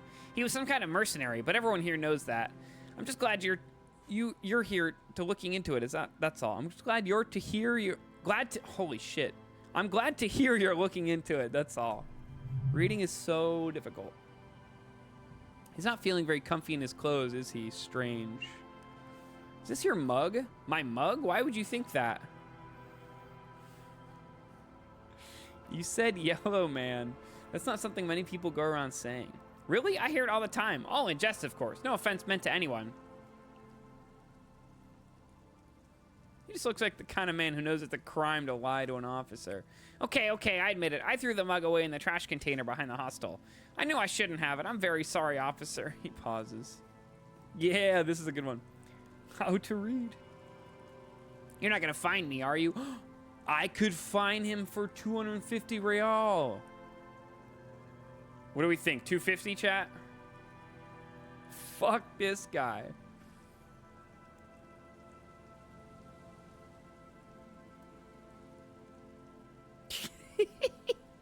All right, I'm finding him. Oh God, 250. How am I gonna pay that? He looks at the slip of yellow copy paper, then gets a hold of himself. Okay, I'll work harder. I'll pay it off, I promise. It's, in a way, admirable how quickly he composes himself after such a blow. The man digs authority, even when it's bullying him. And I'll never do it again. I don't know what got into me, really. Work has been stressful lately. Damn Koiko's price dumping us out of competition. What did you do, Gary? Nothing. Just answering some questions, helping out the law. How'd you get into the truck? Kill! Yes! Kill! I know a guy who works with trash collection services, CS Municipal. He gave me a master key for the trash containers of Martinez. Why would you need to get into everyone's trash? So I can use the Whirling's trash compactor to store my own stuff, he says, bowing shamefully like a fallen knight. Garbage disposal is expensive as hell. The damn humans run it like a mob. Yo, the garbage is run by the mob? It's a fucking Sopranos reference. I'm sorry, okay? I thought I could cut costs. I shouldn't have disgraced myself. Disgraced? The lieutenant raises his eyebrows and looks up.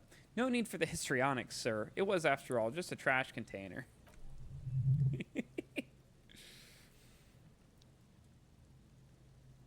Gary, did you put the clothes of a murder victim, the man who was hanged behind the whirling in rags, into that trash container? What was even illegal about the mug? Just the fact that he put it in the whirling's trash container. The mug itself, I mean, it's not illegal to be racist. But, yeah, Gart doesn't want people putting shit in their trash container. That's why he locks it. Because trash is expensive. Or getting your trash taken away is all privatized, I guess. Officer, please, let me explain. It's not like that. It's not what it looks like.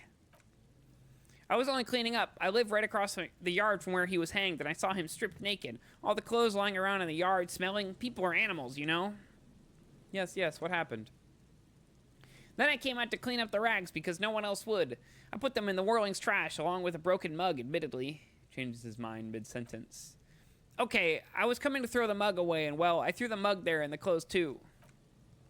Right, it was just civic duty, the lieutenant remarks drolly.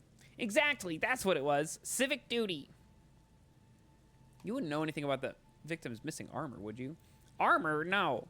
I mean, yes, of course. I know he was wearing armor, but I don't know anything about it. Oh, this guy definitely killed him. There's something going on here. You should observe him more closely after this topic is concluded. Do you have a gun on you that shoots jacketed bullets by any chance? I hope I can help your investigation in my small way. I'm going to arrest this guy just so that I can become Morel's new assistant.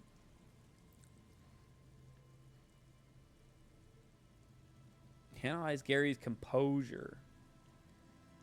Are you a cryptozoologist too? No, I help Morel with research sometimes, and I've learned some things along the way. But I don't usually go in for picnics like this on my own. After all this time with Morel, he must have an opinion on cryptids. This could lead to a good one. I'm into cryptids. Do you have a favorite? Oh, yes, the burning rhino. Morel doubts he's real, but I don't much care. What grounds does Morel have to doubt this? Because I won't be the one looking for him out in the Safra Sarai. What's a burning rhino?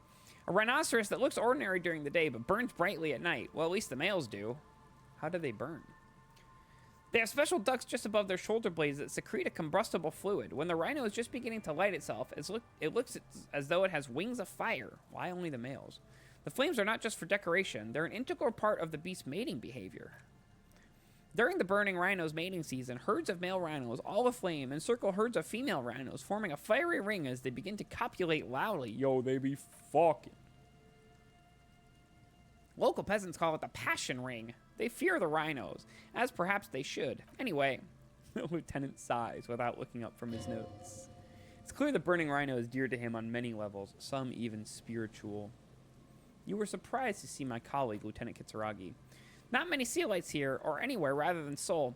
I meant no offense, truly. Do you remember how, when we met Measurehead, and I said the next races will be the really good one? I do remember that. Yes. Well, this is that racist. Oh, will he give us 3 wishes? Hey, man. All I meant was there are not many Sealites around here. I'm just stating a fact. Do you have a problem with Sealites? No problem at all. All right, let me do some drugs and then do this composure check. Oh, not this. And then I can level it up. Items. I found some speed earlier, which is quite convenient for this. Wait, tools. Do I still have this one? Yeah.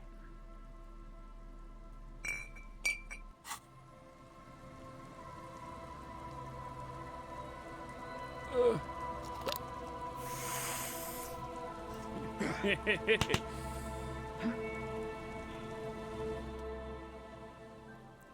Boost morale. 42. Heyo. That shirt looks very uncomfortable on him. Look at the buttons barely keeping that thing together, as if something is ready to rip out from underneath. His massive musculature? Probably not.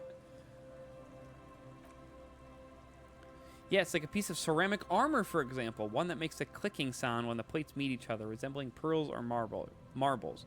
Stolen from the corpse. Book him! Kim, take him away! I see you're a connoisseur of high-quality combat gear. I knew you'd figure it out, officer. He sighs heavily. I'm sorry I didn't tell you at once. I was ashamed of what I did, and I didn't want you to know. You see gleaming white ceramic. Kill! You see gleaming white ceramic shine underneath. A thin layer of interlocking plate covers his gaunt torso. This shame is surprisingly sincere. Gary, what's going on? Later, Morel, I've got apologizing to do. No, you've got explaining to do. Why did you really put those clothes in the trash? Rip bozo. Everyone was picking those pieces off him, and I was watching them do it. And they scattered his clothes all over the yard. Everything was smelling. So I went there to take out my trash and started cleaning up. All those rags on the ground, him swinging up there, and I had a lapse of honor, sir. I thought, he's a foreigner. They all say he wasn't from here. Only the cuirass was left, so I stripped it off him. It was early in the morning. No one saw me. I took it with me. It was a mistake. Had I known it'd give you guys trouble, I wouldn't have. Fuck. It's okay. It was a loose end, and you're tying it up now. I'm so fucking sorry I called you Yellow Man. Sealite officers command the suzerain's navy. Most of them sided with the king when they were thoroughly conservative men, he realizes suddenly. It's difficult to say what the lieutenant thinks of this historic apology. His face does not belie emotions. Huh? What? Oh, queer ass. Yeah. Is that not how you say it? Pretty sure it's queer ass. Wait, you're hating on queer ass? Queer ass. I'm not wrong. That's how you say it. I'm good at reading. And I love queer ass. A piece of armor consisting of breastplate and backplate fastened together. Look it up.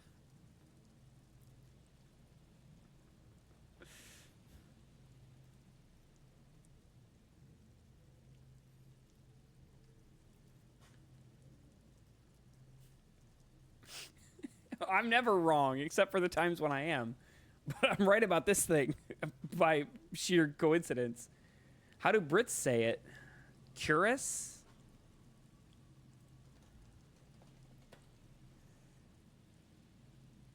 Cuirass.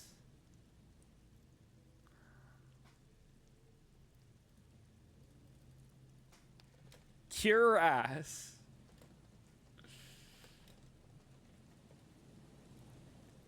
Cuirass. Cuirass.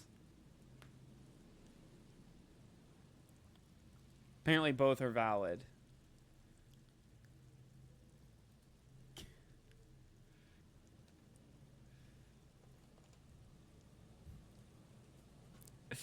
I don't know. I just Googled cuirass, and that's what came up.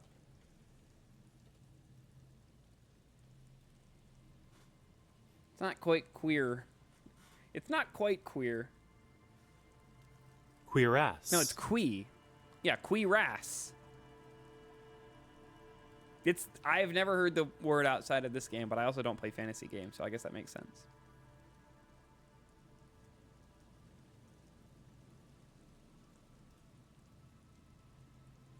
Look, I call them like I see them, and CUI is pronounced qui.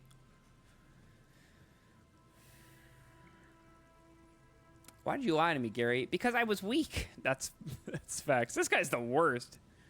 He doesn't even have resolve in his own fucking, like, messed up. He has, like, no consistency.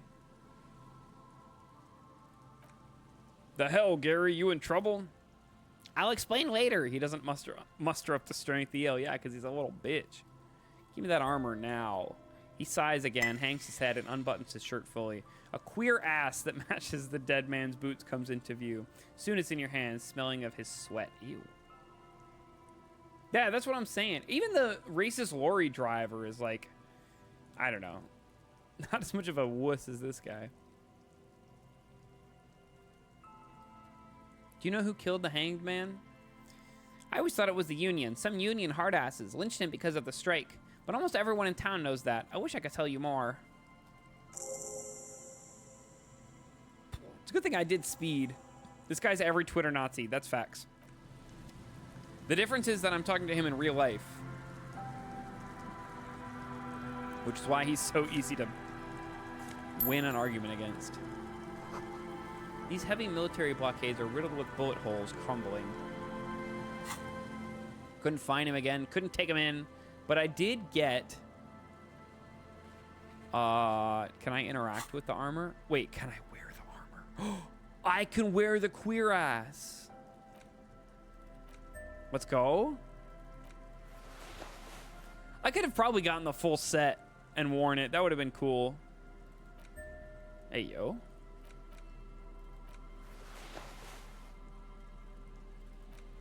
Yo, wait, the jacket with no shirt actually goes so hard.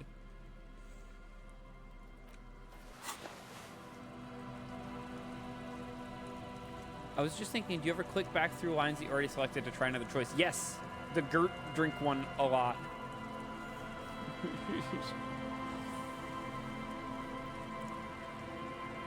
All right, what am I doing now that I've done this? Inspect the traps. Okay, yeah, we're doing that.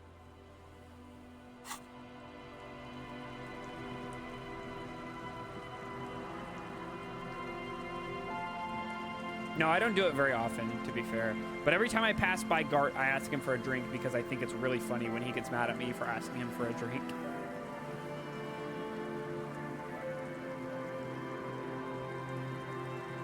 Can I get to that? Oh, yeah. Gart? Oh, sorry, Gert. Oh, yeah, I was mispronouncing it.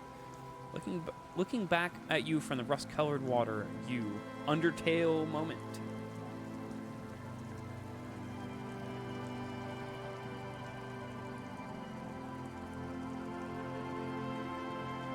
This. Didn't I do this already? Shout out Toby Fox. That guy has to have a Twitch account.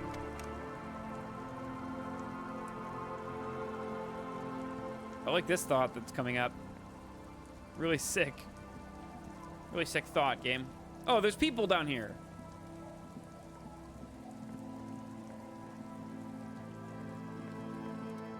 You stop mid-step and put your hand on the garish necktie. That bottle, Bratton, just look at that bottle. Where? Bottle? What? In this drunk's hand, on the pipe there, glowing blue, a mysterious other... Oh, UV blue. Let's go. Okay, cool. What do I do next? Oh, I think this is about so much more than cool. Please go talk to him. See what it's about. I'm drawn to it. Idiot Doom Spiral. Hey, Tequila! A 30-something man clad in two-piece Lycra TM tracksuit puts down his Pilsner and extends his hand in greeting. Good to see you. How's business? How's the whole reality situation treating you? So what's happening? Wait, Tequila? Yeah, Tequila Sunset. How are the high-concept, reality-based adventures proceeding? He says it like it's obviously your name. Like you call someone Billy Brunel or leader of the 4th Street Gang. Good, these people know your true name. Looks like it has preceded you, Mr. Sunset. More on that later. You're a moron that later. You know anything about Deltarune? Oh my god. Well, we'll fix that after I'm done with this game.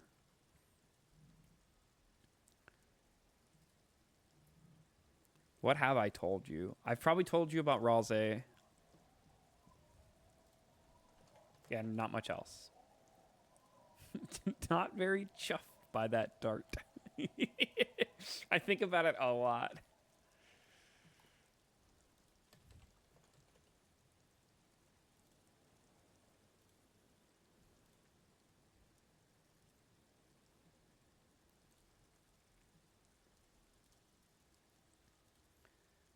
Shout out to Ralze. He's my favorite.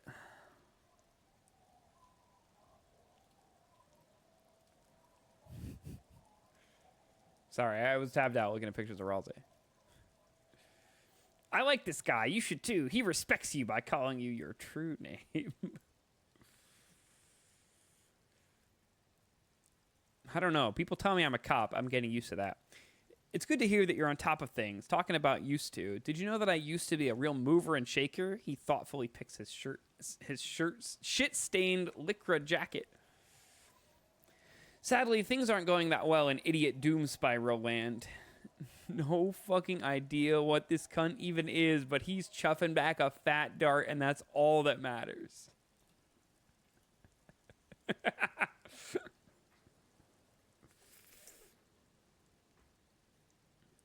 This is amazing. Hang on. All right, we're getting this.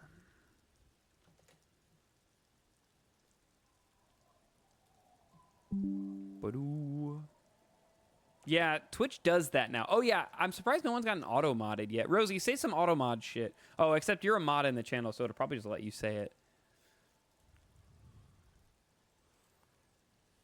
Is that a highly marketable $32 Ralze plush?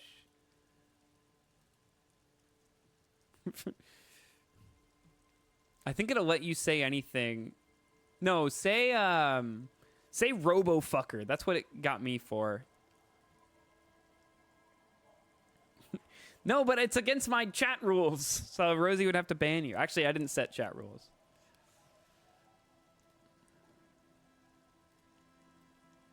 We're just going to put Robo Fucker. Okay, so apparently I turned off auto mod.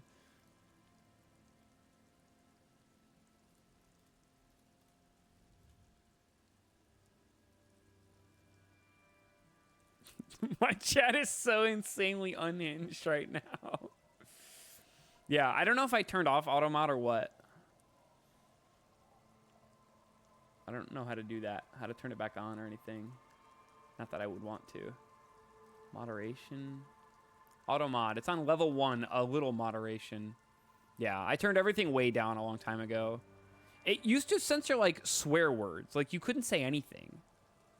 Anyway, we have this now in the corner of the stream. I don't know how long I'm going to leave that there, but I quite like it. Also, this guy's name is Idiot Doom Spiral, which is a sick name. Haven't found those keys yet. Haven't won that great piece of ass back. No word from my business buddies. This guy's your buddy. You feel it immediately. You belong to an organization, a fraternity of drunks.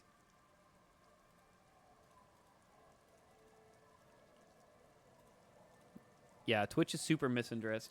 Oh, I remember it wouldn't let me say bimbo, but it would let me say himbo. So what does that mean?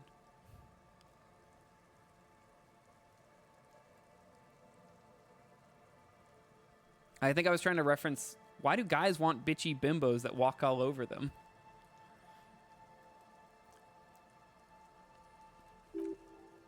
Idiot doom spiral, huh? This is bound to be a good high concept conversation at last.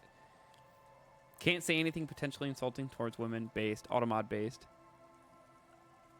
Yeah, I remember also you can't call someone shit. Like you couldn't say you are shit. And then, I remember, because you could say, like, you couldn't say he's shit or she's shit, but you could say they's shit, because Automod does not recognize non-binary people. Automod is not based. Or even you could call groups of people shit, but just not individuals.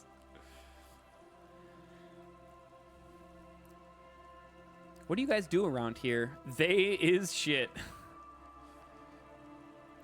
We're saving the world. He looks at his comrades. Don't call Abigail. Please, please, don't call, begs the man in the pipe. Okay, we're drinking. We're drinking alcohol. That's what we're doing. I tried to save the world once a long time ago. With enterprise, creativity, and willpower, but that didn't work out. Automod has its own code of ethics that may not make sense to human brains.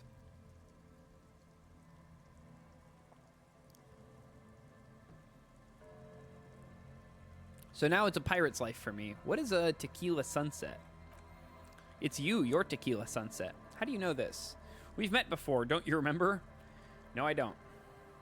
These guys are being disorderly. Better confiscate all their booze. Apparently they're my friends. No. Aha, he takes a sip from his beer. Bofa! That's just booba again, no? Or that's, oh, I get it. It's booba and caca, hence bofa. It makes sense now.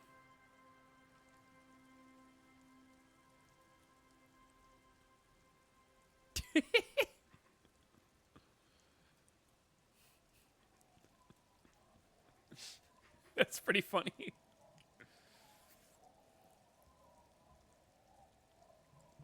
Get you a girl that can do both. Aha, he takes a sip from his beer. Do you want to know how Tequila Sunset came to be? Tequila Sunset. Something ominous there. For some reason, the name Tequila fills me with foreboding. Maybe I shouldn't learn what it means. Go ahead. Let me take a sip to moisten up my chords. He takes a big sip, then begins. Tequila Sunset rolled into Martinez last Friday. And by Tequila Sunset, I mean you, the man, the myth. This is me when I walk into Ignite Gaming Lounge in Skokie, Illinois. Wait, did we meet on Friday? Hey, let's not jump ahead of ourselves. This is your story. Stop interrupting. He takes another sip, then continues. You got here on Friday to solve a case. Debbie Ryan, look, yes. So good. Hoping to be the early bird who gets the worm. And by the worm, I mean the buzz. Because as far as I know, all you did was get pissed drunk. Word on the street is you went around the local hostel telling people that you're a police officer and that it would be really fucked up if you shot yourself in the head right in front of them. That's pretty high concept, if you ask me. It is. The lieutenant's brow is furrowed. He's listening as casually as he can. What happened then? It was a late Saturday night when we, the Union of Moribund Alcoholics, were getting our drink on. Nothing remarkable about this. We get our drink on 24/7. Makes everything warm and glowy. I trust you know the feeling. Oh, yes, you do, Bratushka. The only thing better than that is pushing the pedal to the metal after you kiss the tie. The only thing better than drinking is drinking and driving. One moment we hear the sound of a motor carriage revving up somewhere on the plaza, followed by a series of dings and bangs. Do you remember the sound of wood cracking, the billboard? Naturally, loud noises pique the interest of anybody owning a pair of ears. That's just the reality we're in. Naturally. Anyway, there was a brief silence, a gasp of silence, if you will, followed by a real commotion. We heard the carriage careening toward the coast at top speed. Sounded like someone jumped the canal. We grabbed our brewskis and rushed to the jetty. Never underestimate the speed of an alcoholic. What we saw was a sight to behold. A beat-up police carriage containing you. Right there on the beach. You revved the engine and screamed at the top of your lungs. The time hath come. That is something I would scream. So naturally, being the curious cat I am, I asked what time hath come, to which you replied, the time hath come for tequila sunset, the end of all things. Say nothing, it's more dignified that way. After which your reality contracted. You jammed the pedal, plowed off right off the jetty and through the ice. We ran towards the ice whilst you crawled your way out, miraculously unhurt, covered in seaweed and shit, like some kind of sea monster. When we finally got there, you were sitting on the bench crying. You said that your badge and uniform were in the car. It was too late to get in there, though. The carriage had sunk too deep. Do not come. Recognizing a brother in need, we offered our condolences and invited you to party with us, which you naturally agreed to.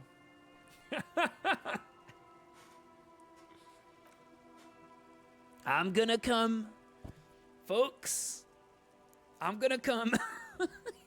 That's my Donald Trump. It's not very good, but there it is. You guys got my my Michael Jackson. My Michael Jackson impression goes crazy.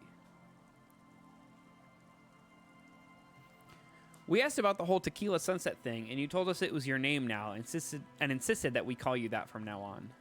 The worse it is, the funnier. Well, that means it's not funny at all, because I sound just like him. It's really good.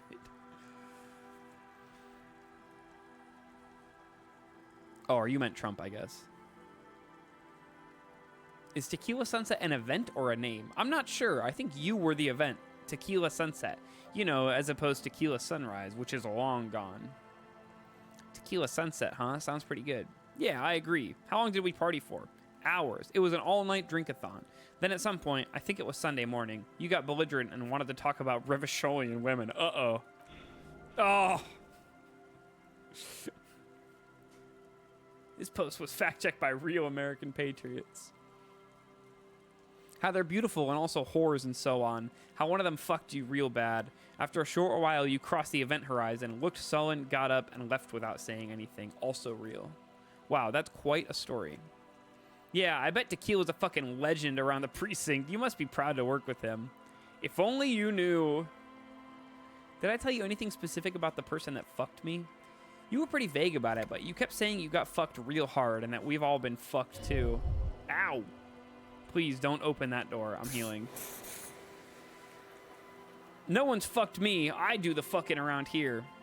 Abigail. This guy's more fucked up than me. It seems pretty painful, to be honest with you. If I had to guess, I'd say you're still working through some shit. You could say that again. Did I mention losing anything else? Besides your gun and your badge, you said something about your hope or heart or something. To be honest, the details are a little hazy. In retrospect, I guess you lost your motor carriage too. That's a big one. What the hell, you got physically hurt by starting to remember a woman? That's real life. That's some real shit. Did I say anything about my colleagues?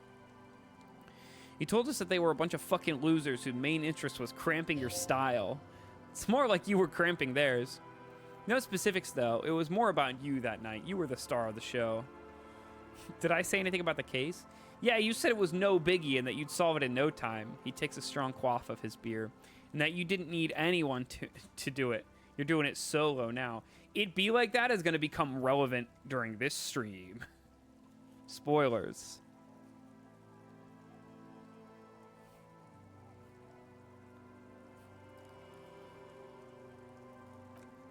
A lot of cops go solo and hermit once they reach that level of alcoholism. It's not meant as a joke. He's sorry for the hermit cop. Did we talk about politics? Yeah, you kept talking about how the coal mine owners were fucking us all over, just like that woman fucked you. I didn't agree with you, by the way. The spectral hand of the market makes sure everyone gets exactly what they deserve. Oh, yeah, the invisible hand, you know. The beautiful invisible hand of the free market that just makes sure everyone gets exactly what they need. Did you get a read on what kind of cop I was? You kept apologizing for being such a bad cop and for the damage you've inflicted on everyone around you. You also kept pausing to knock on the heel of your hand against your temples, saying, stupid, stupid, stupid. I don't need to hear anymore. It's a hard thing for a man to confront his past, he nods. That's why I avoid mine at all costs. Oh, true, I should do that. You seem like you're characterized by your storytelling ability. You want to tell me another one sometime? Whoop-de-doo, so now I'm a fucking storyteller, he says, slapping his knee. Right? Why not? Better than a beach bum. Yeah, want to tell me how you became Idiot Doom Spiral? It depends, really. Are you willing to help me out? What do you need? Booze. True. Did you already forget our party? He taps his finger to his temple. The thing I relayed to you earlier?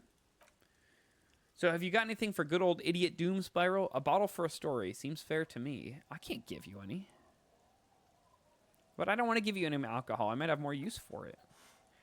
That very well might be the case, but looking at you, I can say with great confidence that I need it more.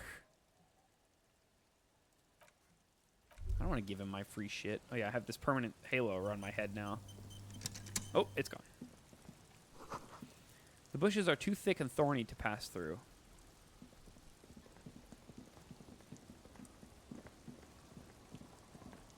So I'm looking for the trap for the thing. This is just pastime bench.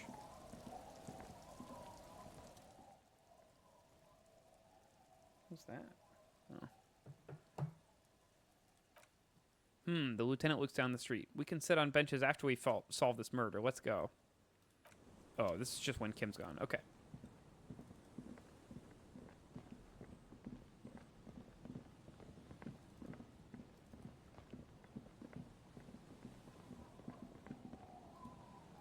Oh, here it is.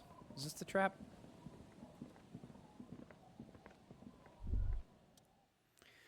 There's a trap in the reeds at your feet. Looks like the same one you saw Morel set before. Same mesh, same wiring.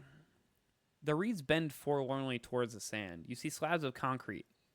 North. In the east, the city center hums to you. Locusts are crawling around the trap, confused but uneaten. You see no carnivorous reed phasmid gorging on them. Big surprise, the lieutenant grins mirthlessly. Anyway, 1 down, 3 to go. Damn, I was hoping it would be in the, I'm gonna say 3. Surely, he repeats and looks at the sea. Then at you putting the trap back on the ground. Anyway, the air is nice and fresh around here. Alright, where were the other ones? Near the boathouses, west of the Feld building. Land's End in the far northeast of the Feld building. Okay.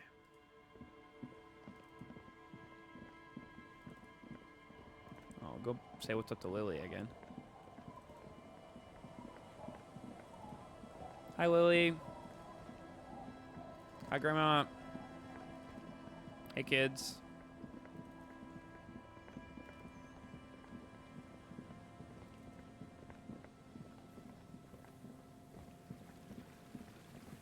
Is this the Feld building? It is, okay. So there's one to the west of the Feld building. What's that? Money! Oh, I can maybe go in here? No boat in the boathouse today. Might be locked. Nope, it's magnesium and more sunglasses. This one gives me savoir faire, which is nice.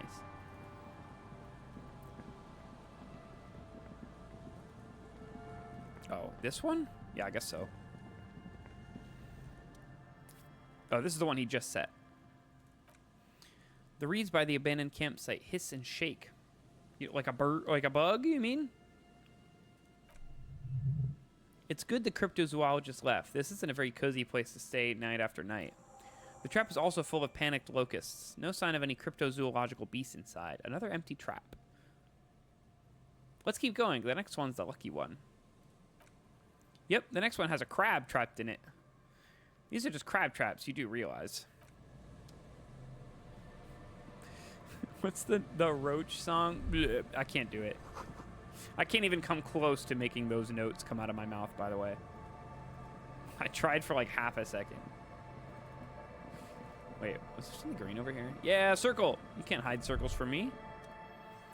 That patch of reeds over there, it's a great place to hide something. Kind of out of the way, being so close to the water. You mean like a big-ass bug?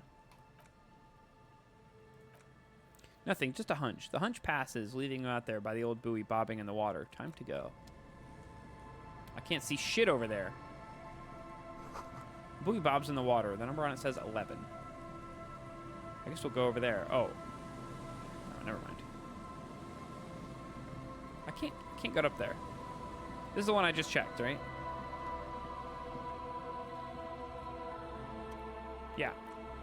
So where are the other two? Far northeast, west of the Feld building. Isn't that this? Am I insane? Check Discord. Important, real, not clickbait. God. Okay, hang on. The music is so loud.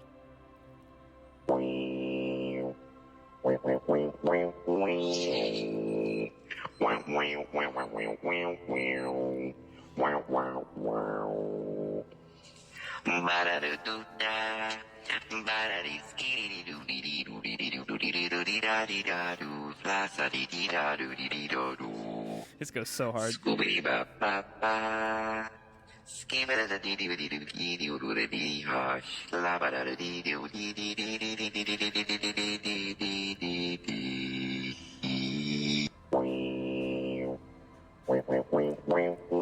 it looped. We're going one more time. I can set up a vocoder. I can do this. Oh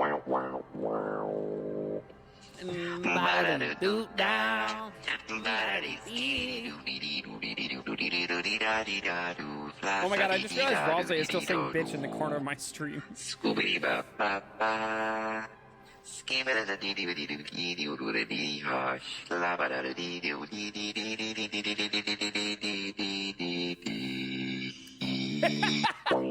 Whenever I get a sub, it's just the entire fucking thing. I'm taking Ralsei out. See you later. I should make alerts soon. I don't know what I want to do for them. The one I made for Jen is just like, I don't remember exactly. Something like that. Bye, Ralsei.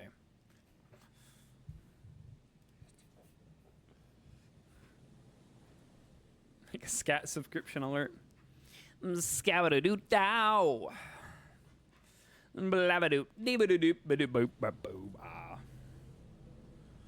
No, I gotta do something musical.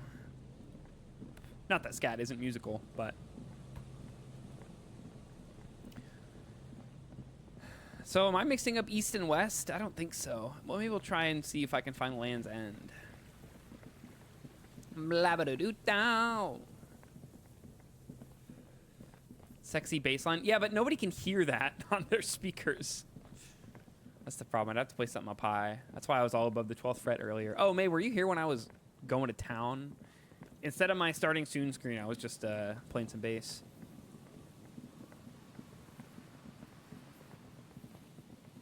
Oh, here we go. How come I didn't come up here earlier? No, I just didn't find it. That's all right. I'll do some for the stream outro as well. Another shirt. Whoop. And a bunker. This barrel has been recently discarded. It still smells of fuel oil. The chain trails off into the ocean to who knows where. These rusty gears used to turn the whole machine. I'll go in there at some point, but right now I got cryptozoological traps to check.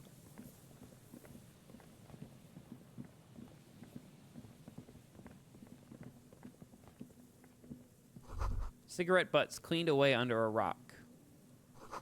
You take a mental note. Timur Tiri. Tralalero tralala. Someone's made a campfire here a long time ago.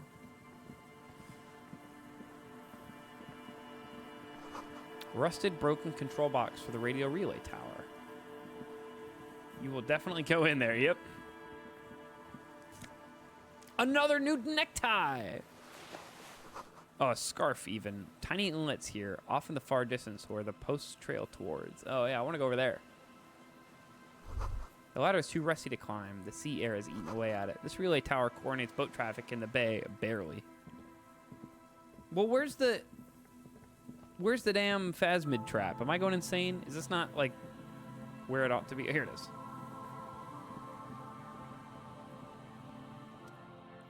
This trap's not too hard to spot once you know what to look for. Keeping it hidden has not been a priority for the cryptozoologist. The reeds sway in the coastal breeze. They seem to be waiting for something. Nothing but locusts in this trap as well. Definitely no cryptozoological monstrosity. Empty as all of them. One more of these and we're done. His face is red from the cold sea air. He crouches to catch his breath. Bummer it wasn't in there. I'm just glad we haven't found some poor cat trapped in one of these. All right, where was the last one? They said west of the Feld building. Near the boathouses. I went to the boathouses. I didn't see any. The boardwalk rises to your south. It casts a long shadow over you.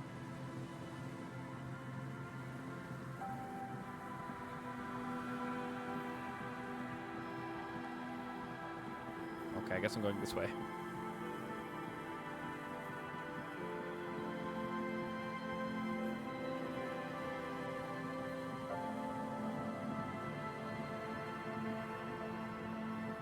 There sure is a lot of running around in this game. Wait. Oh yeah, Southmore. Okay, here's the Feld building. Wait, what's this? Oh, this looked like interactable. I don't know what's on the ground here. Something green.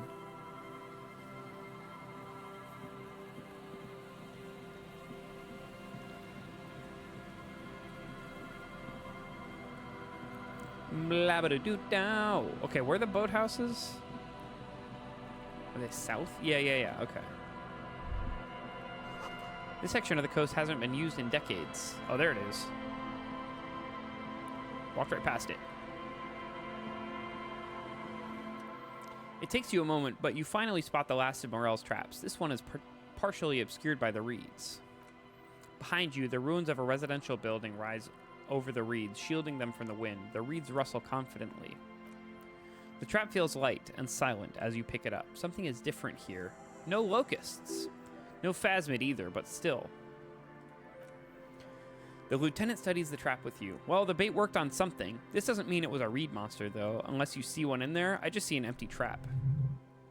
The netting is a little untidy, messier than the others, like someone or something picked up the trap and shook it before dropping it back down on the ground. I do get the feeling that someone or something may have messed with the trap. Perhaps our cryptozoologists have competition in the form of an actual entomologist, or someone else is sabotaging them. I could present more theories, but then I would be taking this on as a case, which I'm not. But what if it was the phasmid? What if it ate them and got out? Right. It doesn't look like he thinks you're right. Anyway, that's for the cryptozoologists to figure out now. We're not cryptozoologists. We're cops. All right. If you insist. The boathouse is shoddily constructed. A strong breeze might blow it over. Okay. I guess we'll go back to the whirling. There's a lot I can now do back across the river. Oh, this a whole building I haven't even looked at. Kim not thinking this is the future? Yeah.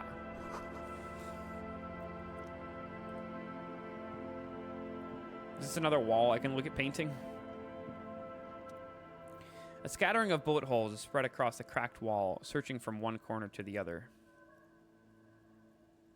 Look, Kim, even more bullet holes. Something's definitely gone on here.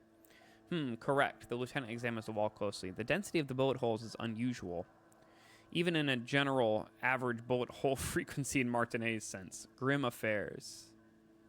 Kim, you're going to die a cop or live long enough to see yourself become a hero. Meaning this is a lot of bullet holes. He brushes the wall with his hand. Looks like a fully automatic rifle fire, something you don't see these days. The manufacturing and sale of automatic rifles was curtailed after the revolution. The destructive power of such tools proved to be too much. We do need to retain some humanity in this world. All right, we're trying this. Why this many bullet holes? Check. Yay. Roll to 10.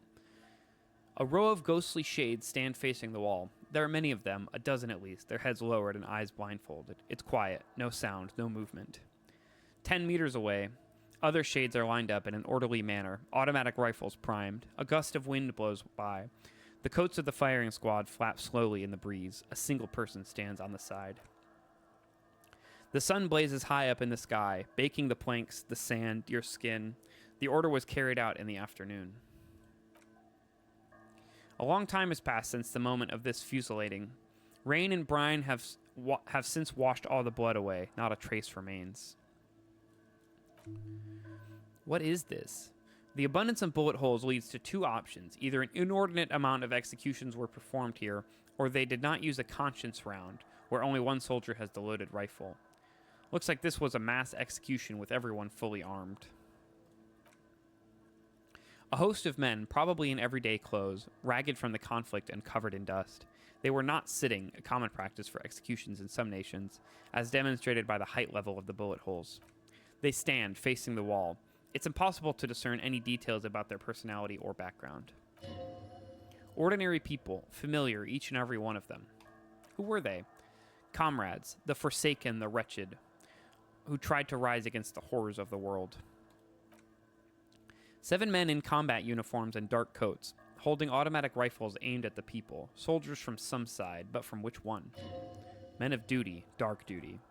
Who were they? Murderers, twisted by orders, young boys forced into killing. The commandant, the one who gives the order. Machine gun fire crackling through the air, the lights of the muzzle flashes dancing on his face. Kim, who was in this execution? At first, the lieutenant doesn't say a word. He just stares at the wall. I don't know, he says finally. I don't know who died here, lined up beside that horrible wall. It could have been any of the parties involved in the revolution. Perhaps the ones executed here were the loyalist conservatives, killed by the communists at the start of the Civil War. Or it could have been the communists, put to death during the last stretch of the conflict by the coalition forces. Remember what Trent Hiddleston said about Feld. What if it was the Feld personnel when their assets were being seized by the revolutionaries? Another likely scenario, the lieutenant nods. Or maybe... What about people from the coalition, the so-called moralists? Yeah, it's very unlikely that the coalition forces were the ones who died here. They were always the last ones against the wall. To be honest, if a coalition member was anyone in this situation, it was the commandant, the superior, giving the orders. A cold sea wind blows away the figures. Did I gain anything from that? It's unclear. It was fun, though.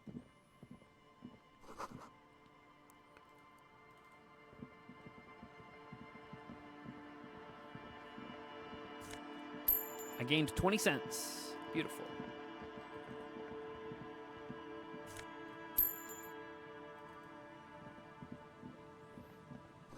The door is not only barred shut, it's inaccessible.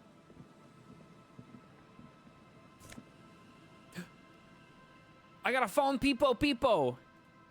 Man, I could have gotten the whole fallen set. I guess I still could. What do you think? Should I try and get the full fallen set? Oh, what a cool looking Peepo! I kind of want my perception.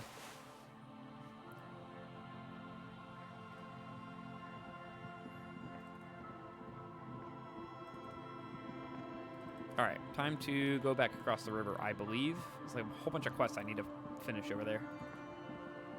Can I go this way? I guess not.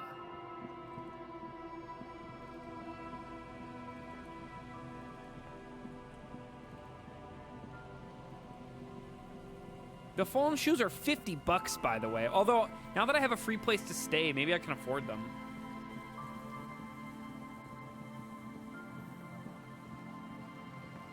It would be pretty funny to get the full set.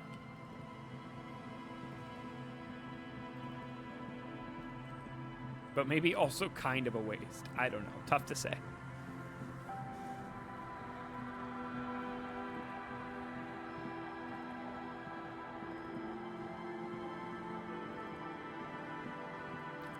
Take me this way. Can get some sick new speakers for my shack. I'm still trying to find that sad tape as well. Maybe that's somewhere over across the river.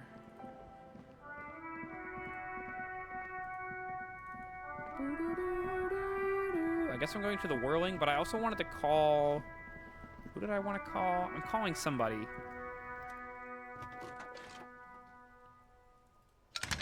Maybe it becomes clear. Jamrock Public Library. Why am I calling the library?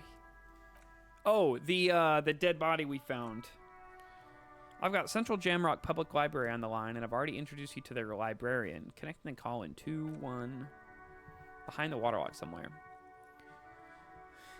Yes, this is Central Jamrock Public Library here. A male librarian answers the call. How can I help you, officer?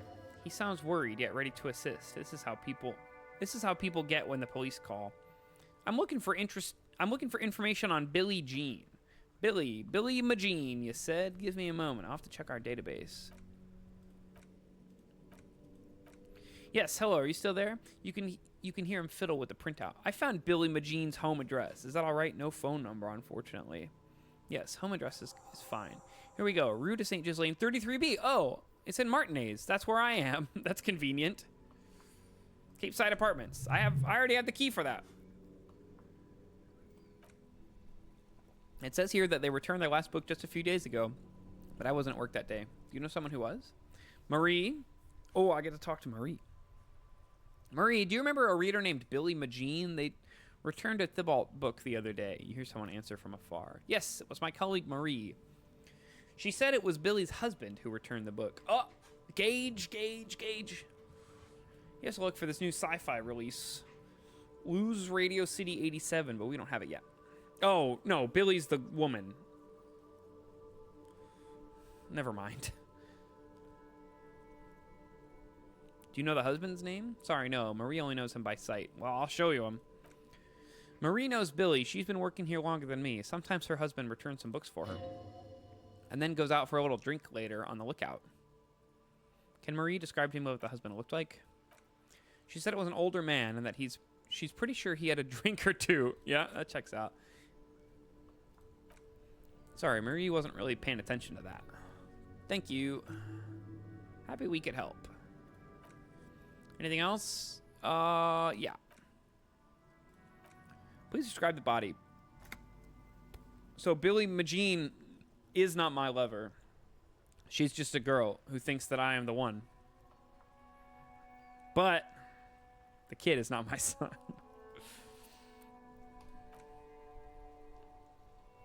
We suspect he might have been inebriated when he fell. There were bottles all around him and traces of vomit on his shirt. Any signs of violence? Nope. Seems like it was an accident. No field autopsy necessary.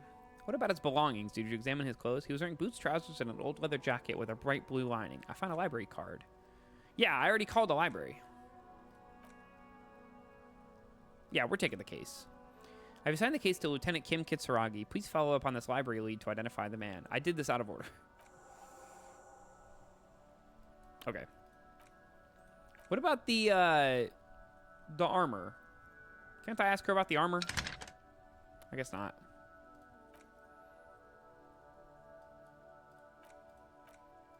Okay.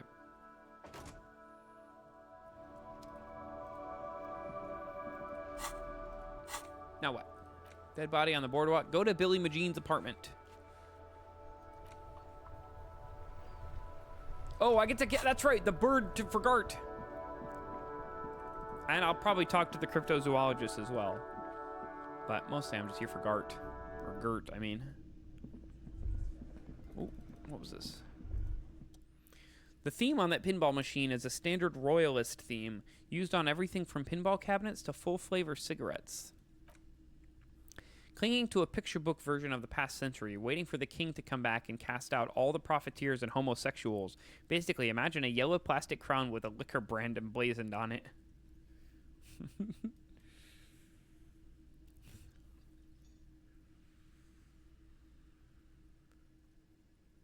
I'd rather know more about the world of today. The contemporary period stands still. The faded carousel of progress that doomed the royalists is itself winding down. Our time is decelerating. Into what? Who knows?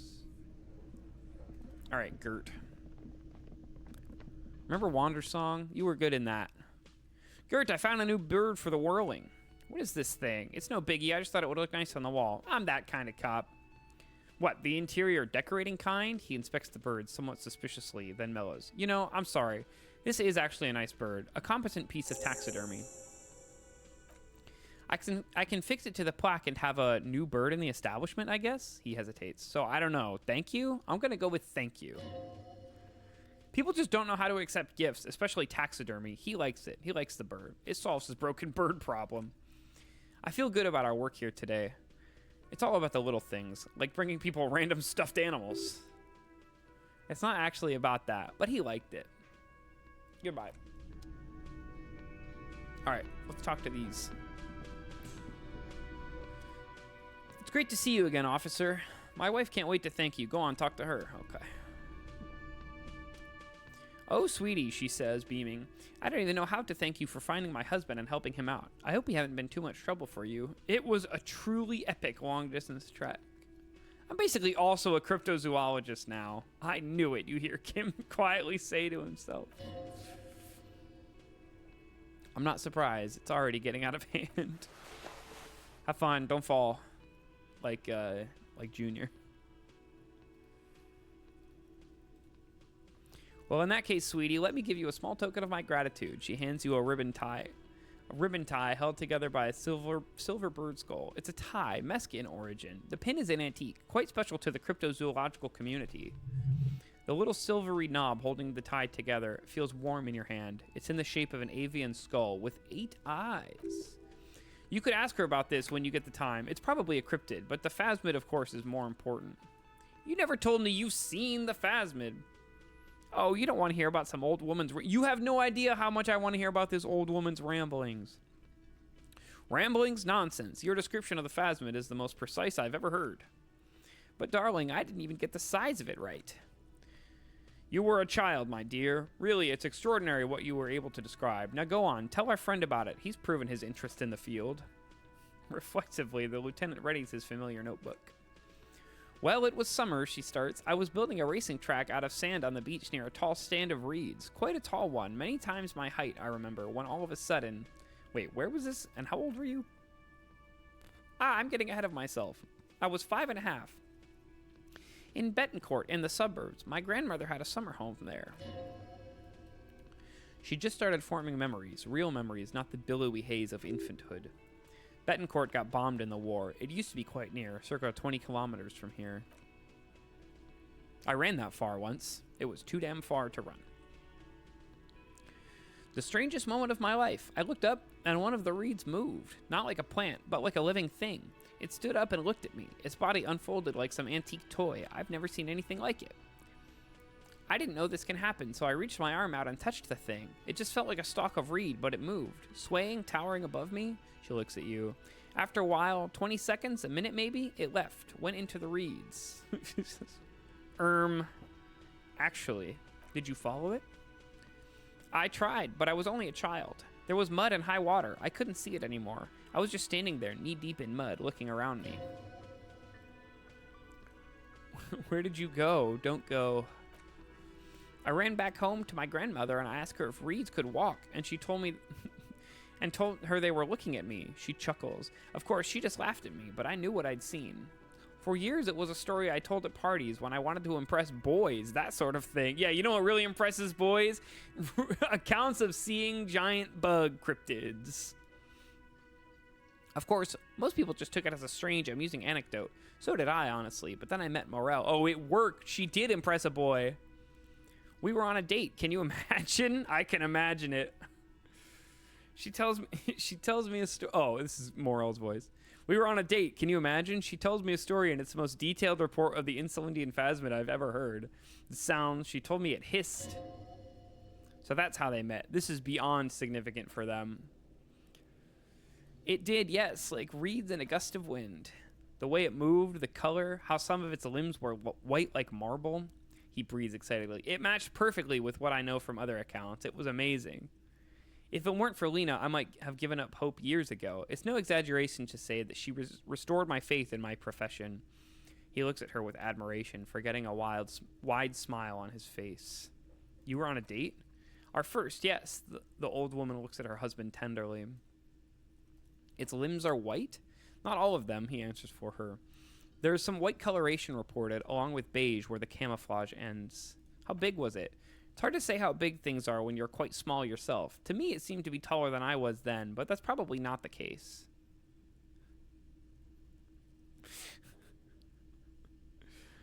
Kim, what do you think of this? I thought it was a wonderful story, ma'am. He closes his notes and gives her a simple smile. But I don't believe it. A child left unattended on a warm day. Children make up stories and then end up believing them. Thank you for sharing this with me. You're welcome, sweetie. I do appreciate the chance to relive it whenever I get one. It was just such an impossibly sunshiny day. So warm. And she could get up and walk right into the reeds on her own, into the mud, anywhere. All right, did I finish that quest yet? I think I did. Oh, no. Oh, now I have to tell Morel about the traps. I forgot about that. Haha, nothing like the gratitude of a good woman. Now then, what can I do for you? Gives you a gruff pat on the shoulder. I like this guy. Hey, I checked all the... Oh, he tries to play it cool, remain professional, but inside, this man is itching for some news on those traps. One of them was empty. Completely empty? The cryptozoologist's eyes grow wide. Yes, there was nothing in the trap. No locust, no phasmid. No locust, but no phasmid either. That's not ideal, but... It means that the Insulindian phasmid is even more clever than we thought. Of course, the detective whispers to himself. More clever. You're dealing with a subject near and dear to their hearts. It might behoove you to tread lightly. Yes, the Phantasmodia picked off the locusts and escaped. This is good news. Though we'll have to reconsider the design of the traps. Make them more secure. Gary, fuck you. Another trip to the reeds. Yes, that's exactly what this is. What a deft hunter, the phasmid. Of course, be sarcastic. Oh, wait, what's happening? Minor spelling mistake. Oh, he's accusing me of being sarcastic.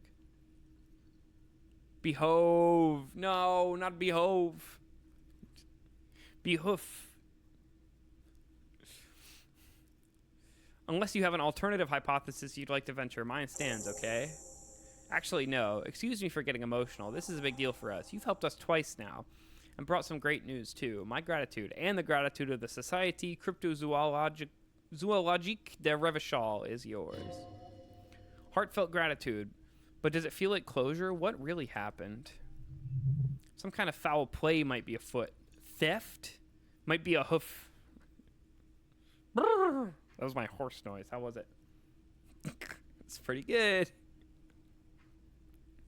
Thank you. It's an honor, he says with a straight face, then turns to you. We should probably return to our main investigation here. This has been refreshing, but helping cryptozoologists isn't really a priority for our organization, is it? The lieutenant looks out the window impatiently. Damn it, Lieutenant. Have you no intellectual curiosity? Enthusiastic about phasmid. Something up with the trap. Kuno's a hooligan. What does that have to do with this?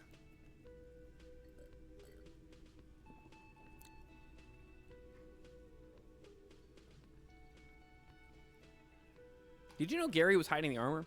Hell no, I had no idea. And I'm still cross with him, to be honest. It's not like him. He's got his quirks, but dishonesty or disloyalty are not one of them. Thanks, the man mutters in the distance. He doesn't dare say more.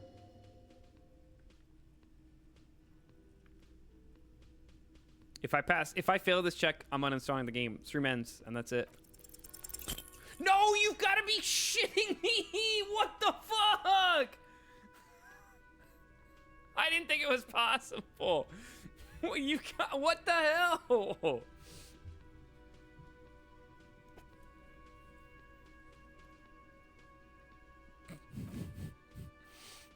Here's an idea. Maybe the locusts ate themselves? Auto-cannibalistic locusts? I appreciate your unconventional thinking, officer, but really, cryptids aren't your area of expertise.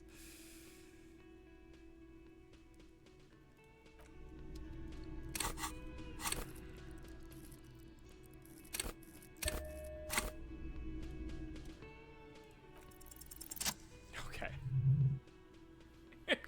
I'm way ahead of you.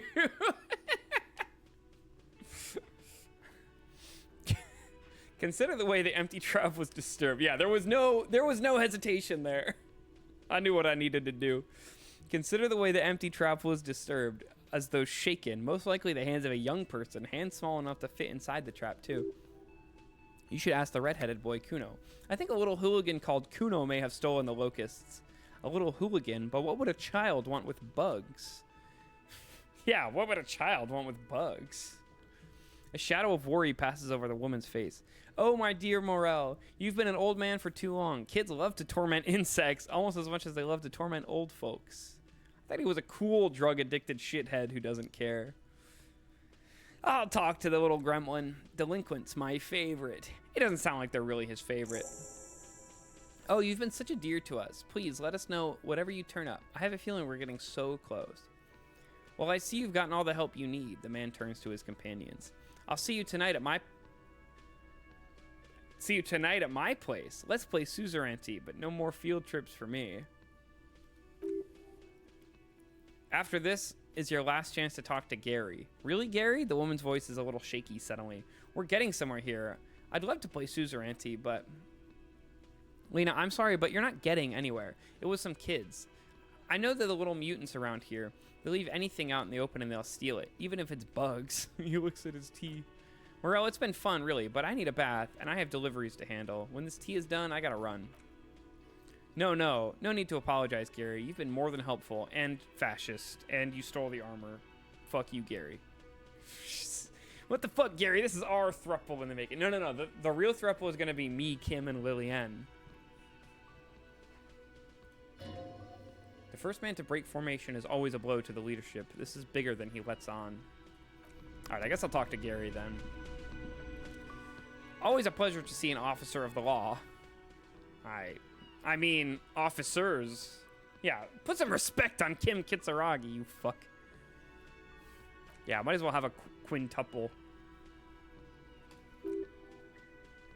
Yeah, there's nothing else I have to say to this guy. Okay.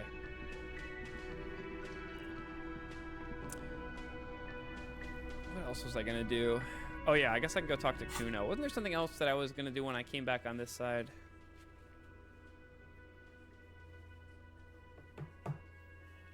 Oh, I can go to Billie Jean's apartment. Oh, and I have to mail this envelope. There's so much to do, so much to see. I'm gonna go mail that thing first before I forget. Killing Kuno is all that. I'm not gonna kill Kuno.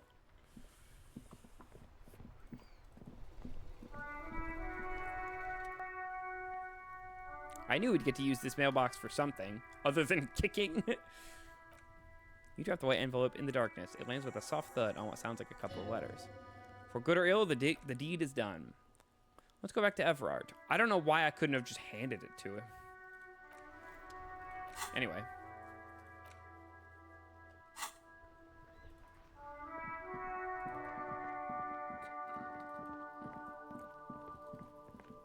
Kuno, did you eat bugs? Kuno's like Kuno's dad. Kuno doesn't give a fuck about what you're doing. Kuno, let me get those pants. I have so much money. But not enough to buy the pants and the shoes. So I'm going to hold out for now. No, Kuno doesn't give a fuck about bugs.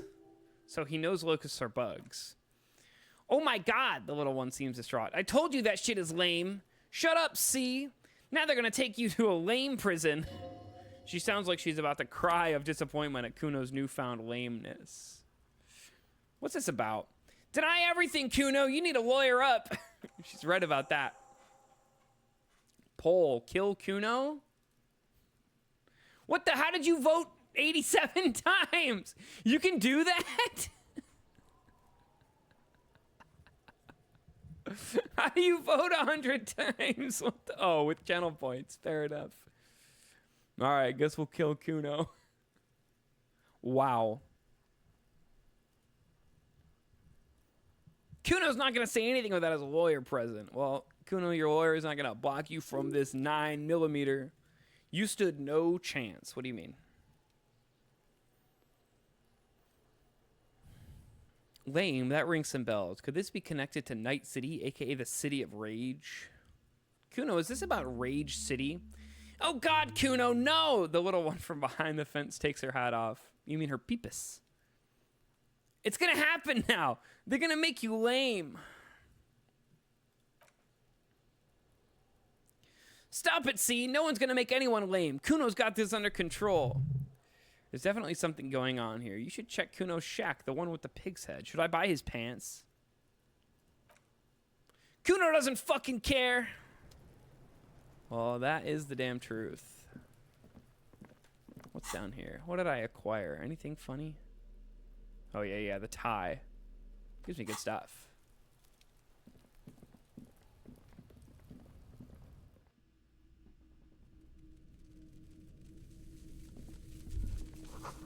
It's Crawling with locusts in here, a magnesium supplement you rub on your chest to live a happy magnesium-rich life. I love magnesium. It's like one of my favorite things. All around you, the hisses and chirps of locusts fill the musky air. The earthen floor of the shack has been shaped into mounds of mud, dotted with little holes for windows. Like skyscrapers, spires of dirt and sand rising, accommodations for their insect... Oh, he's building a little bug farm. That's cute. That's what Rage City is.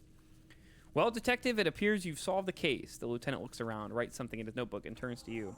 Of the locust, for the missing locust case, which is a subcase of the imaginary insect case, so at least that's going well. Yes, precisely what I was thinking. Yes, he nods. I feel we are nearing a real breakthrough. You think the Insulindian phasmid is nearby? If anything, the presence of the locust points to the opposite. The phasmid did not take the bait from the traps. It was Kuno. The phasmid doesn't exist. But what do I know? We should talk to Kuno about this. I'll let you handle the Kuno side of things. You're doing just fine. Yeah, that kid likes me. Or I mean, he doesn't fucking care. You don't know shit, Kim. What do you know about a phasmid? I know you took the locust from the traps the cryptozoologist set up. Yeah, he says slowly, meeting your gaze with sullen defiance. Kuno took the bug, so what? So it wasn't the phasmid. A wave of disappointment washes over you. You say you don't give a fuck about bugs, then you go build a whole bug town. It's not bug town, it's the city of locusts, he says, enunciating every syllable. Locusts aren't just bug shit. They come out of the sky like a fucking shadow. Shit descends. Stop! She wails from behind the fence and buries her face in her hands. Locust coming down like a shadow. This must be the Night City he mentioned when you asked him where he's been. So that in there is Night City? Yeah, Locust City. City of rage. City of lights. There's a tug of war over the name of his fantastical city. It's almost too big for his imagination. The girl forces herself to watch again, the corners of her eyes twitching from discomfort. City of Rage sounds like a cool place. Kuno, the pig wants to help you, she moans. That's how lame it is. Please just don't say you're an artist. He pushes his chest out. Maybe I am an artist. You hear that, everyone? I'm a fucking artist now. Did he just say I? Kuno usually says Kuno. Kuno usually calls Kuno Kuno. Hold on, did I hear you right? You just said I. Kuno made Kuno. Kuno says whatever the fuck he wants. There are no rules here, pig. I fucking say I when I wanna and Kuno when I wanna. Kuno's free. Kuno's free to fucking die, bitch. This is what he sometimes does when things get tense. That's great, Kuno. It's cool to make art. Oh my god, Kuno, he's gonna make you totally lame in like 3 seconds. Don't let him, Kuno. Yo, fuck you, see? Kuno can be what Kuno wants to be. Kuno's his own man. Kuno's free. He tears at the buttons of his shirt, trying to rip them open. They don't give way. Kuno made himself into Kuno. Kuno can make himself into anything. Kuno can make himself into a pig. He is going to become a cop. Oh my god, and he's gay. Let's go. What a turn of events for Kuno. Gay junior cop Kuno. Don't make yourself into a pig, Kuno. You'll have to take me away. A leaden silence fills the yard. So that's what this is about. If it were me, I'd say it. That's good. That's good to know, Ozzy. Me and Kuno have discussed this. I promised I won't do that. I don't believe you. She disappears entirely behind the fence. For once, the boy is lost for words. He's turned completely red now, with splotches of white beginning to appear across his face. Use this momentary confusion to take control of the situation. I need you to stop taking locusts from the traps. The cryptozoologists are trying to find something very important. Those locusts are bait. I don't give a shit. I don't need the locusts anyway. Shit is all lame now. He turns toward the fence. C was right. The girl's face appears again above the fence, just long enough to make eye contact with Kuno. She doesn't know whether to be glad because Kuno's finally convinced of the lameness, or more worried because of his continued use of the first-person singular. Kuno is Kuno, not I. I have to ask, what does the City of Locusts mean? It doesn't mean anything. It's shit. Kuno just likes to focus. Kuno likes to concentrate on shit, build shit when he's zipping hard. Fuck. Pig. He says, finally lowering his gaze to meet yours. You really shouldn't have fucked with Kuno City. Now it's all fucking lame. What's going to happen to the locusts? Kuno's going to let the fucking locusts die. The fuck are they trying to catch anyway? With the traps. The Insulindian Phasmid. Huh. Suddenly Kuno, gay cop, cryptozoologist. He's just like me for real. Kuno's going to grow up to be just like me. Wait, so you know what the Insulindian Phasmid is? Bitches think Kuno doesn't know shit, he says angrily. The fuck out of here. Kuno's tired of this shit. There's silence between the two children. They're not saying anything to each other, nor looking in each other's direction. Why does art inspire you so much? What is art? Excellent question. Art is a diverse range of visual, literary, auditory, and performative creativity. It's an expression of imagination and technical skill. Additionally, it's history, criticism, and pure enjoyment. In short, art is the highest form of human communication, representation, narrative, emotion, and agency intertwined. Would I fit into the art world? I mean, have you looked in the mirror lately? You have the exact features of a savage art critic, with that beard and those clothes, disheveled and prophetic. Perhaps you should try to critique architecture, too. Hold on, architecture is art? Of course not. It's autism, box drawing, masturbation with a ruler and a sextant, or whatever they use. This is a sick fucking quote. A ruler and a sextant, or whatever they use. You should demean and criticize the genteel institution of architecture while extolling the virtues of pure arts. What about music? Is it art? Only the most experimental kind. I guess I have been feeling critical lately. Yes, you seek substance. No vapid representations and reproductions of social mores, as made manifest in stuffy biennials. We're talking real living art here. Become the art cop. Half art critic, half cop.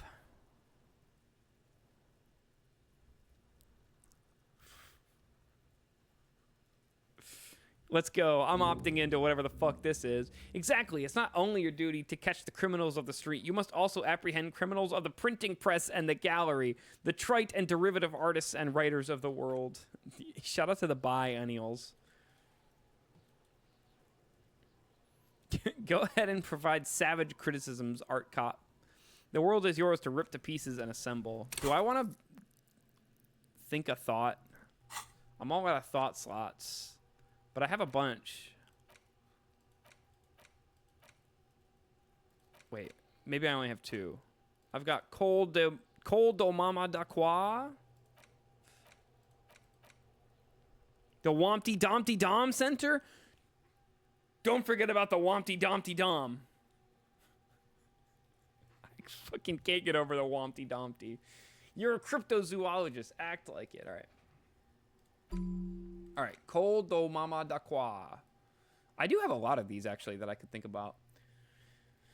Yeah, it's another capo type. The worst one. The most savage and brutal. The art cop. Nothing is good enough for him. Everything is shit. You have to employ an armada of adjectives to depict and demean the mediocrity of the works and visual institutions around you.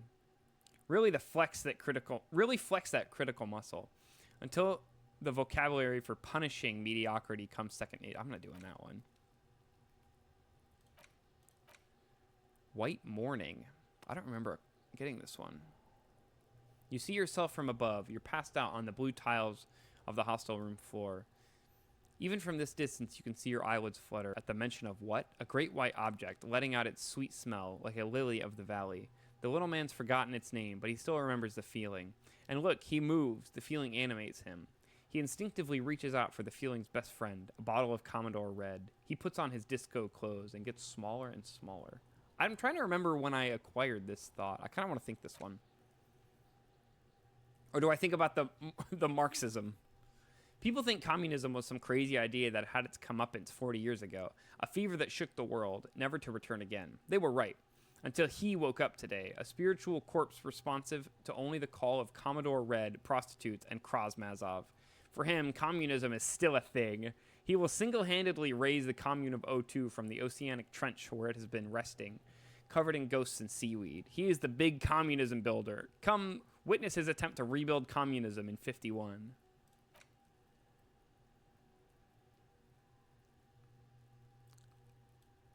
I kind of want to think about the lady, though.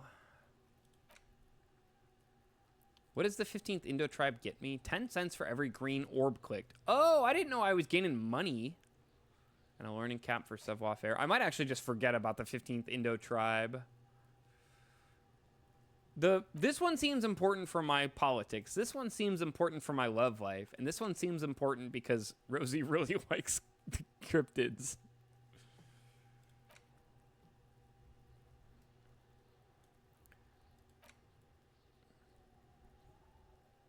No such thing as logic, man. Yeah, I guess I could also forget about the rigorous self-critique. I think right now I'm going to think about White Morning, and then when I'm done with that one, we'll reconsider about the Marxism and the cryptozoology.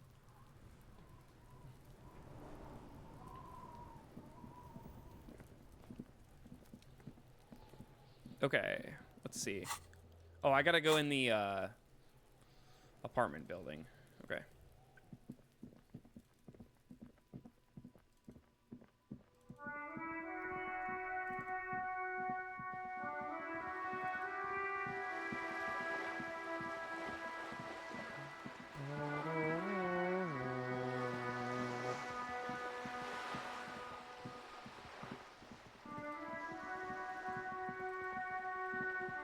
Hi, Cindy. Okay, which apartment number is like way up there, right? No, it's 20.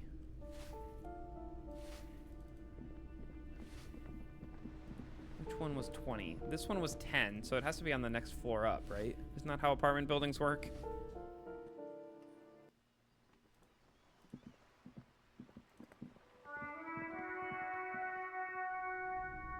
No, this is Cindy's place. Do I need to go to the other... Nothing up here. I guess I could go to the other balcony. What number was the smokers? It was 28, right?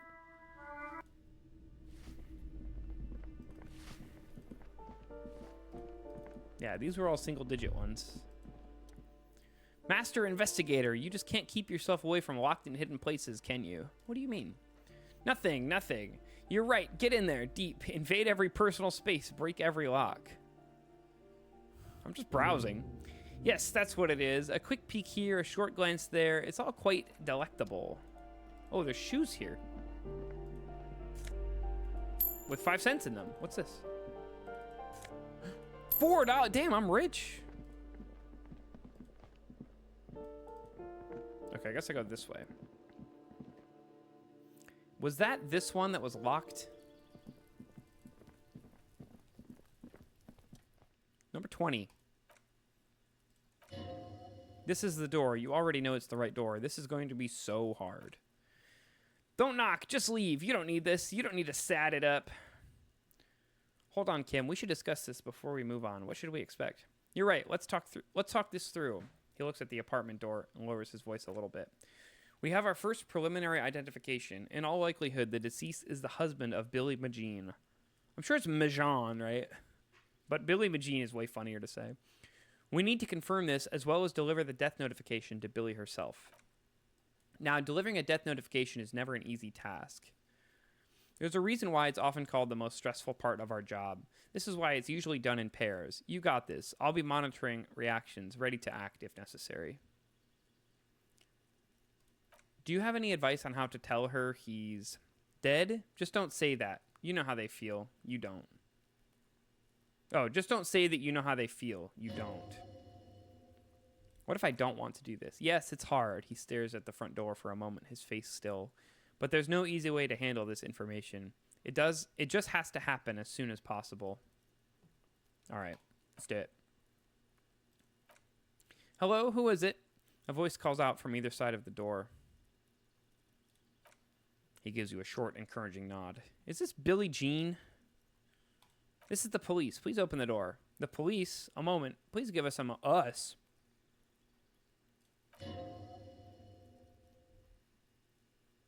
Who's us? She unlocks the door. Come in. The door is open.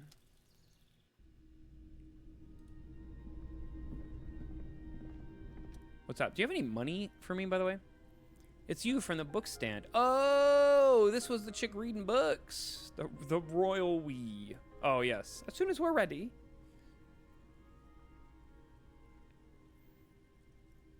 She just looks at you for a moment without knowing what to do. I don't think I introduced myself properly. I'm Billy. Would you like something to drink? She looks around the kitchen. Tea, lemonade, we're out of coffee. The lieutenant has taken off his foggy glasses and is busy cleaning them in his handkerchief for now. You're on your own here. He must feel vulnerable without his glasses. Is this why he's letting you take the lead? I'm not really here for the tea. Is this about Victor, my husband? Is he in some kind of trouble again? I can come pick him up in the station if that's what. She stops, her eyes trying to read answers from your face. Something changes in her expression. No, this is something much worse. Is he in a hospital? How bad is it? How about some small talk before you break the news? No, that's a terrible idea.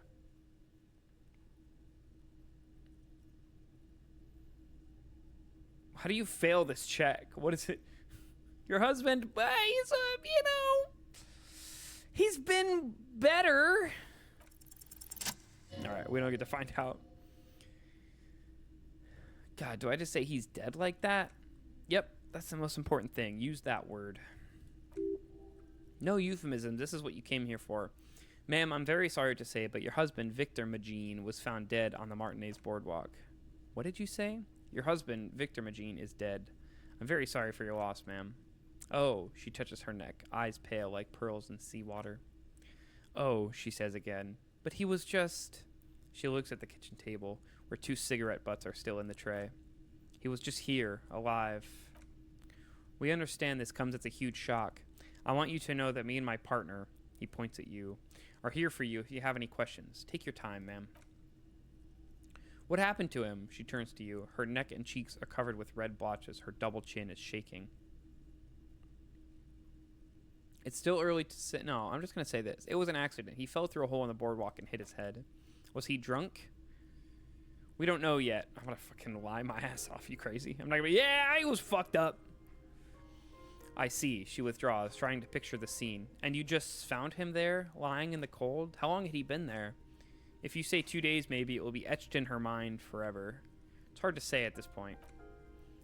She blinks, eyes welling up with tears, as her hands start searching for something from the pockets of her dress. Here, the lieutenant takes out his handkerchief and offers it to the woman. She nods and slowly wipes away her tears. Is there anyone we could call for you? A friend, a family member, someone who could be here for you? No. I just need to tell my girls. The air gets sucked out of her lungs suddenly. Unreal. God, should I call them? Should I tell them to come home? No, a day. No, take a day to recover. You'll be better prepared when they come home tomorrow. Good, that's probably the right thing. Thank you. She nods, but with a wretched expression. Just tell me, what do I need to do next? Where is he? Can I see him? You absolutely cannot see him. He looks like shit. We've taken him to the city morgue. The local coroner will be contacting you shortly to arrange the funeral. Here's his number in case you want to contact him earlier. He hands her a leaflet with the morgue's contact information. Is there anything else that the RCM could do for you? No, I'll call you if something comes up. I'm still... She rubs her face, rubs her fingers over cheeks that have become numb. Thank you, she looks down. Thank you for telling me. I'll call if... She runs out of breath. Again, I'm very sorry, ma'am. The lieutenant nods at the woman, then looks back at you, his voice lowered. We should step outside and talk. See you later, working class woman.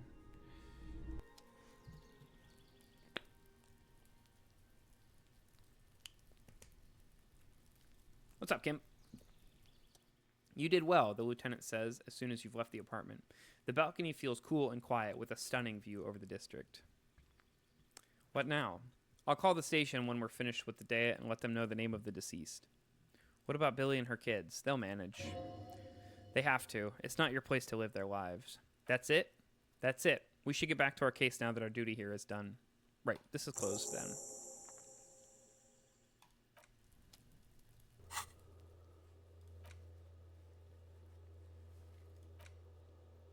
Okay, talk to Everard, talk to Morel. Buy the fawn pants from Kuno. Oh, I guess I get experience for that if I do it because I have the quest for it.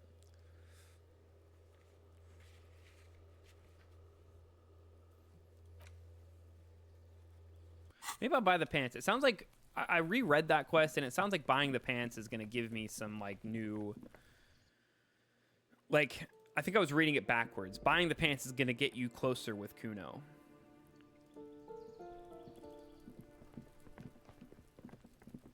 Oh, do I have the thing for this now? Didn't I get it out of my motor carriage? Oh. Fuck the police. I love you, Kuno. Mother of all walls. What shadow lies there beneath the bright gleam? Draw a 3,500-year-old pictogram of a human being. I thought you hated Kuno. You wanted me to kill Kuno like 2 seconds ago. You ran a poll and spent 100 channel points on it. No parking. Something beautiful is going to happen. I've changed. It would be pretty funny. You know what I'm going to do? I'm going to buy the pants and then see what happens, and then I'll come back and reevaluate if I want to say that.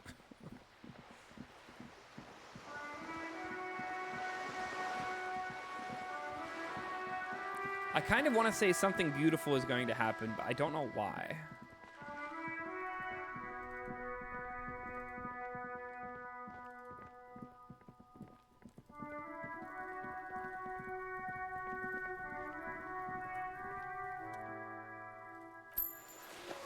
Here, pig, we've fallen now. Performance buddies. Kuno unzips his jacket again and pulls the pants out of the plastic wrapping.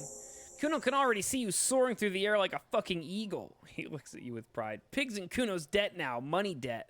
Whoa, whoa, whoa. No, I paid for them. Money debt doesn't mean anything. He's just saying words. You're not in his debt. Okay, that did nothing. But I have the pants now. Kuno doesn't fucking care.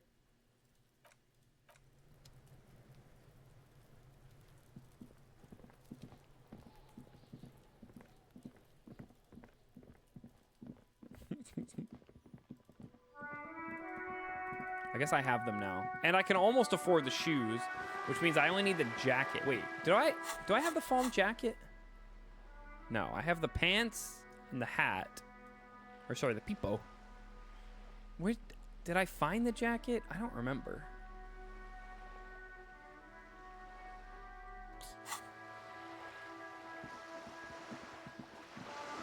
I love Kuno's the most likely to actually do anything. I don't know that any of it is going to actually do anything, but you are probably right, so we'll do that.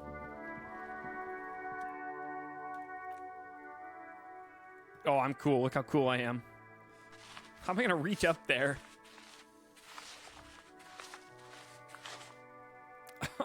It's so cute. I got a Steam achievement for that. You've spoken. The wall will now silently repeat the message for a decade or so until the sea air degrades the paint, adding another layer of detritus to the city. Oh, I guess it shows up on the stream. Very poetic, the lieutenant. I don't know if it is. It's pretty straightforward, actually.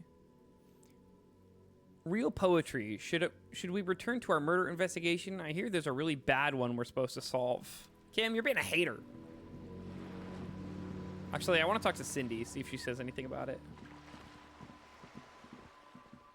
Hi, Cindy. Nope. All right.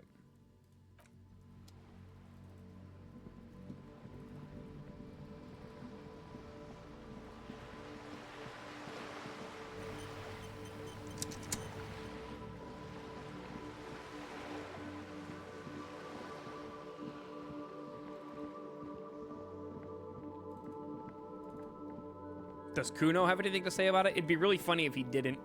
You know why? He doesn't fucking care. Kuno saw you wield that can, he says with an approving nod. Sweet graffito action, pig. Kuno likes that delinquent shit. Yeah, you like art, Kuno? Fuck no, art's shit. He takes a step back. Got it. Art's shit. That's right, pig. All right. Kuno doesn't fucking care. Well, that was fun. I guess I finished a quest about it.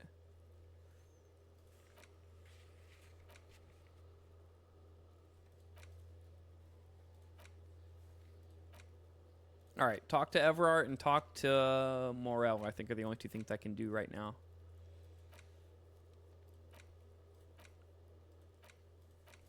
or get a hold of a sad song on tape. I'm just saying, could be huge.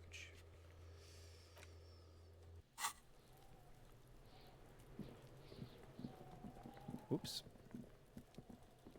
I keep clicking outside the game window.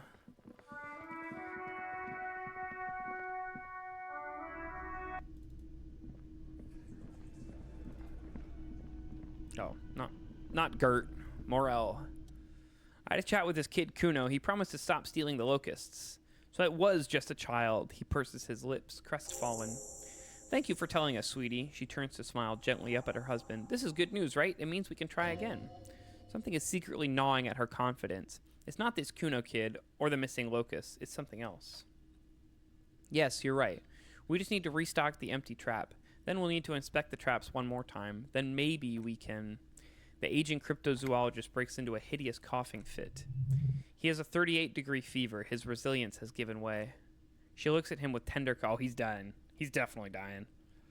Darling, I told you to take it easy. You're getting sick. Maybe it's time. 38 degrees is pretty hot, right? You're... What is that?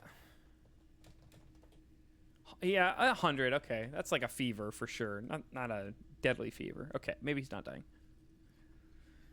You're right, you're right. He breathes carefully, not to start coughing again. We can come back next season when it's warmer. There won't be a next season, not for this. Find the phasmid or admit defeat, people.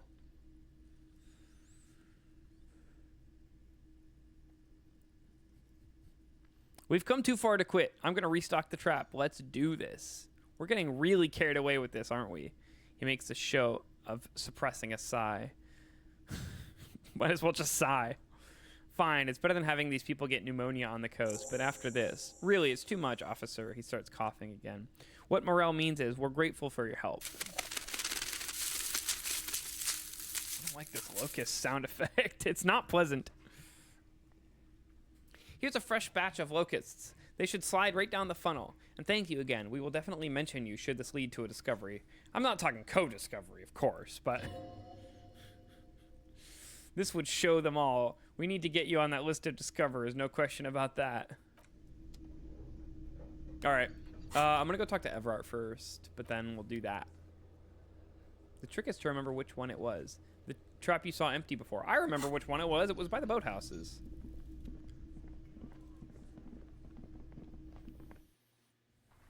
And I definitely won't forget between now and going to chat with Everard.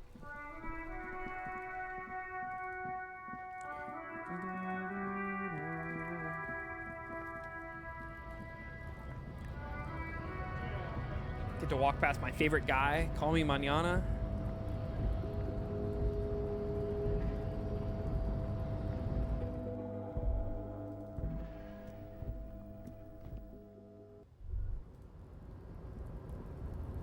Why are you an angel? Because I'm helping the people with the...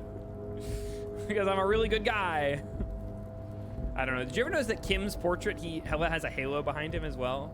I just thought that was pretty cool.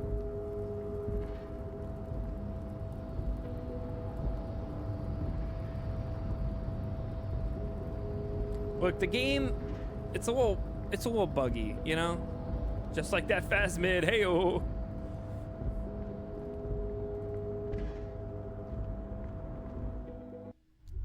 Oh, it doesn't go away. That's fun. Last time it went away after the game autosaved. Oh. This is not a fishing rod, is it? It's... Oh, the fishing rod, you mean? Does it even go away after looking at a thought? That's also pretty crazy. Hello, Everard. I mailed those signatures for you. Mr. Dubois, a pleasure as always. You don't have to sit this time since you've already sat on that chair.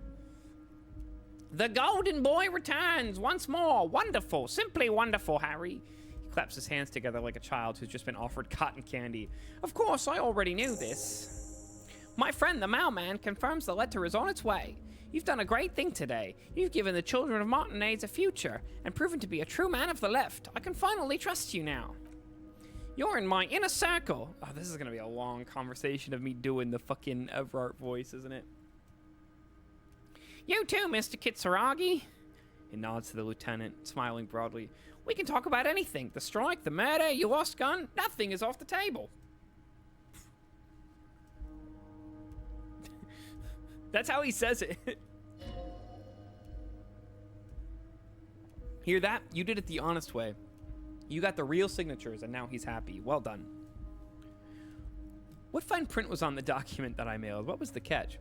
There was no fine print, Harry.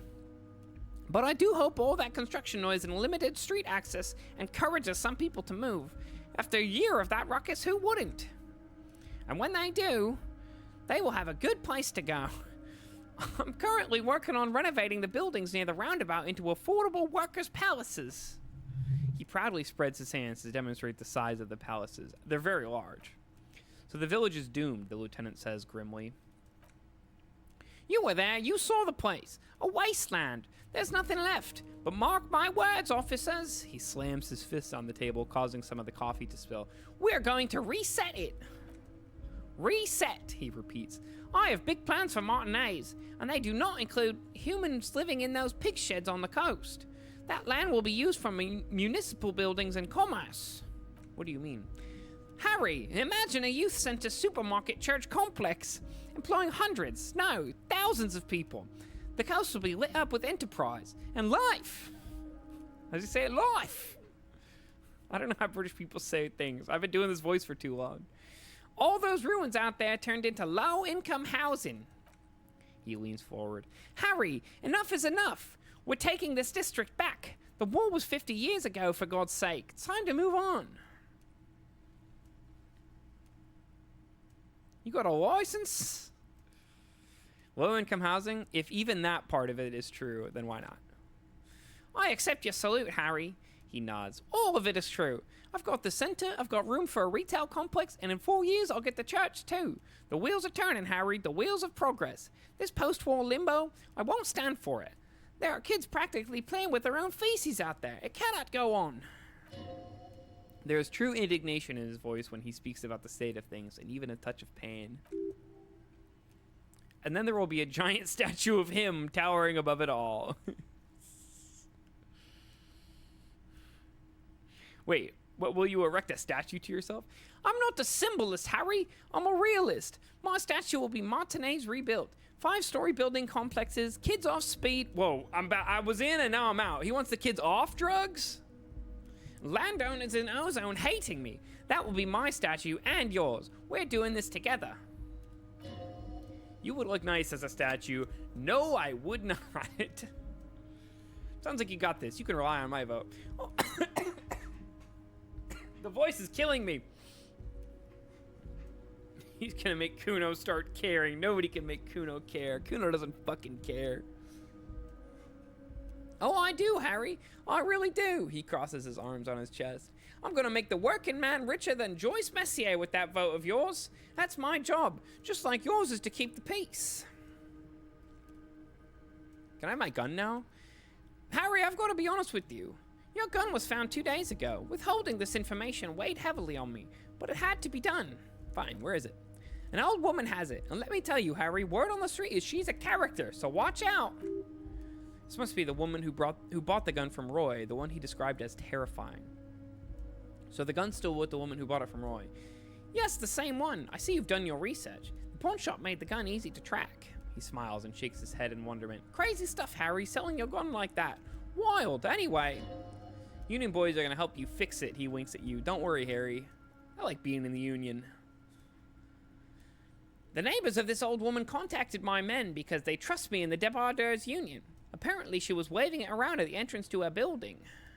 She was waving it around at people? As I said, she's a character.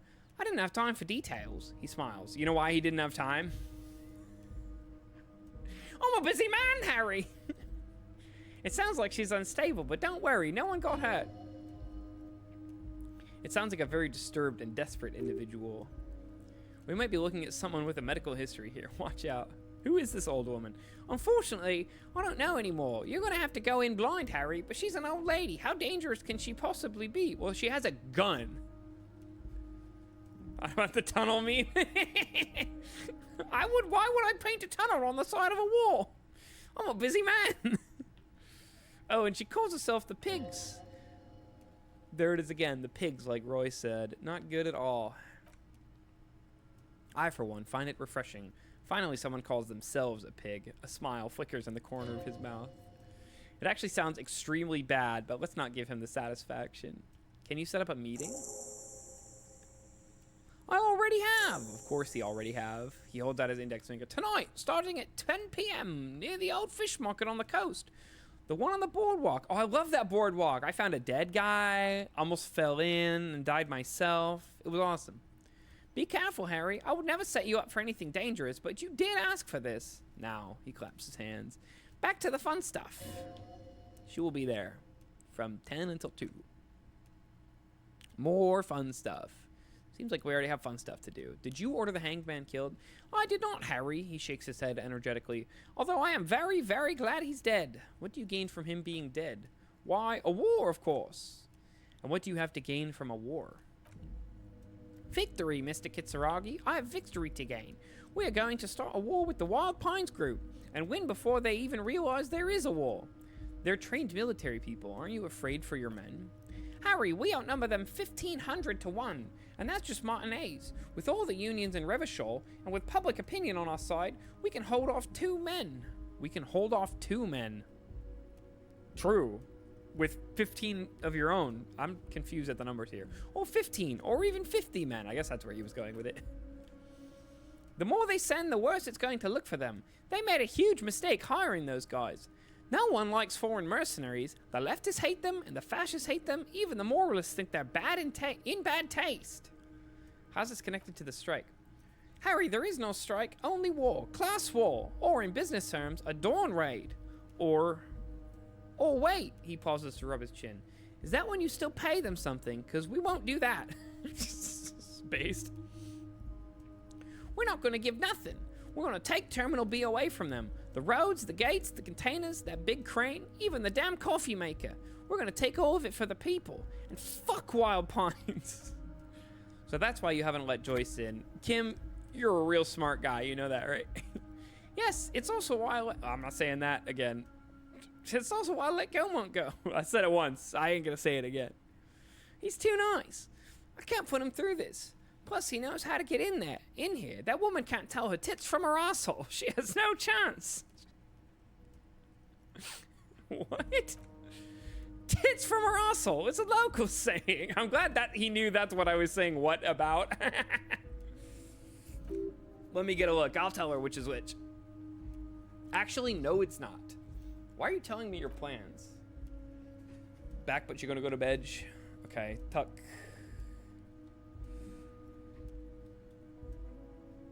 Good night, Punky. Because we're friends, Harry. Besides, it doesn't matter now. You can go tell her if you want. It won't change the course of events. We have a significant head start. He looks at the swordfish clock and nods. It's already happening. I guess it is midnight. I don't know how much longer I'm going to go for. How many of you guys are there in the Union? 2,372, he replies like a whip. Plus yours truly, of course. And they're all well motivated, at least the ones you've seen. How are you going to fund your new independent harbor? Oh, you mean what sort of goods are going to be flowing through? How am I going to replace all the contacts we'll lose once the poo-poo hits the fan? The clients who will ditch us? Harry, we've thought of everything. Everything? We've been running back-channel negotiations with the major clients. I think the company will be unpleasantly surprised to see how many of them stay loyal to Martinez and to the new competitive contracts we can offer. With renewed zeal sparked by communal ownership, the men will be shipping those containers double time. You'd be surprised to see how fast things go without parasites latching on. We have our hands free to pursue bold, exotic new revenue streams. Yeah, like drugs. Drug trafficking. Drug trafficking? Don't be stupid, Mr. Kitsuragi. These are perfectly legal, 100% ethical chemical factories on the Sumerian Isola. You don't need to be colonialist about it.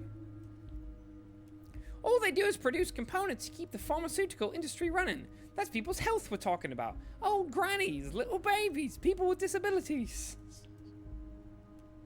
Digging it, Everard. I gotta say, I'm digging this part. So am I. The company thinks transporting these chemicals in bulk looks bad, he makes air quotes, has bad optics, may be illegal in some countries. The Debardeurs Union, however, we're all about the large volume column. In bulk shipping, large volume column is a major buyer, a shark. We're gonna transport the living daylights out of those materials, Harry. He slams his fist on the desk once more. So your sick kid can get his benefit and your wacky uncle doesn't have to come off his risperizzle.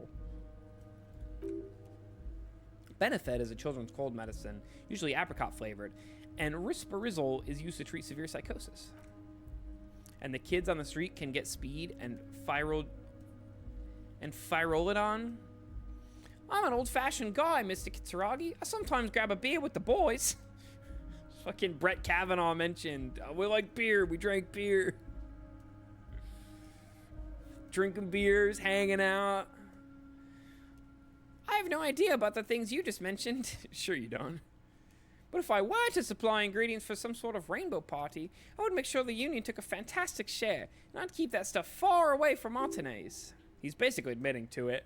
Drugs are a yes for me.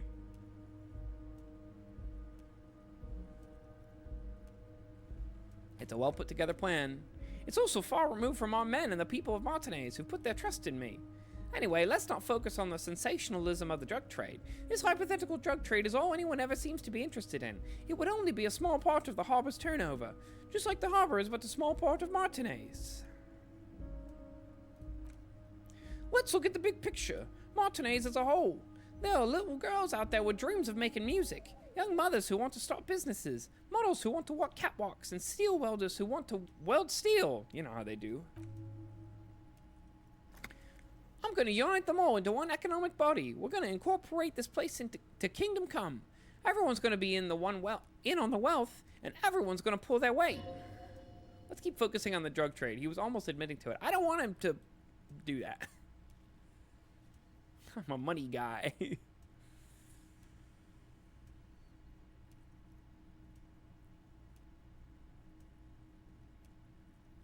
That's very ambitious. I love what you're doing for the working man.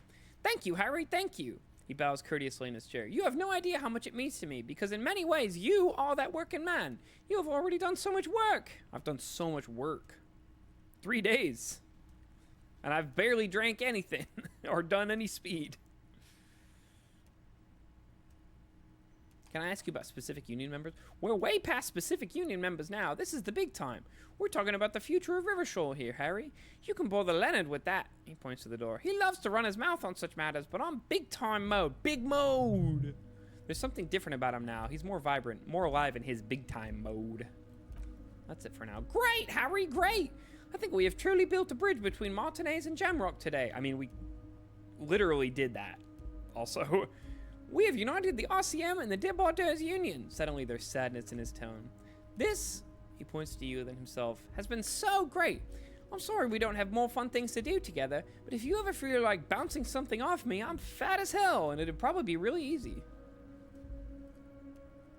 Shout out to Donkey Guy? What is Donkey Guy? Oh, Donkey. I figured it out. Boy, am I smart.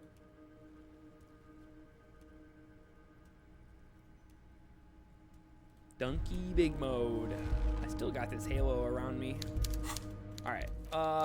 Confront the pigs and get your gun back. Are you an empath? And because I'm an empath, it's allowed me to say that Kuno doesn't give a shit.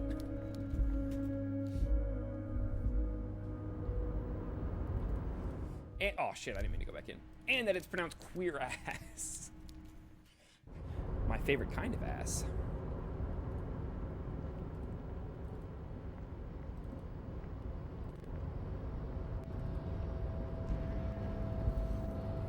All right, time to go back to... God, it's so far away, though, isn't it?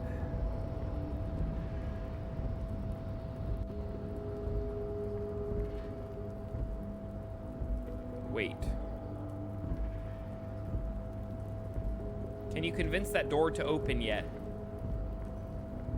We shall find out.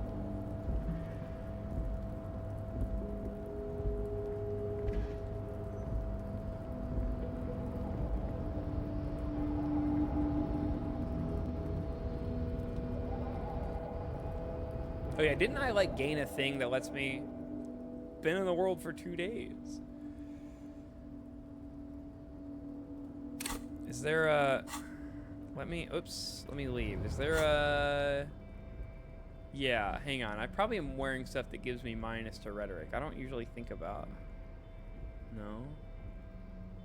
+1. Oh, I gotta use my smokes. Smokes will help. That's minus to rhetoric.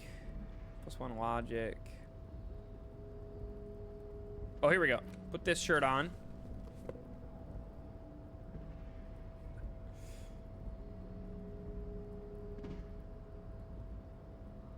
And smoke cigarettes. Okay, it'll be great.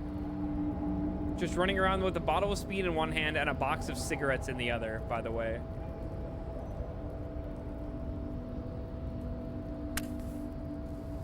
Alright. Oh, I'm gonna die if I do this.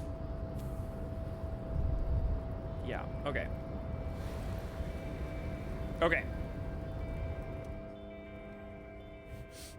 Is this worth it? Nope, not worth it. Why are you even trying to open a door with rhetoric? Because getting physical wasn't an option. Because what wasn't an option? Using my body over my wits. Now's the time to get now is not the time to get philosophical, detective. You can do that after hours. It was worth a shot.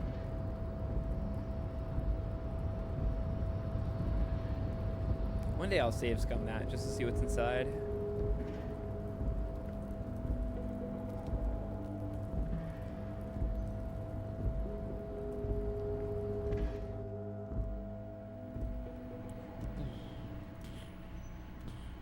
Is there anything to do on this one? No, there wasn't.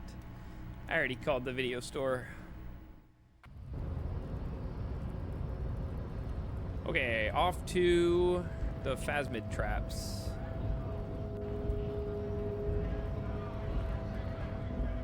Oh, isn't there fast travel in this game? I've been running around for nothing. Map. Oh, I don't have a map. Where do get the map? Is it in Freet? Do you happen to have a map? I feel like I should know where to get it. Raincoat?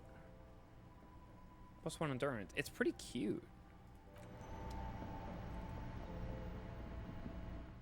Where map? Maybe the racist lorry driver has one?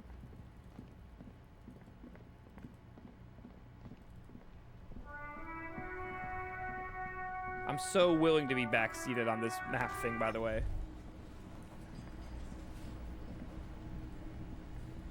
No, Gert's not gonna have it.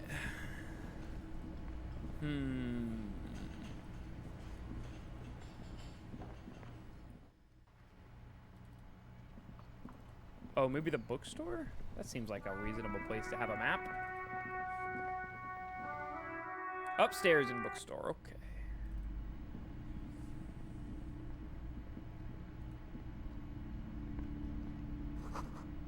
This looks like maps. Paranormal books. Nope, never mind. Are you a map? You look like maps. Several maps have been attached to a bulletin board hidden inside the alcove.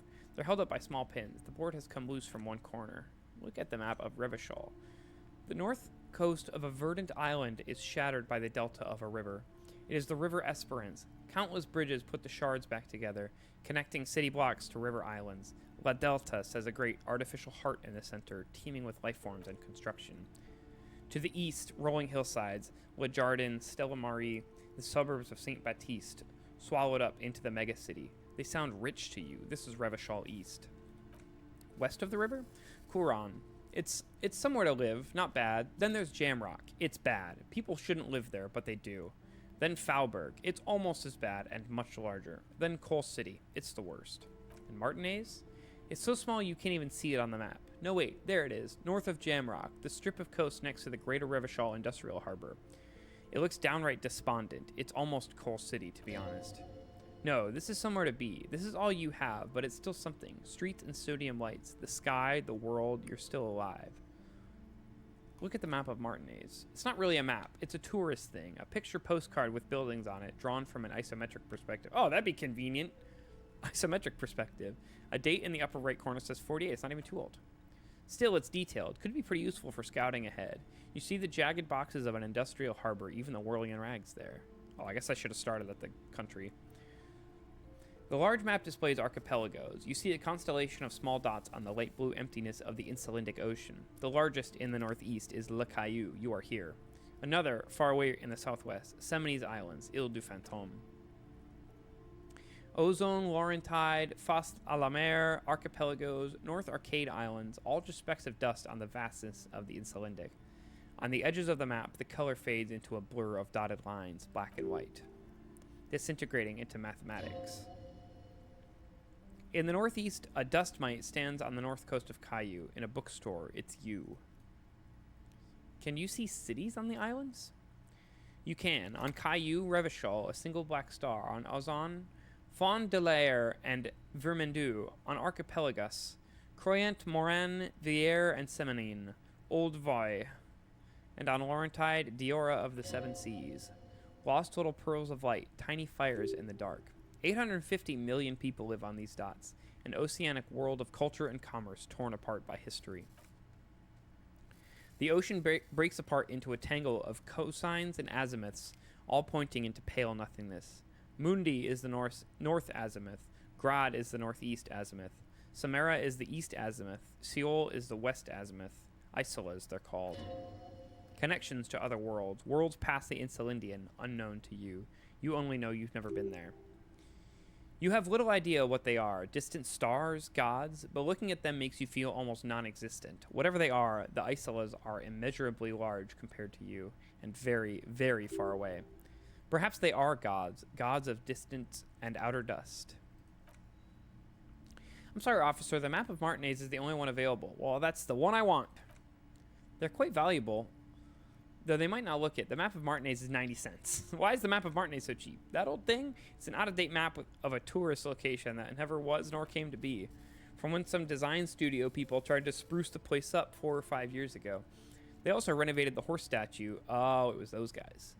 Set up those coin-operated viewers and designed the new street lamps. The place does not look like a successful tourist trap, does it? What happened then? They didn't get far, for some reason. A shame the project never got going. Would be nice if someone fixed Martinez up. All these ruins are bad for business. Also, are you so mad at me for breaking into your back room and hiding a corpse in there? Steal it? I'm not going to do that. Oh, she is still angry. Sick. Always good to be informed of your surroundings. All right. Can I fast travel from in here? Maybe. Can I fast travel at all? Is that a thing? I thought that was a thing I could do. Oh, did she not know about that? Whoops.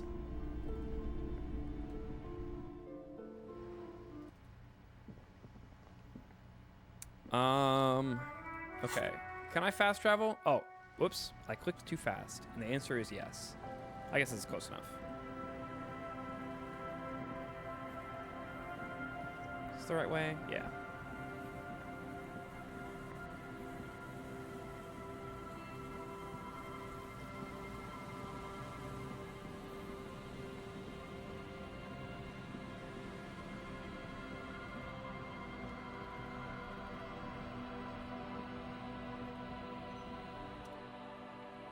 Morel's trap stands empty, just like the boathouses around it.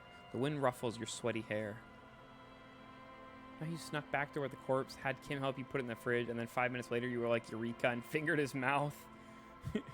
Yeah, well that was the only way to like be able to retry that check, was that I had to refrigerate the body. And I didn't even like, it's not even like I preserved the body. I found it immediately. But yeah, that was what I had to, that was all the trouble I had to go through just to retry that. I think it was a perception check or whatever. The locusts, dazed from being transported, slowly begin to acclimate to their new surroundings. They're not really going to get the chance to get comfortable here. Why? Is that because they're going to get eaten by a stick bug? Good. Now that's done. When do you think we'll return to our impending apocalypse of a murder investigation? He stops you. Don't answer that. It was a rhetorical question.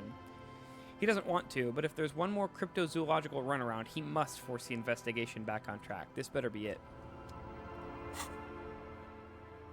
You've restocked the trap. Now report to Lena in the whirling. Was there anything else I needed to do? Oh, I need to confront the pigs, but that's not till 10 p.m.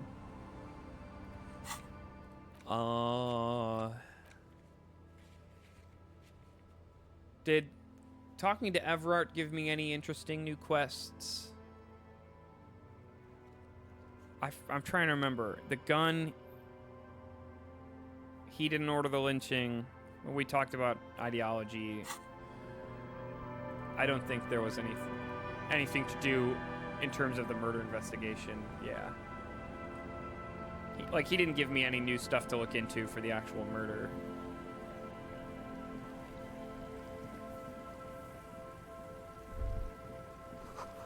The water runs from the west. The source is upstream. A broken pipe?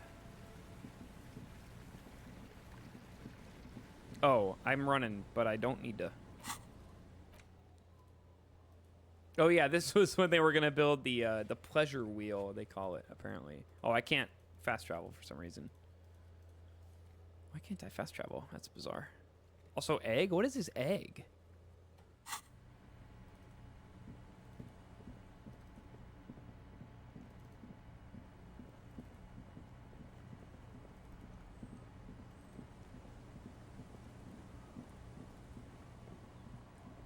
Egg? Seems the walker was either very confused or drunk out of his mind. Huh. Wonder which one.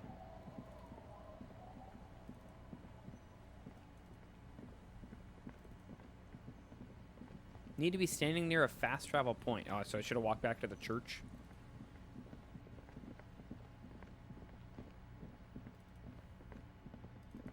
That's weird, and also, I don't think tutorialized at all. Maybe I just missed it. I don't know. Whatever, it's not that far. Oh, I want to go this way.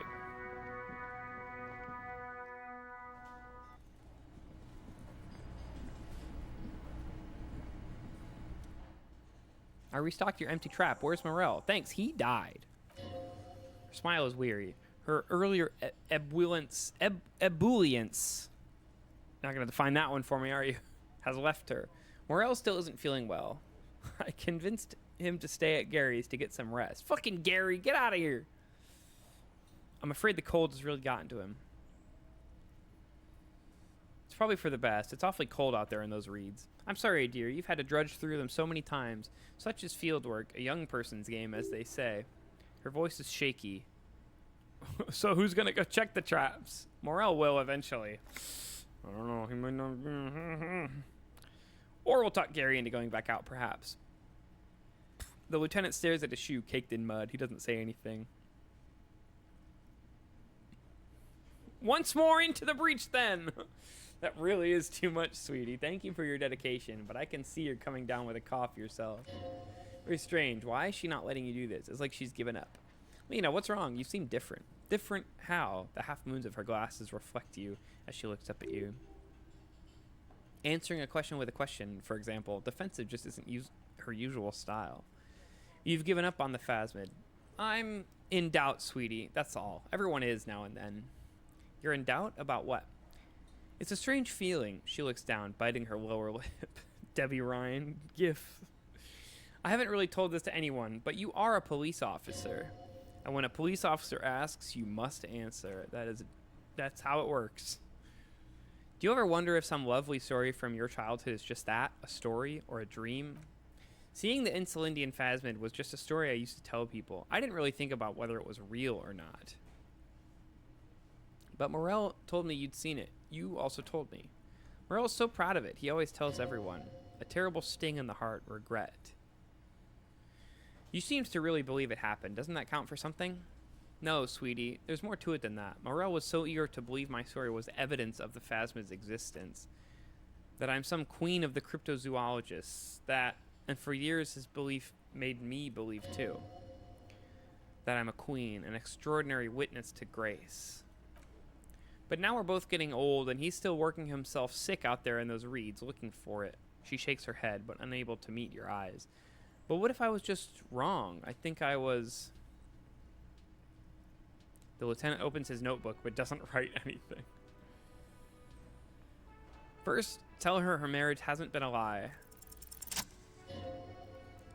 An acorn is not the same as the tree. That requires time, diligence, and care. And I need something good here. All qualities these two seem to share in abundance. Wrong or not, your relationship with Morel isn't just about the phasmid. But it is. We've spent years searching for the phasmid, hunting it together. Without it, what are we? Just another pathetic old couple. If I hadn't led him down this path, he could have a steady job lecturing at a university. You know, this reminds me of the Perkinesian theory of love. In essence, love is a relay out of death. Generation by generation, our love remains in our progeny. Lay some of that on her. Do they have kids?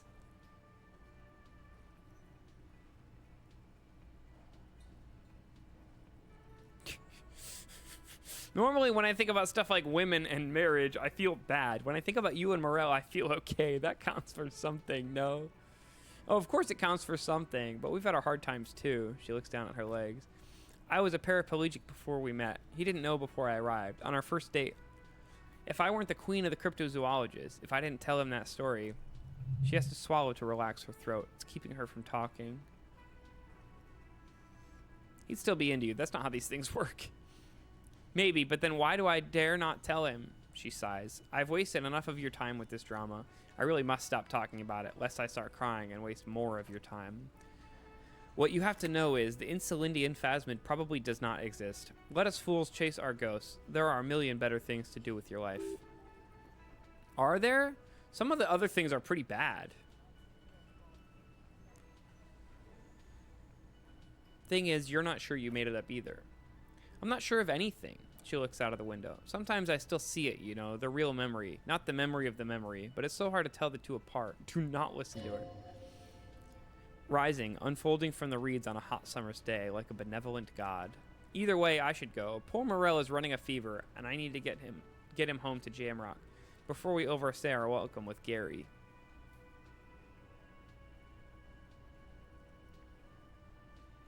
Are you sure you don't need help getting to Gary's? Oh, no, thank you, but I can get there on my own. This whole thing is gas-powered. That's sick. And then a taxi home. It's not so bad. You do that. I'll check the traps one more time. Kim's pissed. Oh, sweetie. Please don't get stuck on a dream. Take it from me and Morel. Can I have your address just in case there's news? Oh, I'm showing up. Sigh. She doesn't think you'll need it. The rest of it is pretty grim. Thanks for bringing some light. You're welcome, sweetie. She flicks a switch on her chair and it goes... I'm glad it helped you, even though it turned out to be the sentence remains unfinished. A waste of time? A dream? Like that, she dries off. I was going to start doing my own sound effects. Turns out I didn't need them. We should go to... Okay.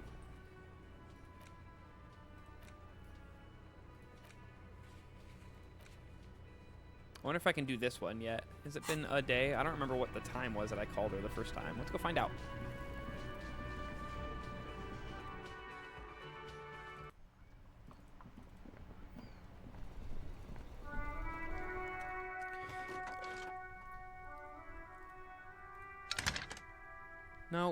No info about the boots.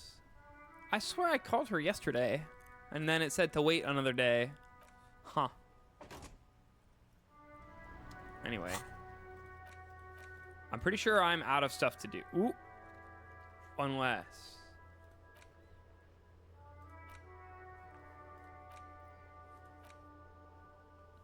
Because until 10 p.m., I've really got nothing going on. Maybe it needs to be a full 24 hours. I don't remember what time it was. Maybe it was the evening of the day before.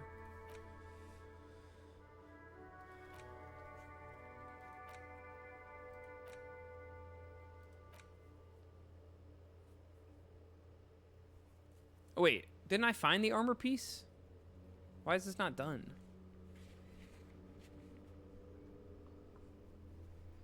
I found the queer ass.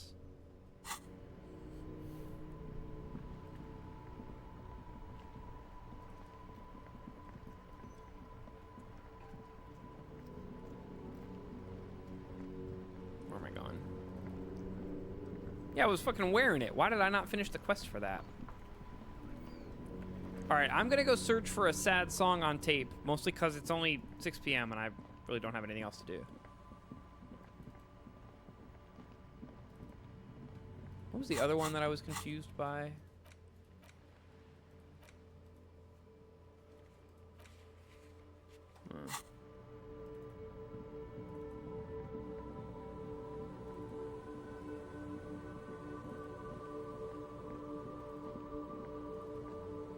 Oh, I didn't go down here, did I? Someone has broken down the fence and the barbed wire. Do they have any sad music over here? The swing is missing. No one's been here for a long time.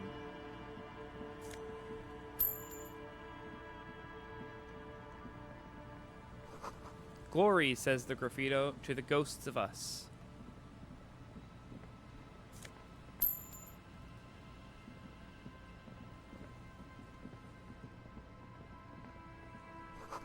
Someone has left their music collection. Let's go. Tape, smallest church. Was this my tape? There used to be a tape in this case. Oh, no. This tape. The tape you found from a shack on the coast. The A-side has the smallest church in St. Sands written on it, while the B-side is supposed to contain the instrumental version. Requires a boombox to play. Well, I guess I do have to buy the boombox. Good thing I saved all my money. There's no way to listen to this tape without a working tape player on or porter reel at hand. But even just holding the tape makes you feel a little sad. Oh. A pawn shop. A pawn shop would have a tape player. You're so right. This is so hype. I can't believe I finally get to sing karaoke. Rust peels off the bent iron posts of the swing. The wind whistles through the skeleton of the small house behind you. There's desolation everywhere. Yet someone used to live here, laugh here, thought it was a good idea to build a swing even. What happened here? In this yard? A flock of gray swallows takes off in the distance. He's assessing the situation. How long ago it was abandoned. Someone thought they could have a summer house in a block obscure for cheap. It didn't work out. They abandoned it about a decade ago. What's a block obscure? A black block. A part of the city left unrenovated after the war, or one that has fallen to gang violence, or has become inhospitable in some other way. On aerial photos, block obscures look like dark squares, hence their name. So this part of the coast is a block obscure. Practically. It's not an official term in any way, but look around. No sewage, broken power lines, crime, drunks. Life is tough in the blocks. It's no place to build a summer house. At least they left some old music behind. Yes, and you picked it up because you're a post-apocalyptic scavenger who collects trash and magnesium blisters. It's not meant as nagging, just an observation. We should move. I don't think we'll solve the murder with forays into the urban hinterland, at least in this phase of the investigation. No, but we might solve my broken heart, Kim, by me singing karaoke. That reminds me, how am I doing on this thought? Only 33. Okay.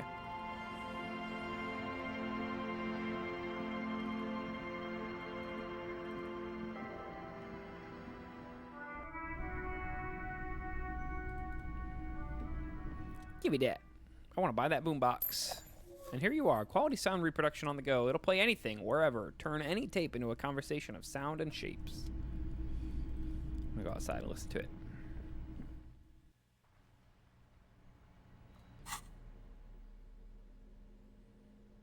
How do I...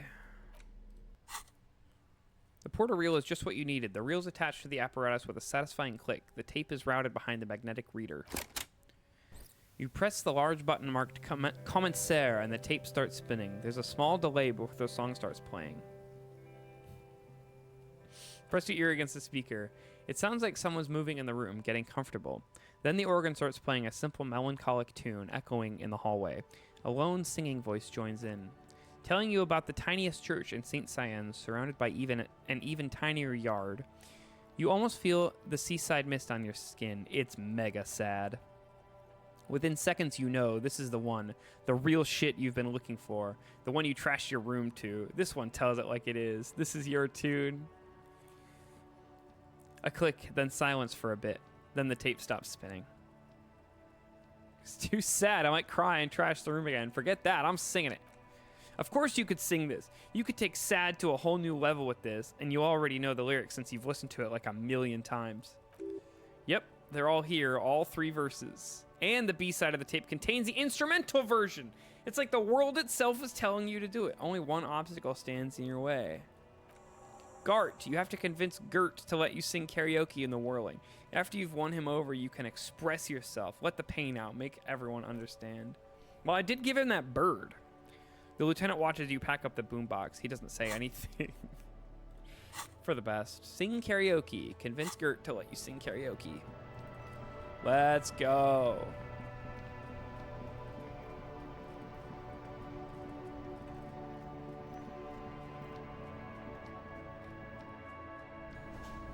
Oops.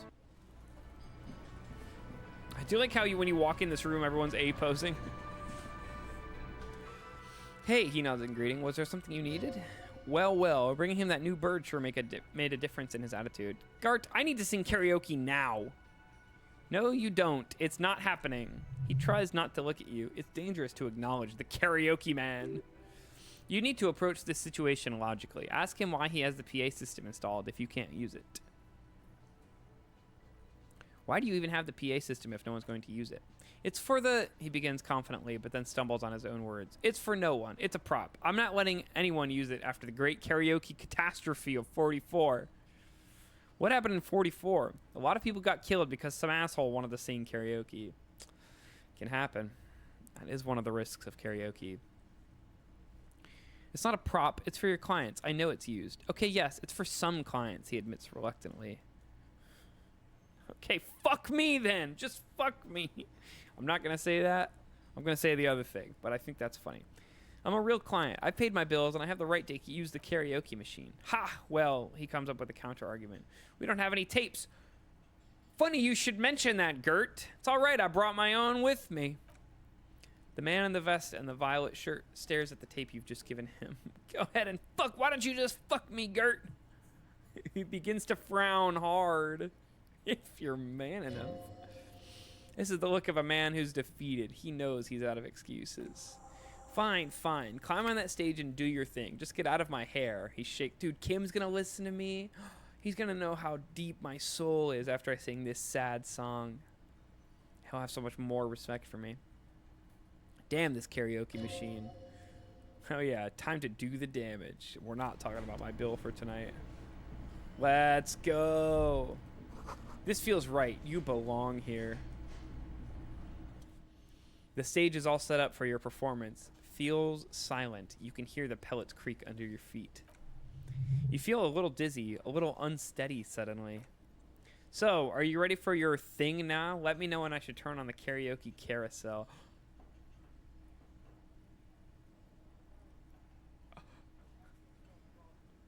This is gonna be so bad. Look, Kim, I'm gonna sing karaoke. I can see that. The lieutenant steps away from the stage, ready for your performance. Let's test the microphone. Immediately, a loud feedback noise startles the room. That can't be good. You feel like an amateur. How are you supposed to hold the mic? Should you just sing into it? Where should you stand? No, I knew it was gonna hurt it. Fuck. Let's look around the room. There are some people out there, but mostly a post-meridian slumber has fallen on the premise. Not super lively. It would be wiser to perform in the evening, no, but the choice is yours. All right, let's wait till the evening then. I'm going to wait till the evening. I'm going to see if I have anything that helps with drama. It'll be fine. How can a bar be out of vermouth? I don't know. How can it not have a bartender is my question. All right, so I guess I got to wait till the evening. I don't know what to do till then, though. I'm pretty much out of... you better level? Yeah, true. Do I have a level? Yeah, I do. I could maybe get another one? How do I gain experience? What quests can I complete? His name is Gert. Oh, yeah, Gert's a bartender, right? I'm pretty sure that's right. Let me go ask him.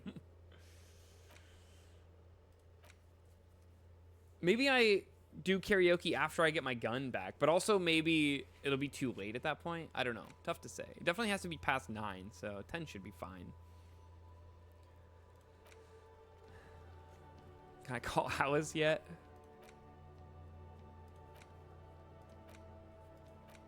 Get up on stage in the evening. Yeah, my bad.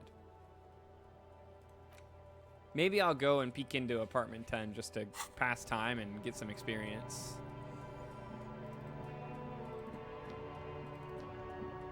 Even though this is so against my character. What was this blue circle? Oh, it's gone now.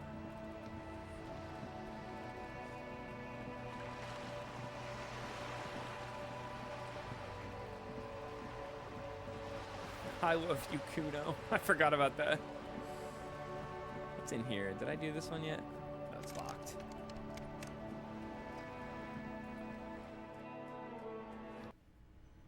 All right. Maybe I'll equip the bolt cutters.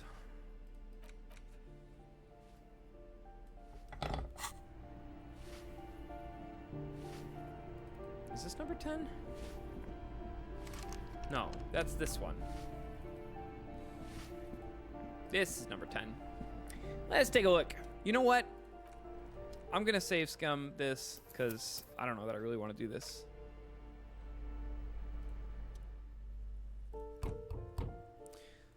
This time the steps come closer. Who is this? Demands a female voice, wary and tense. This is the police. Open up. Do I have to open the door? You hear the clacking of heels again as the other side walks right up to the door. Her tone is now getting a defensive edge. Do you have a warrant? I'm not obligated to open the door if you don't have a warrant. Let's go, the lieutenant says. We don't have a reason to get inside that apartment. It's generally easier to do things if you have literally any reason. This apartment is supposed to be empty. Did you break in here? Excuse me? Of course not. There's no sweet talking your way in there. Be official. You have plenty of reason to enter. Are you cooking morphine in there? Can I have some? I don't need a warrant if I suspect there's been a break-in. Oh, come on. There's a pause before you hear the door being unlocked. Oh, I didn't even need the bolt cutters. Well, that was easy. That was smart.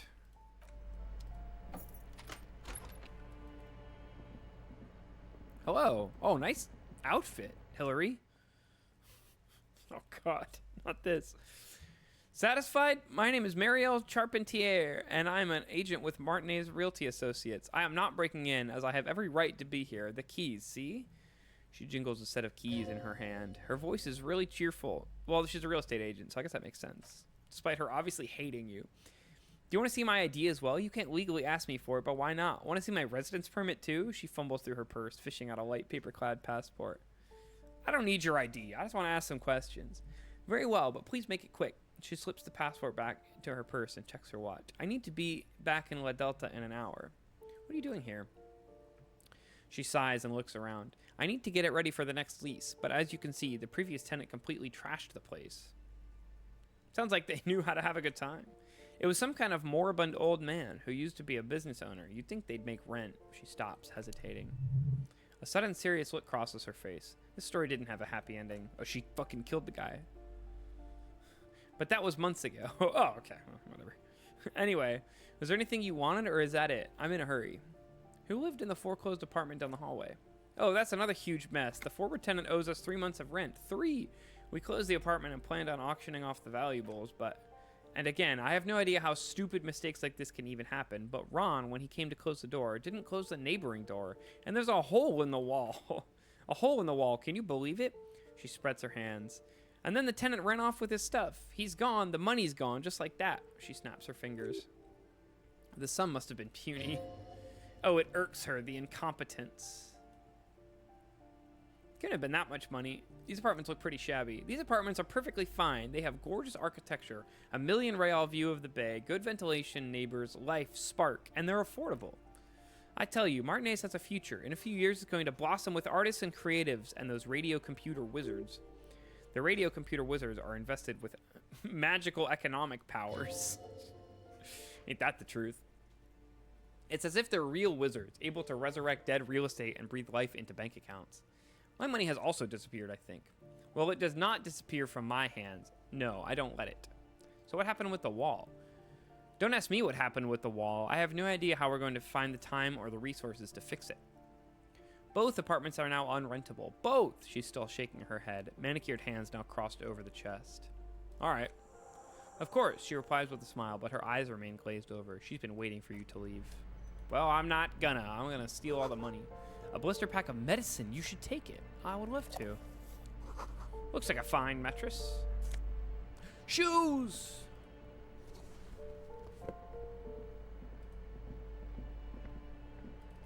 Alright, cleaning lady. I didn't find any counterculture people in apartment 10. It was just a real estate agent setting up the room for new tenants. I didn't level up for that, did I? Oh, I did level up. Let's go. I see. She takes out her handkerchief and wipes her nose. I hope some good people are finally going to move in. This place needs them. Lax women and sexual deviants. That's who will come. With any luck. Imperceptibly slow change. No one is coming. There will be nothing but squalor unless we start killing real estate agents. We won't be killing anyone, and you shouldn't be saying things like that. You're a police officer. There's been enough killing. I've seen it. She's seen it, and she knows those who have been killed. All right. Still only 6:30, though.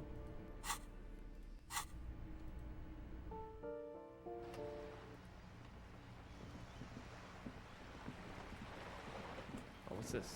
There's a dot over here. Looks like there was some more construction here once, decades ago.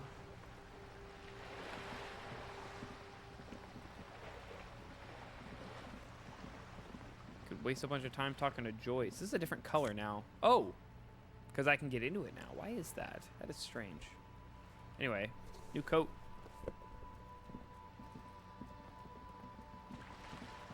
It's only 140. Well, that means it's only 1240 for me.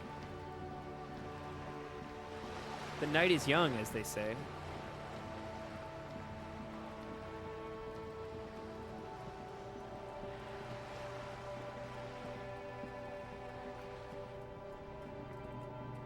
And I can't even sit because Kim's here, right? The night is old and decrepit.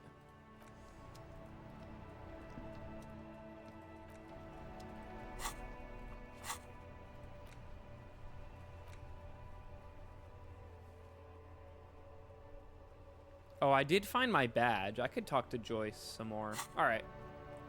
Can't hurt, and it can pass time.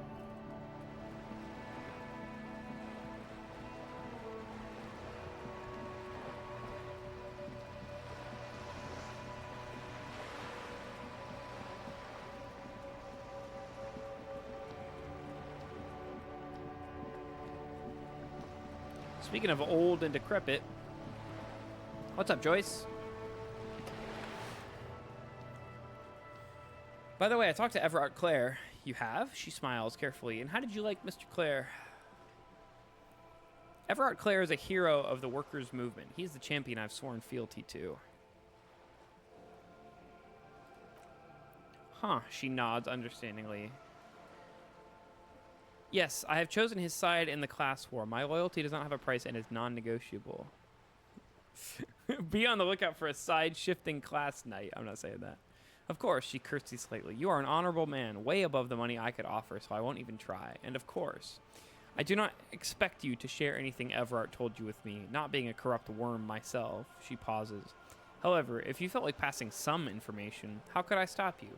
Are we not human? Are we not curious to hear another person's take? It's only natural. We would only be gossiping. I'm not going to gossip to you. Intellectually speaking, it would be quite interesting to hear what she has to say about these things. Yes, your disgusting tie agrees completely. Let's gossip. I'd rather talk about something else for now. Of course, detective. Should something come up later down the road, don't be afraid to drop by for a chat. I found my badge, by the way. By love, you did! She inspects the piece of blue plastic, her eyes scanning from left to right. Fast, observantly, like an electronic printer. She hands it back to you. Pleased to meet you, Lieutenant Double Your Freighter Dubois. I'm glad to see a man of high qualification. The situation is precarious. Seaweed drips from the badge in your hand. It smells of fish. What can I help you with, Lieutenant Your Freighter? That's Lieutenant Double Your Freighter to you. How about you share your information on the lynching now that you've seen his badge? The goalposts have moved. Fuck you! Oh, I hate this lady so much. In the absence of the badge, I have informed my employer there will be a probe. I cannot rescind that promise, she smiles apologetically. To my knowledge, the drivers are still at the roundabout. I will tell you everything I know when you're finished with them. This was your plan all along. She shakes her head vigorously. My plan is to share information. The only way to do that now is by telling my employers that you've kept your end, which I hope you will, because let me tell you, we are in dire waters. Meaning the information she has will raise the stakes in this game. I kind of want that information, though. The sooner the probe is finished, the sooner I can share crucial information with you. She takes a sip of tea. Now, is there anything I can do for you in the meanwhile? Tea, perhaps? Did I ask her everything about... What was the RCM again? Nothing more or less than the de facto law enforcement. Yes, we are the Revachol Citizens Militia. Alright, I already did all these. I don't think you can pass time by redoing dialogue trees. Oh, what a surprise. A strange coldness comes over you as you look at the world. The waves sway the sloop slowly. That's all. Alright. So, autosave, that's fun. So what was I supposed to do with her? There's something she wants to tell you. Why are my quests not updating? This is so annoying.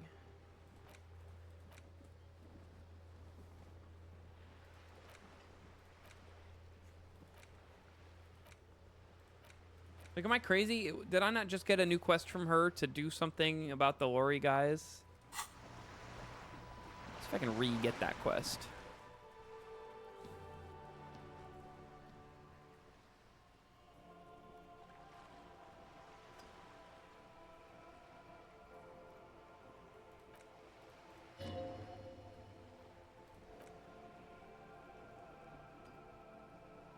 Tell me more about the strike at the harbor. No.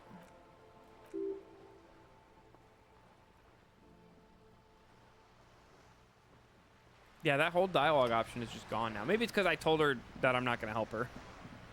That I don't even get that quest to do if I wanted to.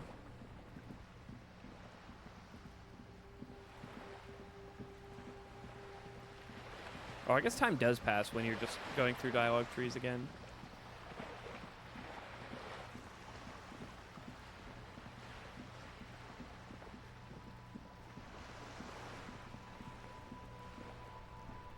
I suppose I could go and explore that thing, that, like, bunker at the north end of the coast. Renee, I found your guard booth. Yes, the Debardeurs Union pays me to stand vigil during the nights. Not out of any political allegiance, mind you. I'm an old man, don't sleep more than a few hours every night anyway, and money is tight. He feels like he has to justify himself for some reason. You might have seen something on the night of the murder. Your booth looks right into the yard. Yes, it does. Unfortunately, I wasn't working that night, but on a 2-week leave since last Monday. Why are you on leave? It's a private matter. I'm here playing bocce ball in this crater, dude. It's too important. You see, officer, Rene is the kind of man who'd rather die than admit he needs medical assistance or, God forbid, seek it. A real man's man. He's just gonna ride it out. I'm fine, goddammit. Mind your own business. The outburst makes him clutch his chest. It's nothing. Just gotta cut back on coffee. So who's working your shift that night? No one. The booth has been unmanned since last Monday. He looks suddenly very old and tired. There's no other guard. It's just me. No one has been guarding the container yard since last Monday? Yes, he nods before hesitantly continuing. It's not actually an issue. I mean, look, officers, his partner jumps in.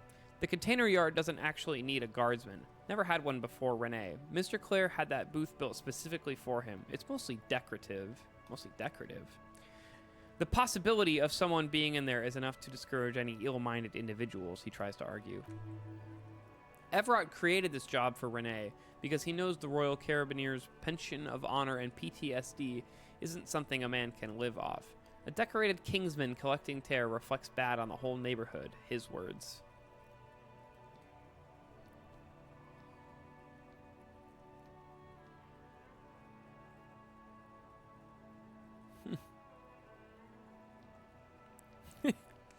Everard gets it. Big guys looking after the small and everyone working together. I love it. There's a grimace of pain on the old soldier's face. Looks like he wants to argue but can't find words. Finally, his lips move. Can we conclude the topic of my guard booth now? No. I saw a picture in there. You were in it. You looked happy. Who's the girl? His features stiffen and he gets a cold look. She is nobody. This is none of your concern, and I refuse to discuss my private affairs with the RCM. Oh, secret task complete. The lady... Oh, thanks, Gaston, for just telling me this shit. The lady is Jean-Marie Beaulieu. Beaulieu. Gaston speaks with a soft voice, and she sure as hell wasn't a nobody. Got it, thanks. Composure check? 28%. It would be pretty funny to hit.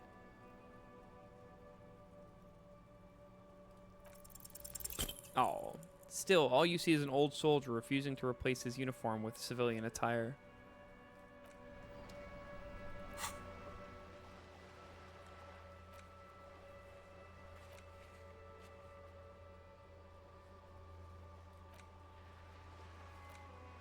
All right, I'm calling Alice again. And if that fails, I'm just going to go buy a book and read it to pass the time.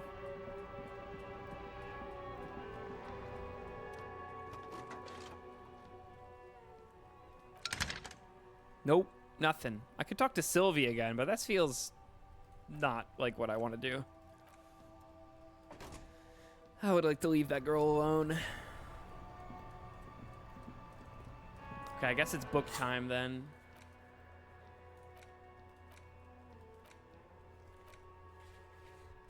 Or, well, let's see if I can go explore that thing. Get the board game? Yo, true. I spent a lot of... What did I just buy? Oh, the boombox.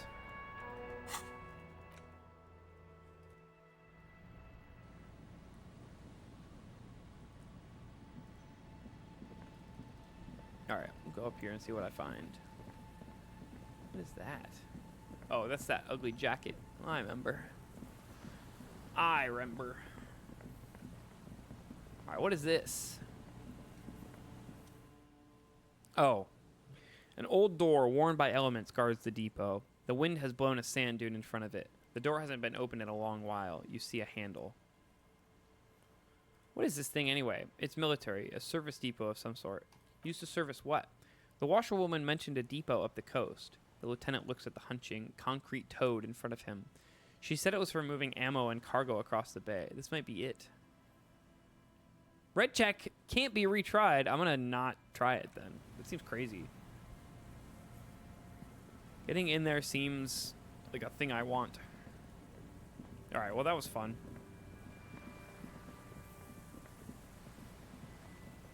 Do you think Kim would play the board game with me? Oh.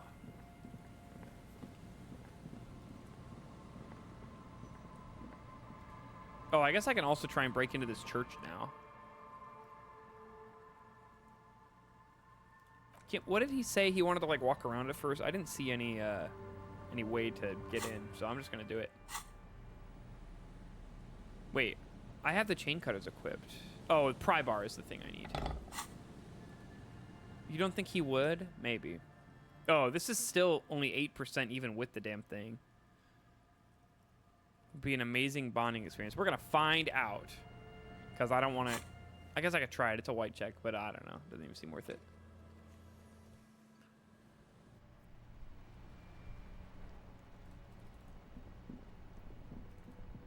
I could also do all of these dialogues. There's like a million people to talk to in the building through the intercom. Was this the one with the board games right in the middle here? It's so expensive.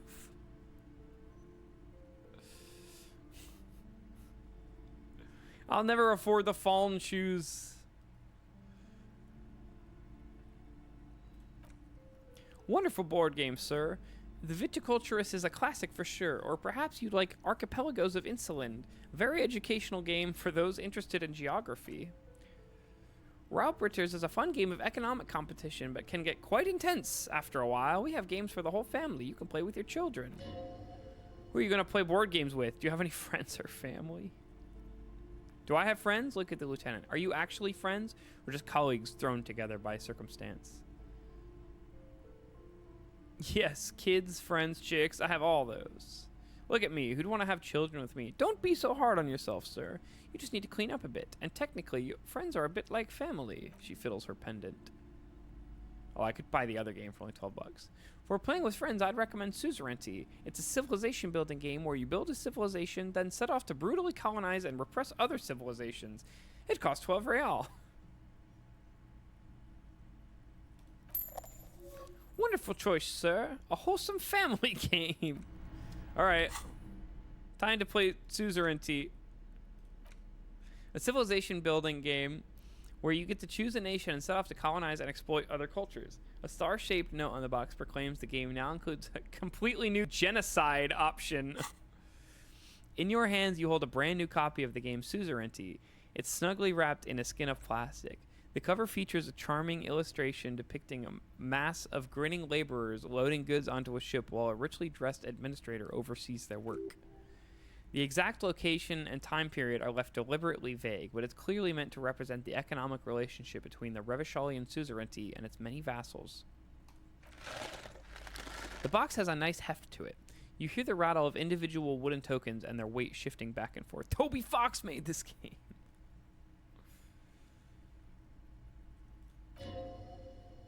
What treasures wait in store for me? Even before you open it, you can tell that this will be a meaty game of grand strategy and complex player interactions. Interactions with the other player, Kim Kitsuragi. And then at the end, you get to fight Sans.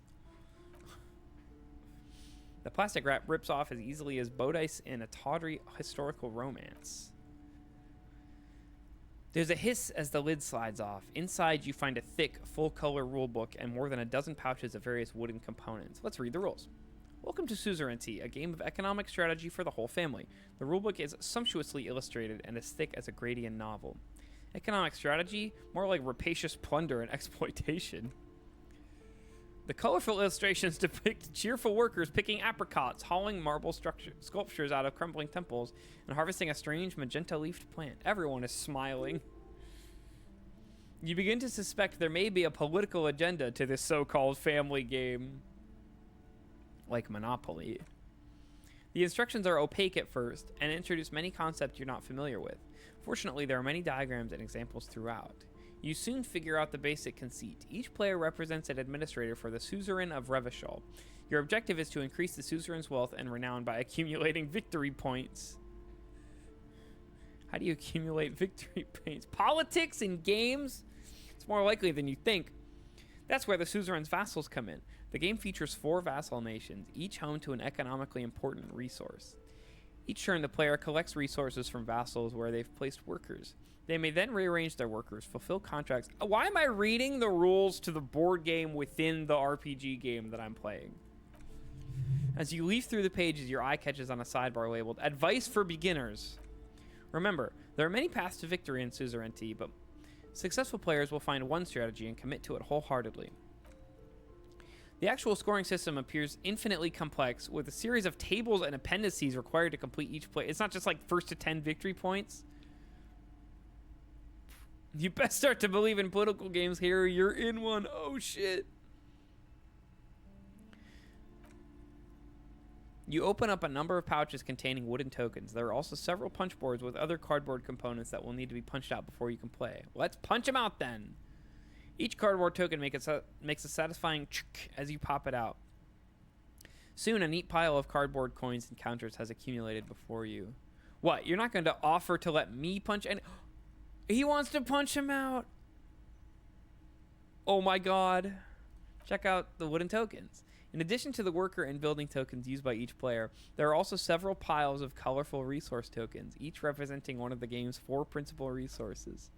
From the Empire of Safra, orange apricot tokens from Isle Marat, the ancestral name of Ilmara. Gray marble block tokens from the Seminine Islands, white sacks of sugar tokens, and from the Supramundi and Cimmerisia, magenta tokens for unprocessed cocaine leaves. Oh, those are nice. Oh, the sugar, not the cocaine. Fair. Oop. That's okay. You hold open the game box. Hey, Kim, want to play? The lieutenant looks over the rule book before he sees something that makes his eyes go wide. Holy shit, the average playing time for this game is 1 to 6 hours. Oh, perfect. I need to kill that much time anyway. Intriguing components.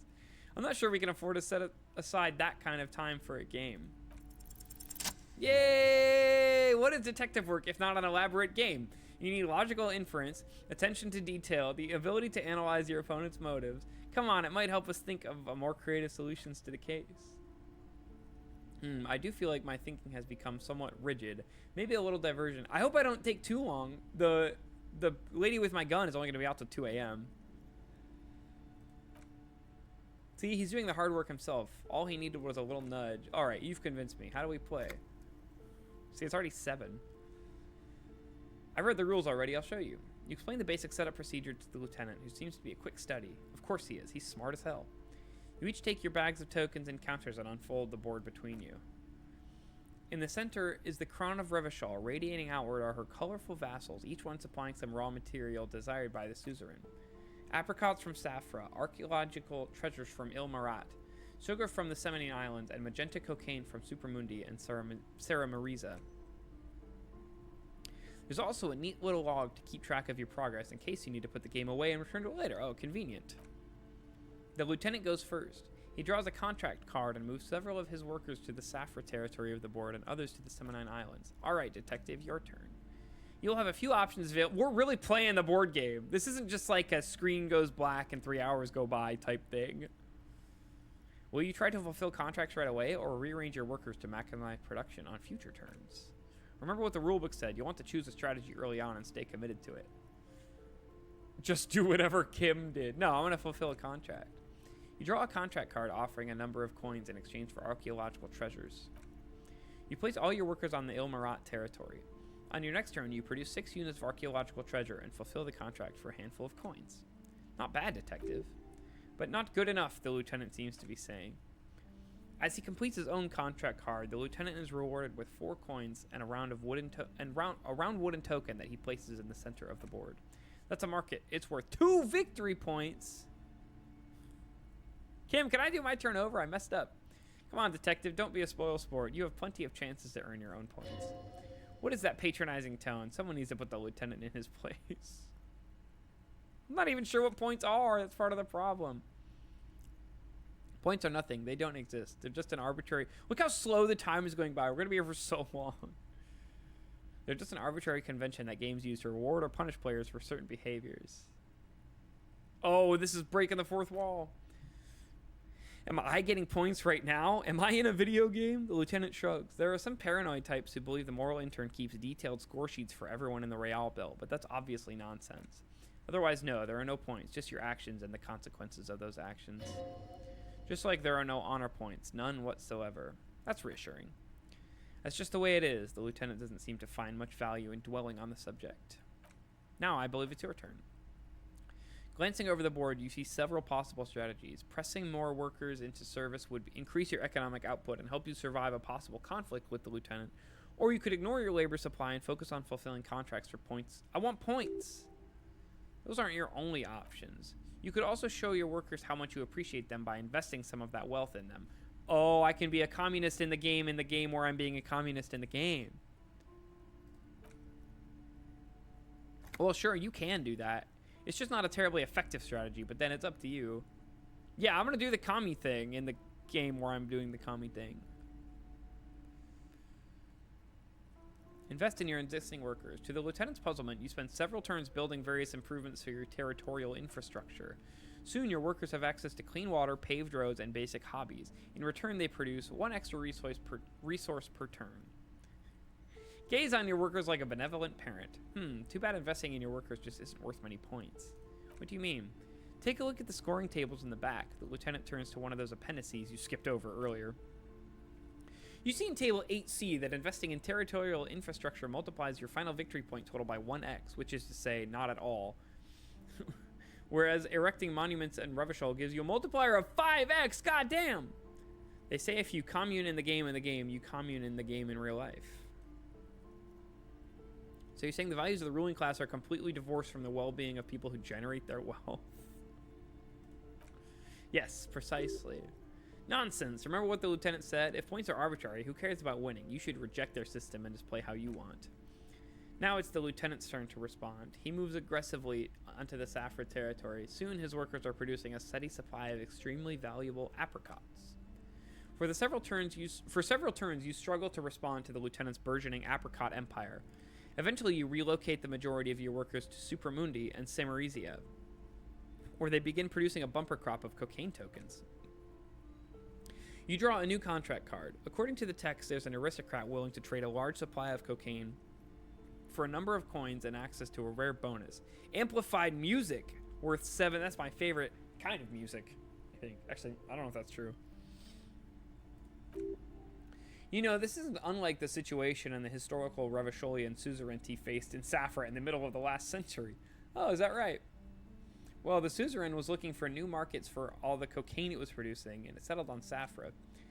By introducing cocaine into Safra under exclusive contract, the suzerain created an extremely valuable captive market for an extremely addictive product.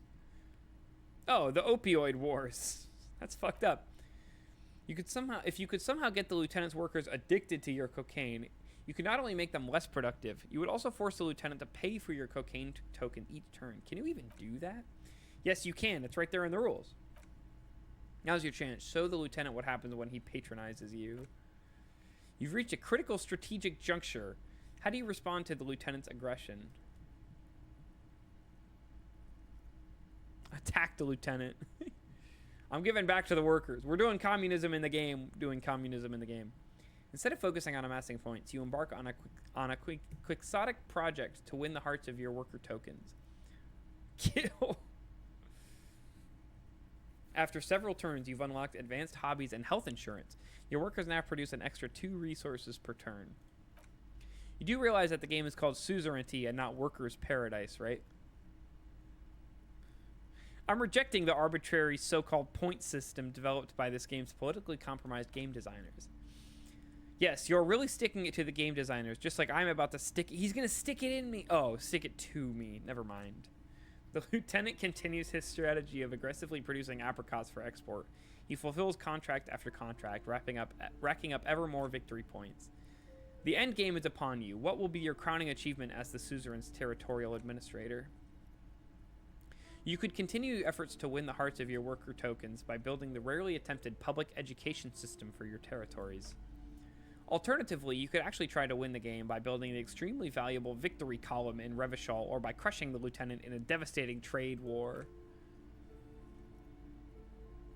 I'm building the public education system. It's 8. I gotta keep an eye on the clock.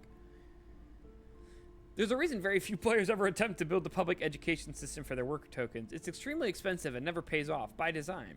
Your boondoggle nearly bankrupts the suzerain's treasury, and you suffer a significant penalty to your final score. Ouch, the lieutenant says, cringing at your spectacular failure. You taught me that the points are arbitrary. I decided to play the game how I wanted instead. The lieutenant opens his mouth as if to issue a blistering retort, then hesitates. You know, detective, there's something admirable about that in its own way. Now, let's tally up the scores, shall we? Computing the final scores is almost a game unto itself. You each spend an inordinate amount of time making stacks of coins, consulting tables, and struggling with basic addition and multiplication. It's so real. I hate games where you have to the points are super annoying to count up at the end. After double and then triple checking your maths, you have the final score. -5 victory points. You'll be lucky if the suzerain doesn't have your whole family executed for such a pitiful performance. The lieutenant looks up from his tabulations. I've got 20 points, he says, slightly embarrassed at the point differential. Well, there's always next time. Figuratively, I mean. There's no way we have to play this game again. Now, let's clean up and get back to work. It's still not even 9 p.m. That's crazy. I thought that was supposed to take 6 hours. It only took like 3. I guess I can interact with the map. The worn map features the patchwork grid of the streets of Martinez, with directions to your appropriately touristy locations. Year 48 resides in the upper right corner. Your finger moves through the various streets, across Rue de Saint-Ghislain and Rue Saint-Spare, over Saint Brune and Martinez North. Finally coming to a halt on the spot where you are currently standing, although the map gives no such indication itself. For a more detailed view of the map, go to your journal and select the map. Okay, I don't have anything else I can interact with. I need to kill 30 minutes. There's a dot up here. We'll go read it. Actually, there's all kinds of stuff up here I can take a look at. Just another boring book. I'm not going to read all this. Oh, I guess I have to. Bookstore is not strictly about crime, romance, and biographies of famous people. There's also a wide range of paranatural literature. The point of the book and many others on the shelf is to give people medicinal advice in situations where they don't have access to paid health services. It serves platitudes while also telling everyone that traditional medicine, the kind people don't have access to and which costs more than this book, is garbage and would only ever give you cancer anyway, without even curing your cold or anything. You gotta love pseudoscience. Ooh. This is just mundane garbage. What's even paranatural about this? The throbbing in your head increases with every passing moment you gaze at this shelf. Suddenly, as if out of nowhere, a small green book becomes apparent. The title of it reads, Medicinal Purposes of the Pale. You do not, in fact, have to love it. The book contains very little explanation on the matter. The knowledge seems to be taken for granted. What's this book about? The book contains descriptions of various pseudoscientific therapies, alternative medicines, and folk remedies involving the pale, also known as la territoire. For example, it recommends vigorously swatting one's naked body with a venic or hand broom made from the leafy twigs of a young birch tree from the near pale. Sounds painful. It is supposedly invigorating and good for the circulation. It also recommends consuming distilled spirits like vodka or whiskey. I'm back in.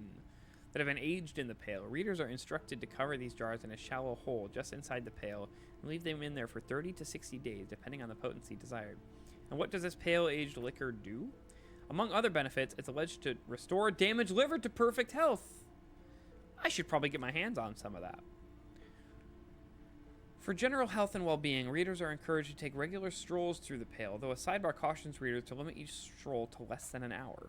These strolls promise to cleanse the mind of worries and the body of toxins, especially if the perambulator performs this ritual in the nude. Nudity figures prominently in a number of these prescriptions. This is exactly what you need. Anything else of note?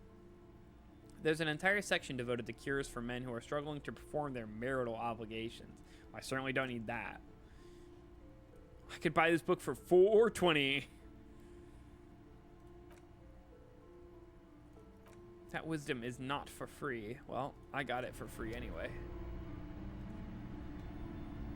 That only killed 5 minutes. Oh my god.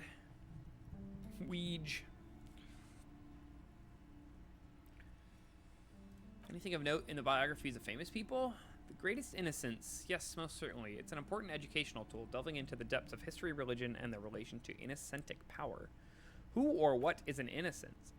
A very influential history figure, but surely I don't have to tell you that. But surely you actually do, though. You're a law officer, and law officers have at least some education. The book is also very daring. The author aims to re-examine the universal understandings of the innocentic system, creating a fresh vantage point and a shift in the tired order of things. So you recommend it? Certainly, it's prudent for a person to have at least an elementary understanding of history and society. Imagine the chaos. Yeah, imagine not knowing shit. You feel like you should get this one. Definitely. It's important somehow. There's something personal inside. I'll buy the Great Innocence book.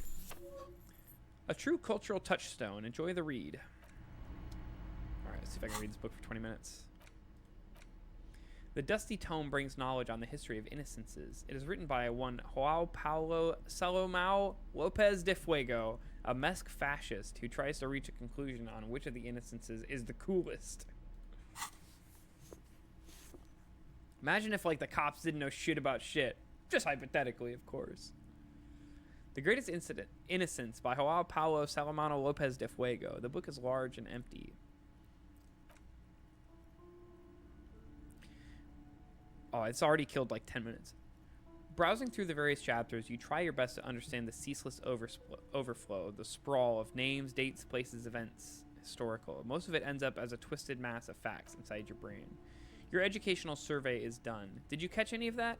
No? Well, it's pop quiz time. Let's see what you've learned. This might take a few minutes. You ready? No. I only need 7 more minutes.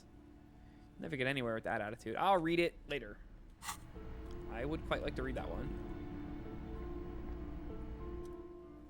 Crime novel. Storekeep, what's all this fiction? Robberies, murders, even sexual crimes. We're fortunate to have Dick Mullen. You're a police officer, apparently. You shouldn't buy all of these. They really do teach a person. You should buy all of these. They really do teach a person how to be a proper detective, like Dick Mullen. Crime fiction is a disgrace, an asinine misrepresentation of the physical attributes and the arduous everyday work of actual police officers. These books greatly overstate the excitement of police work, glossing over how long it takes to actually follow up on leads and eliminate dead ends. What's more, they completely ignore the psychological hardships of, year after year, coming into contact with people during the worst days of their lives. Not a single mention of all the stress this work creates upon the officer's family. Detective fiction just doesn't tell the truth at all. Now, would you like a list of the books? Sure. You see Dick Mullen on the job. Get Me Mullen. The Stalwart Adventures of Richard P. Mullen. Dick Mullen and the Murder of the Orchard. The Sordid Affair of Dick Mullen. Ooh. A killing is declared. Dick Mullen and the Murder House. The Final Case of Dick Mullen. An obvious lie. Dick Mullen and the Clock Tower. The Ordeals of Dick Mullen. Dauntless Dick. Dick Mullen's Funeral Pyre. The Murder of Dick Mullen. Dick Mullen dies? Oh no, it turns out he fakes it to solve a case. Okay. Yes, there's also The Dame Who Did It. Farewell, My Mullen. Faking death seems to be a common trope in the Mullen series. The Morbid Tales of Dick Mullen. A Dark Tide Turns. Tragedy Calls for Dick Mullen. Another one with a fake death. And of course, Dick Mullen, the murderer. In order to catch a murderer, Dick Mullen must become the murderer. Come on, this is not the way real police solve crimes. The real police are some 20 kilometers away sitting in an armored motor carriage. No, they're not. They're in the lobby of the Whirling. Come on, Chester, tell the story again. A bald man turns to the lean man and pats him on the back. Again? Man, I tell that one at least once. Hey, it's 9 o'clock. It's not that interesting. The fuck it is, the bald man replies. And these guys haven't heard it. He motions to the civilian sitting in the back seat. You see, Chester here. Chester faked his own death. Oh, just like Dick Mullen. Gosh, why? One civilian looks on, amazed. The bald man bellows a reply. A very fucking dangerous case, ain't that right, Chester? They almost got you that time. Yeah, sure came close, Chester mutters in return, and then turns to the rapt listener. Although, all right, so I was tailing this guy called Francis the Shoe. That's a sick nickname. The inside of the motor carriage is thick with cigarette smoke. Outside, it starts to rain. All right. It's 9 p.m. I'm the fuck out of here.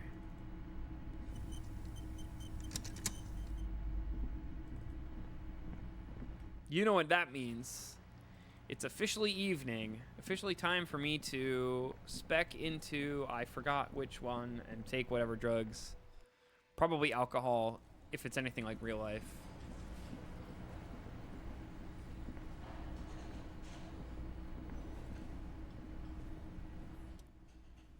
The stage is all set up for your performance. Feels silent. You can hear... I still am probably not going to get a good chance. Drama. Too close to the mic. It is a little bit better, though, because it's evening. So I need... Okay. Give me good drama clothes. I swear one of these does drama.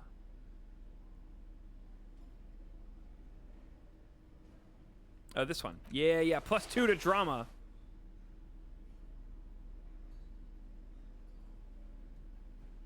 And none of these are giving me negative drama, are they? No. But the alcohol will help for sure. I know how the real world works, and I can't drink it. Why can't I drink it? Speed certainly will not help.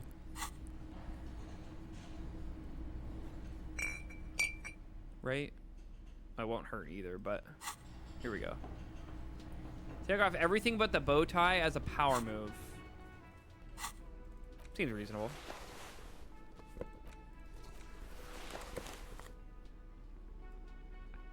I sure am pretty. Oh, wait, I took off the bow tie. Put it back on. Yeah. And nothing else gives me drama. Physical instrument.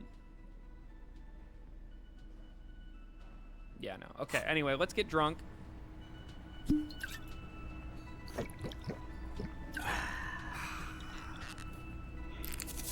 Pop some of that. All right, let's get up there. It's still going to be a really low chance on this red check.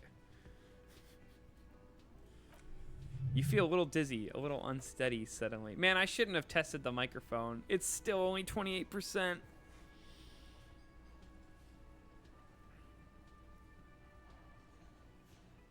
I don't want to save scum this one. I think it might be funny to bomb. Rage. No! The air is thick. I rolled a 3. That's so brutal. Someone dims the lights as the music starts. A lump's in your throat suddenly. Look, Kim's standing right there. He's gonna think I'm so lame. I take a sip. Also, I'm naked. I would often go there to the tiny church there, the smallest church in Sanson. Now it once was larger. How the real may rest there, down through the mist there, towards the Seven Sisters, towards those pale cliffs there. I would often stay there.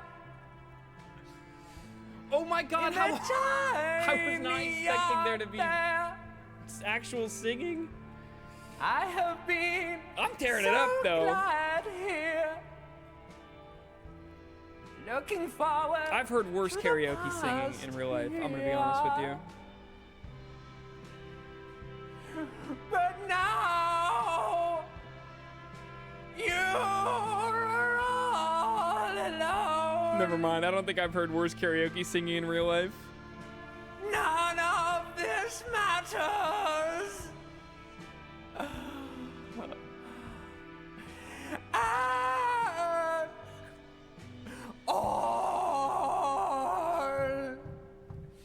Yeah, let's go, Harry. Woo! Tore it up. I wonder what the good singing sounds like. I would like to hear it.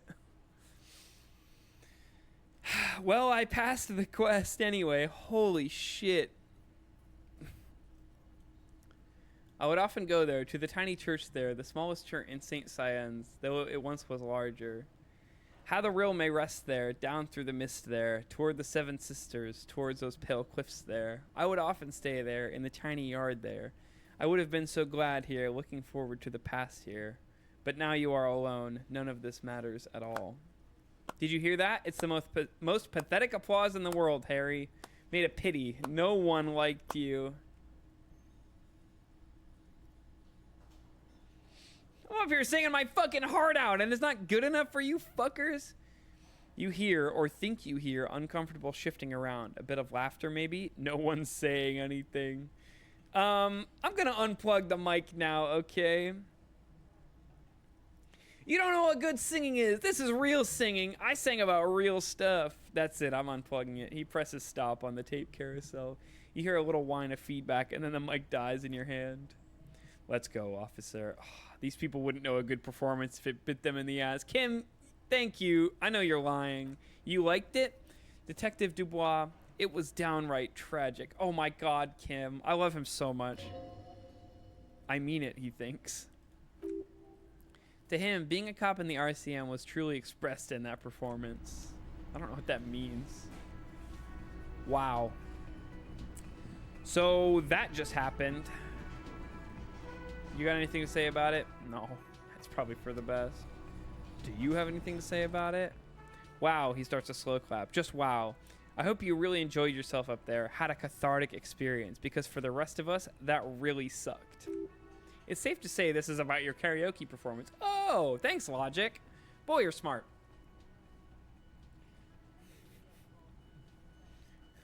I guess I should apologize if I'm the sorry cop. You don't understand my performance. Those high notes, I purposely shredded them to convey a strained, worn-out sadness.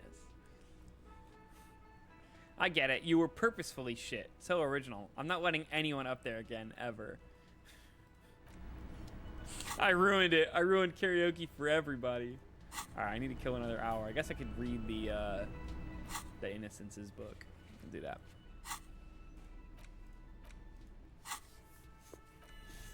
Browsing through the various chapters, you try your oh, that's right, pop quiz time. Here we go. Question 1. Who was the first innocence? Oh yeah, this is what Encyclopedia was made for. Okay, so give me all the answers.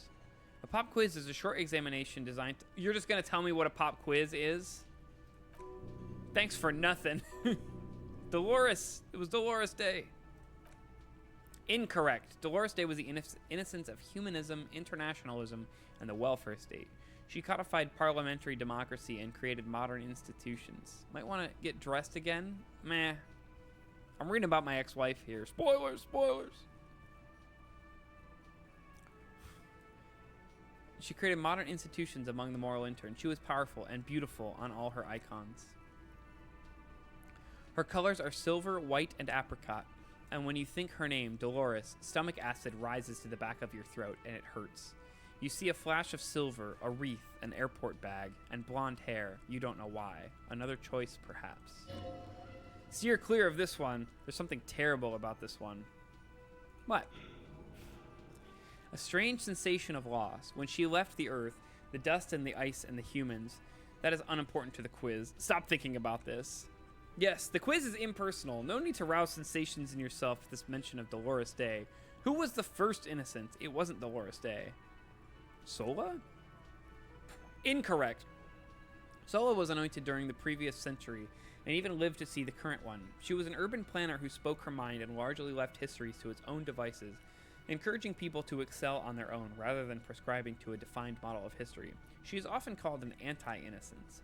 Sola resigned after an assassination attempt by a Yugo nationalist who blamed her for not taking the side of the left during the turn of the century revolutions. Innocences don't usually resign. Correct! Yeah, the Paracarnassian. Nothing much is known about him. Oh, there can be a guy innocence. I don't know what an innocence is. Is this a pope? Is this popes? Are we talking popes? I guess popes are all men. Nothing much is known about him. It's not even clear that he was a he. But Franco Negro presumed as much and called him pious. He's depicted as a young man with a molten gold pouring out of his mouth. All he spoke was gold. It said he invented gold and equality of men before God. He also introduced the gold standard as a way for measuring people's love for Arum. As the first innocents, he declared that there should be more of those like him. It is presumed that his disciples were the beginning of the Holy Party, the founding party. Who was the strongest innocent? Easy, easy. Everyone knows the answers to this. Sure, try again. I trust you got my back. An innocence is the highest category of historical personage in the world, a literal personification of history. Traditionally, an innocence, when anointed, assumes supreme rule over the Occident, or the known world in general, at least the part that's matter. Yes, so interesting, but I thought you'd give me the answer to the question. I can do better. Okay, so commonly an innocence does not enforce his or her power through military power. This is seen as unnecessary.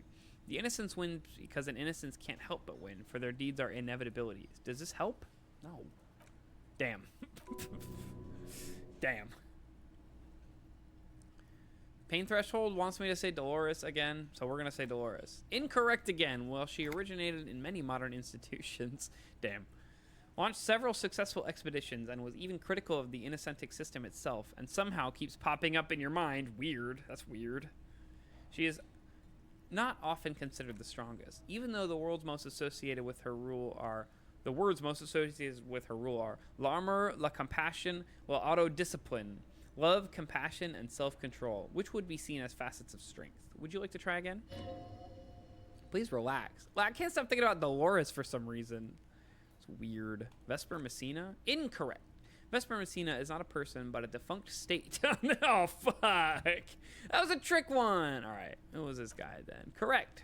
Named the innocence of militarism, he codified hereditary rule, but at the same time ended serfdom and established the interinsular real as the global reserve currency. He also established the concept of the nation. Franco Negro attempted to solve the rising tensions between the aristocracy and bourgeoisie by building a unified society in which every man has a place and a mission, but at the same time may rise to nobility provided on the strength of his virtue. Who was the false incidents? Got it under control. No problem. Solid on this one. It's a widespread historical information. Gonna give me a name this time? Yes, there exists a group called the Founding Party, known as the Holy Party during the time of the Paracarnassian. This, the world's oldest international organization, spends its time in search of either the re-emergence of the innocents or new members. There seems to be a mix-up with the sources. It's not my fault. At least it clearly wasn't Dolores Day. She wouldn't be false. She's beautiful. Dolores? No, stop thinking it. I said it wasn't her. She was true. Erno? Correct. There have been a number of counter or false innocences. Some have assumed to have innocentic qualities, some who just thought so themselves. Occasionally, they have the support of a faction inside the ecclesiastic organization. Hey, it's 10 p.m. And accusations of foul play have arisen.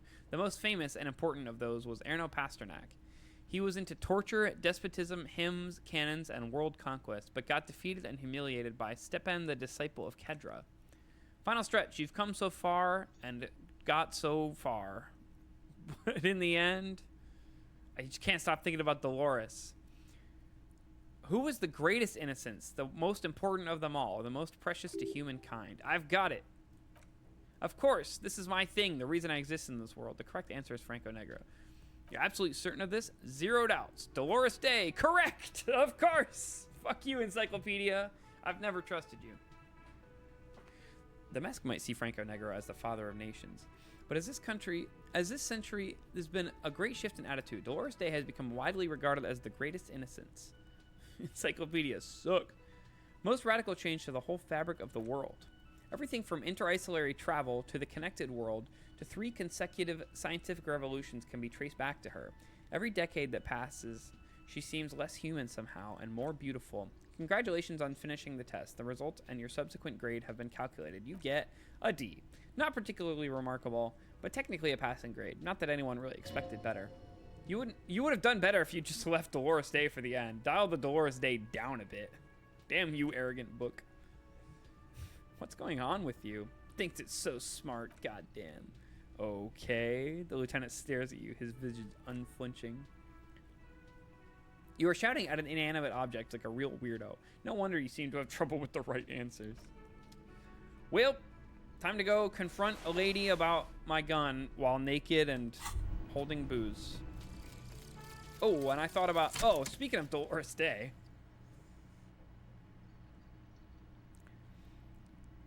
What was the answer? I don't even remember. And so the little guy gets smaller and smaller as he rides above the dollhouse world. You see him out in the snow, on the streets, in the shop on the corner, and finally in the Matchbox house.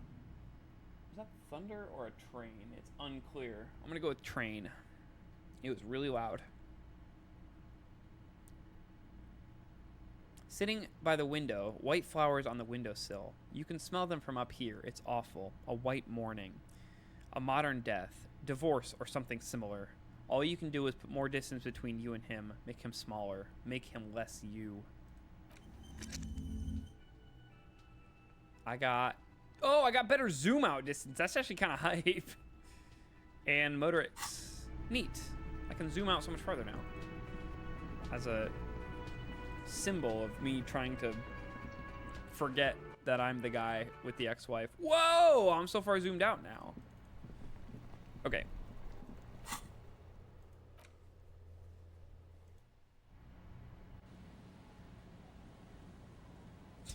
Look how small that guy is. There's no way he could be me. Where am I going?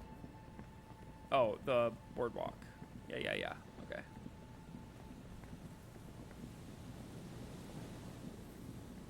Oh, there she is. I'm gonna zoom in, actually. The pigs. Put your hands where I can see them. The aging woman under a mountain of police paraphernalia. This siren is so sick. I love the hand crank. Then notices you and then notices you. She's yelling and then notices me. That's funny. Show me your hands. This is the pigs. Show me your hands right now. She screams in the megaphone. Show me your hands right now. Scavenged battery-powered police lights protrude from her back. The flickering light show reveals a gun in her shaking hand. Madam, please drop the firearm immediately. I'm gonna raise my hands. It's the cops. The man appears to be pulling out an object from his pocket. Her eyes fill with terror. Fear under threat. Fear under threat. Superseding event. Split-second decision. Get on the ground. Get on the goddamn ground. Ma'am, we just want to talk to you. Subject yourself to a full-body cavity search. Prohibited materials concealed in nostrils, ears, mouth, navel, urethra, foreskin, vagina, and rectum. All the above. In her mind, the cavity search is happening. As long as she's seeing it, it appears the things she says are very real to her. Be careful, detective. Don't do anything that might set her off. 17. I'm gonna fucking die if I fail this check. I'm not doing that. Doesn't look good. Let's deal with this later. I'm out of here. We can solve this peacefully. Please lower the weapon. Officer in need of assistance. Her eyes dart between you and Kim. Suspect at large. Get on the ground. Ma'am, please. The lieutenant is trying to maintain eye contact. We want to help you, but you need to lower that weapon. Let's just talk, all right? Disturbance reported. Authorized deadly force. Sector, take the shot. Her head snaps at you. Big red key. Big red key. Big red key. That's code for the battering ram. Cop talk. You know this. Yeah, but I don't know any of the innocences. What happened to make her like this? Loneliness. Again, a neurodegenerative disease. Ma'am, we're here to help. Tell us what's wrong. The woman looks at you, but through you, like you don't exist. Her eyes gleam feverishly, and the rotating police beacon lights reveal deep scratch marks on her cheeks. This is the police, she howls through her megaphone. Unlawful engagement. Hands on the ground, scumbag. So this is what the weather's like on the other end of a cop's gun. Kim?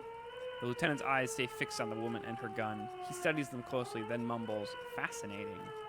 See? He glances at you. This is what happens when we're not around. Please identify yourself, ma'am. It's the goddamn police, shitbag, she yells into the megaphone. Hug the pavement, you're under arrest. As she waves her hands, you notice familiar-looking ampules and packets sticking out the mountain of police gear on her back. Medicine or drugs?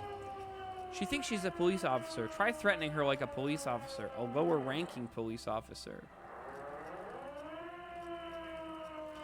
Officer Pigs, double your freighter Harrier Dubois, requesting your sidearm for inspection. What? She lowers the megaphone and stares at the gun in her hand. Patrol officer, you're in gross violation of the RCM Code of Conduct. Sir, she hesitates, looking around in confusion. The 3-barreled pepper box waves in her hand. I had a 3-barreled gun. Patrol officer, I have to sign you up for a disciplinary hearing. Slowly shake your head. Press her too hard and she'll, with a swift, poorly coordinated move, the woman slams the megaphone against her lips and teeth. A trickle of blood runs down her chin. She doesn't notice it. Officer compromised. Unlawful impersonation. Fuck, I pushed it too far. Pigs en route. Engagement at will. Okay, she's actually more agitated. My bad. This is the pigs. Rogue cop on the loose. Are you on drugs? Confiscated contraband. The megaphone makes her voice almost painfully metallic. Restricted access. 2 kilos missing. Eyewitness report compromised. I don't think she's on drugs. Being off drugs might actually be the problem here. You're not the police. We're the police. Back up. She lowers the megaphone halfway, but immediately raises it and screams, back up, back up. Status unconfirmed. Lieutenant Double Your Freighter Harrier Dubois, 41st Precinct. This is my partner, Lieutenant Kitsuragi from the 57th. No, the crazed woman mumbles, shaking her head. No, no, no. I thought Mr. Morand, Gareth. Suddenly, she raises the megaphone and screams, aggravated assault, man down, officers in pursuit. What's the situation? The lieutenant hesitates, addressing the woman. Officer? Law enforcement compromise, she screams in the megaphone. Red and blue lights illuminate the spit flying everywhere. Impersonating a police officer. Does she not believe you two are actually police officers? We really are cops. Look, I guess I'll do the badge one. License and registration. She repeatedly bashes the megaphone against her head, then screams in the bloody mouthpiece. License and registration. Come in dispatch. Sector azimuth. It's not a code, just disjointed words. This is the only option that I have. This is a red check.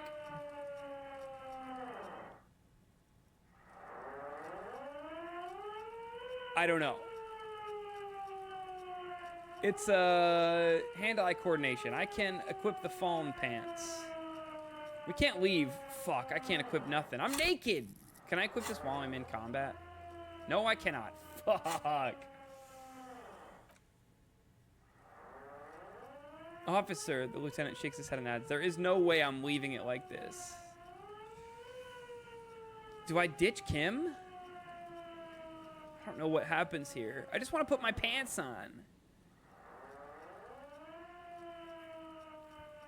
I don't want to, if I leave Kim, he's just going to shoot her. But if I do this and fail it, I'm going to die. And after my beautiful karaoke performance, which I don't think I saved after, I don't want to have to hear that again. You gotta try.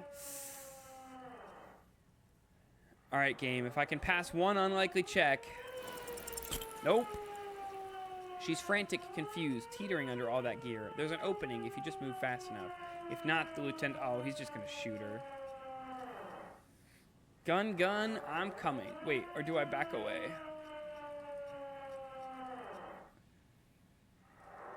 I feel like if I go for it, I'm gonna die. No, I know myself. I'm gonna fail. Sure, hear you, but how do we end this? She's not just gonna let you leave. I think you're right. All right, let's go for it. Even though I'm pretty sure I'm dead. Suicide by cop, split-second decision. Eat lead, scumbag. Oh my god.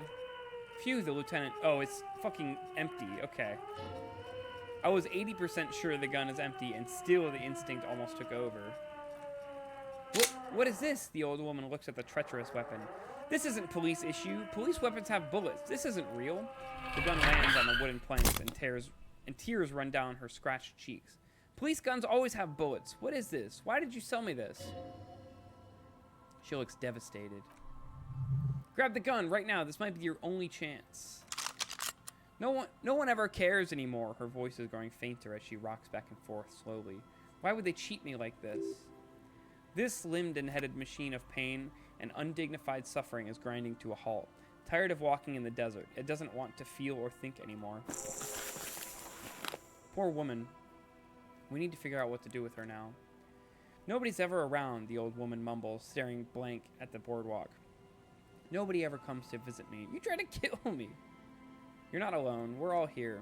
The woman stands in front of you, motionless, unresponsive. Almost like an inanimate object now, a mountain of police paraphernalia. In there, she's all alone, trapped in a world of blue and red lights. What do you think's happening to her? She's in a stupor, the lieutenant replies, inspecting the catatonic woman standing in the dark. I've seen this before. God knows for how long. Could be days when they get like this. But why was she like this in the first place? Honestly, I don't know. Dementia, probably. Dementia and Fox News and loneliness. You're probably right. Loneliness. Looks like a bad case. He gives the woman a compassionate look. But the question is what to do with her right now. Should we just arrest her? I don't think there's any need for that. Well, she intended to, you know, kill me. Without the gun, she really isn't a threat to anyone. I guess I'll just notify my station. They'll contact the sanitarium and handle the logistics. But I think we're done here for now. Let's head out. This is done. As you turn to leave, the faintest of voices comes from the woman. Please leave the radio on, she mutters. It seems like a reflex, a half-remembered sentence. She stands motionless, just a heap of clothes and flashers now. Maybe if you search her once more? The woman stands slumped. She looks catatonic under her mountain of RCM paraphernalia. Is one of those things a police cap? She doesn't even flinch as you reach out and disentangle the familiar-looking lieutenant's cap from her mountain of RCM paraphernalia. I got a hat! Oh, is that yours? It's hard to say. It's been so long since you wore yours. Maybe, probably. You know me. It's your hat. Confiscate the narcotics.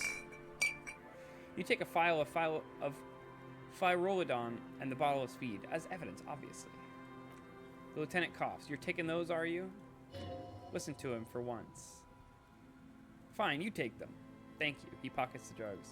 I'm doing this to help you. We need to focus on the case. He's grateful you did this. The woman doesn't react to your touch. I did that because I want Kim to like me. I can buy drugs elsewhere. Okay. Well, that was fucking eventful. I'm going to go sleep in my shitty shack. And I believe an interesting thing happens if I remember correctly. And then after that, I'm going to end the stream. A kick drum pulse. The music is coming from somewhere on the ice. Wait, how do I get... What is this? Before you, a drawbridge. It can only be lowered from the other side. There's a tent here. Oh, I know what this side quest is. We'll do this one tomorrow. But in the meantime, here we go. getting late in real life.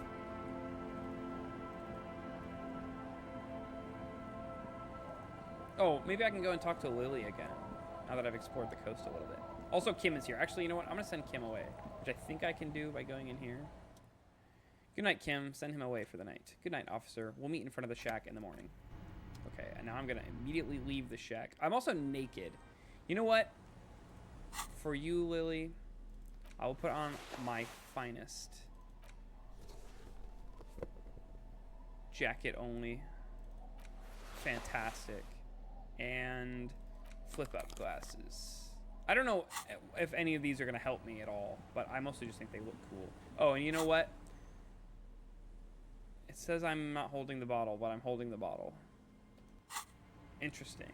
I guess because it's empty? Strange. Alright, let's see if I have any chance of making this work. 28% could happen. Suggestion? I think I can boost that, right? Well, first of all, does anything give me negative to suggestion? Probably not.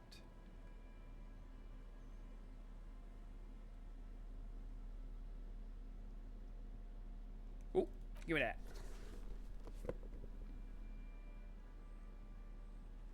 Okay. Oh, and one more thing. I guess I can level up suggestion. Oh, I think I forgot to level up drama before the karaoke check. Well, that's okay. We got to hear the shitty singing. Maybe that's funnier. I totally forgot I was supposed to level that up. Whoops. Anyway, what am I trying to do here? Purple stuff. Yes. Give me whatever this is.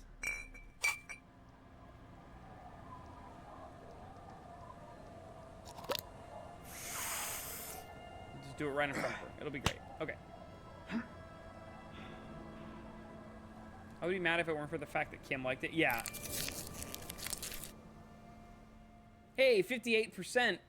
She needs to go on a date with another drunk badly. Oh, just like real life.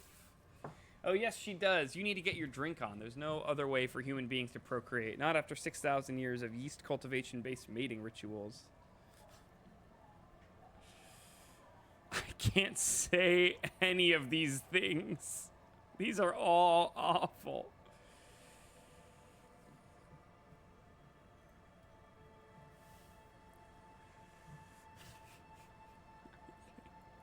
I hate all of them. I'm going to say the first one. It seems the least worst. Okay, where's this going? I need to be drunk. You do too. Please get drunk with me on a drunk date. Absurdly and pointedly phrased. She doesn't laugh. You can be quite funny, officer. Anyway, what did you want? It was a white check. I'll pass it later. Oh, you know what I can do? Which one was that? Suggestion, maybe? Once again, forgot to level up, as I was complaining about how I forgot to level up before a check. Wait. Am I insane? Where's the checks?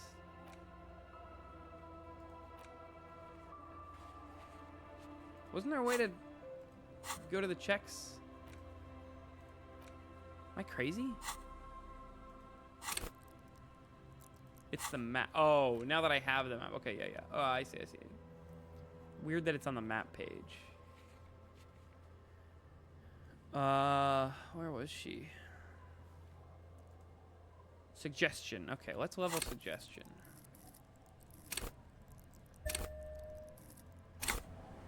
And then if I fail it, I can level it again. 72, come on. Okay. You think she really does need more of that after her man died at sea? But what do I want then? What if I told you it's actually possible to go on a date sober? What you're suggesting is highly experimental. Possibly dangerous. Before recorded history, men and women were able to do simple, very primitive things together sober, acknowledge the situation, and keep it basic.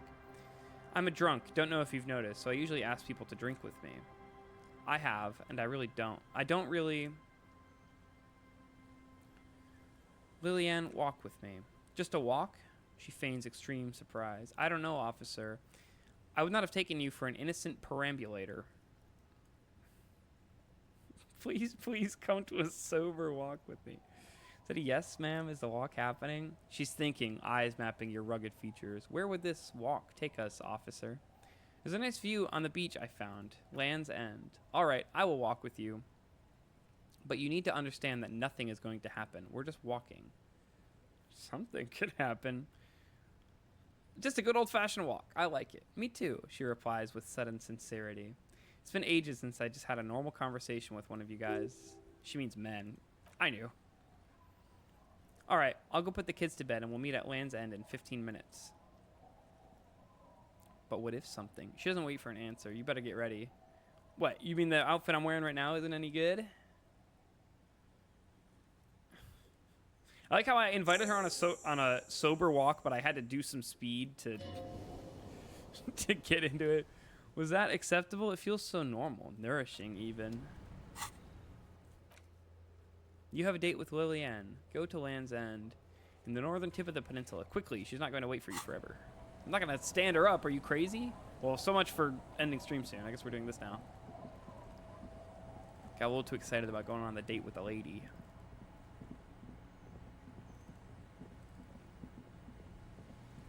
I think I also need to kill 15 minutes, though.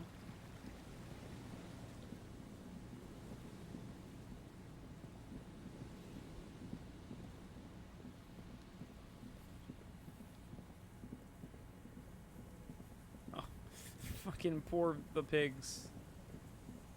What is that? Oh, money.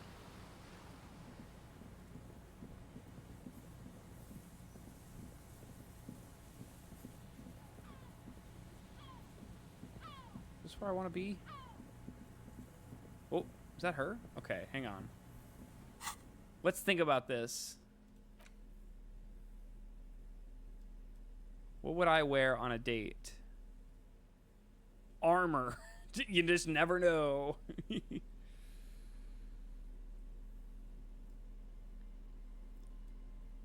No, for sure the white jacket, right? Yeah. And probably a shirt as well. But I don't want to get a negative bonus to suggestion because you never know. You might have to suggest something. But I also don't want a negative bonus to empathy. All right, fine. We'll put this shirt on then. I only have 2 shirts. Oh, that's not true. I have this fucked up white tank top. I cannot wear that. I can also put on the police cap to let her know that I'm a serious police officer, you know. Didn't I have black shoes that I found recently?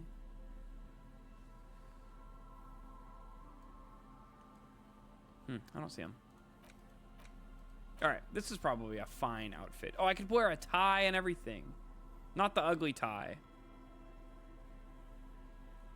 The horrific necktie. Women love a man in uniform.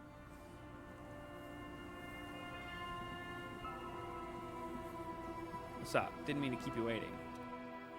The woman gazes steadily at the waves. A sudden gust picks up her dark hair and lets it fall again, tousled, wild. She brushes a few stray locks from her eyes, and only then spots you approaching.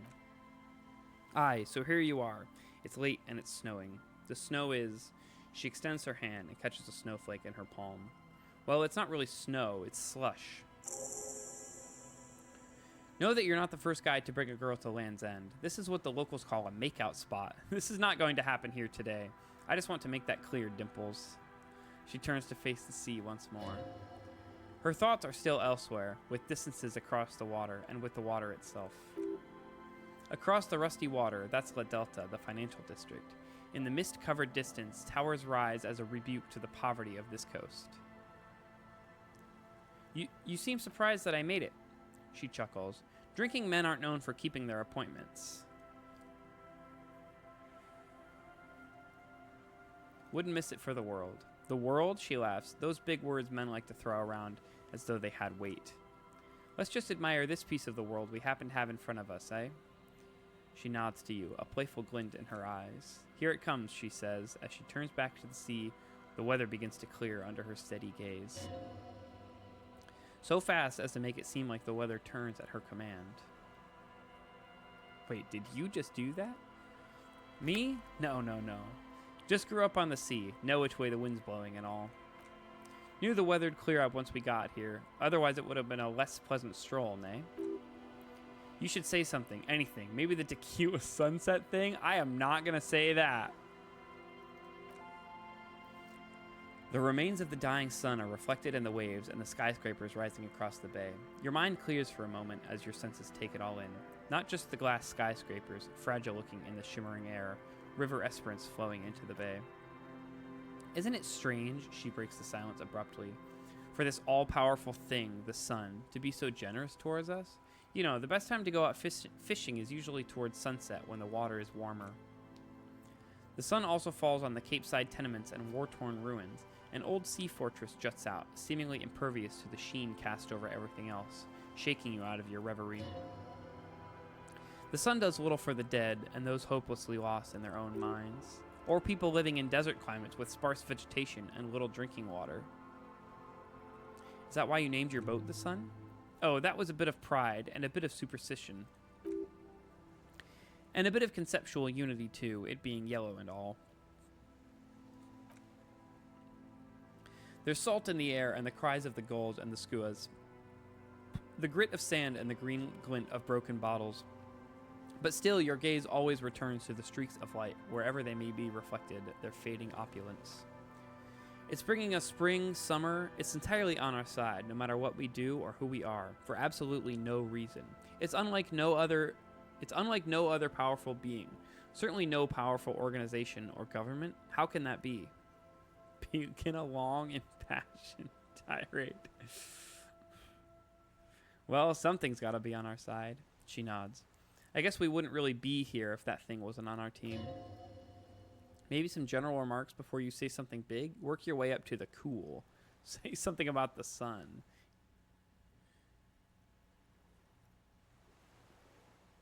There's an interesting lilt in your voice. Thank you. I'm half Ubi. My mother was from Ubi Sunt. Not a lot of sun there, I hear, though I've never been. You have fishhooks in your ears. These? She turns her head as they dangle. These aren't real fishhooks, silly. They're earrings shaped like fishhooks. A drunk called Rosemary brought them to me. I kept them. She's right. They're made mostly of plastic, a cheap novelty gift you can buy from a flower shop or a kiosk. The wind ruffles her hair as she looks at the setting sun. Don't you want to go visit La Delta? Ha! It's enough that my fish goes there. 50 real apiece they asked for spring cod. Damn, I gotta get into fishing. Do I ask her about the hanged man? Yeah, fuck it. Why not? So, who do you think killed the hanged man? Good one. I'm gonna go with the rope. She thinks it was a riddle. She must not even know if that business better that way.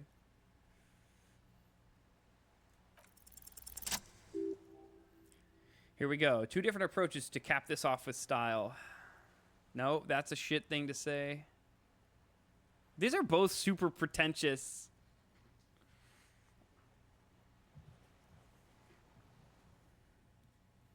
Yeah, a massive thermonuclear reaction, 5 billion years old. The sun is a god. Aye, she nods, and a benevolent one. When did you last have one of those on your side? When I had my love with me. Well, now you have that giant thing to watch over you, so to hell with love. She smiles. You know, the wind's gonna pick up soon, and I have to go, but she takes her sword out of the scabbard. She's gonna stab me. That's what she brought me up here for. One of those sexy lady killers who kills men for fun. The blade shines in the gathering dark. Have this. Oh, just kidding. She gave me the sword. The sun's good, but it doesn't stick things. I have no use for it anymore. Are you sure you don't need the sword? No. Men around here are too drunk to pose a threat to me. Think we can do this again sometime? Doubt it, but thank you for the company. Loot get. This is as far as it goes with her. You need to put a year between you and your last drink for anything more. Thank you for coming on this walk with me. Farewell, she nods to you and turns to go. Well, that was pleasant.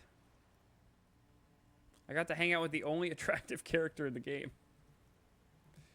Except for Kim, who I get to hang out with all day, obviously.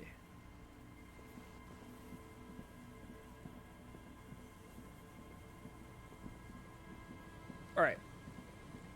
Time to go hang out in my little shitty shack.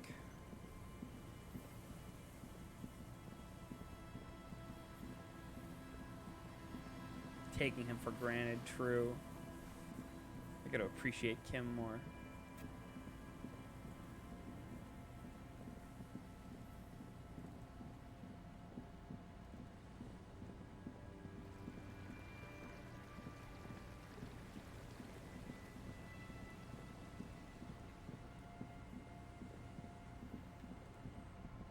What's this circle?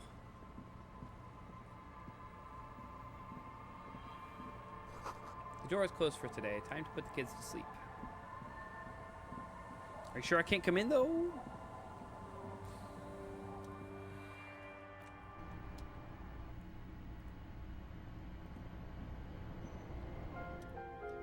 The bed is comforting, if a bit run down. Still, you've earned a rest. Across the room, the heating system hums its soft lullaby. The mattress feels soft and sheets warm. It only takes you moments for the world to fall away. Hey, sounds like I actually get to get some sleep tonight.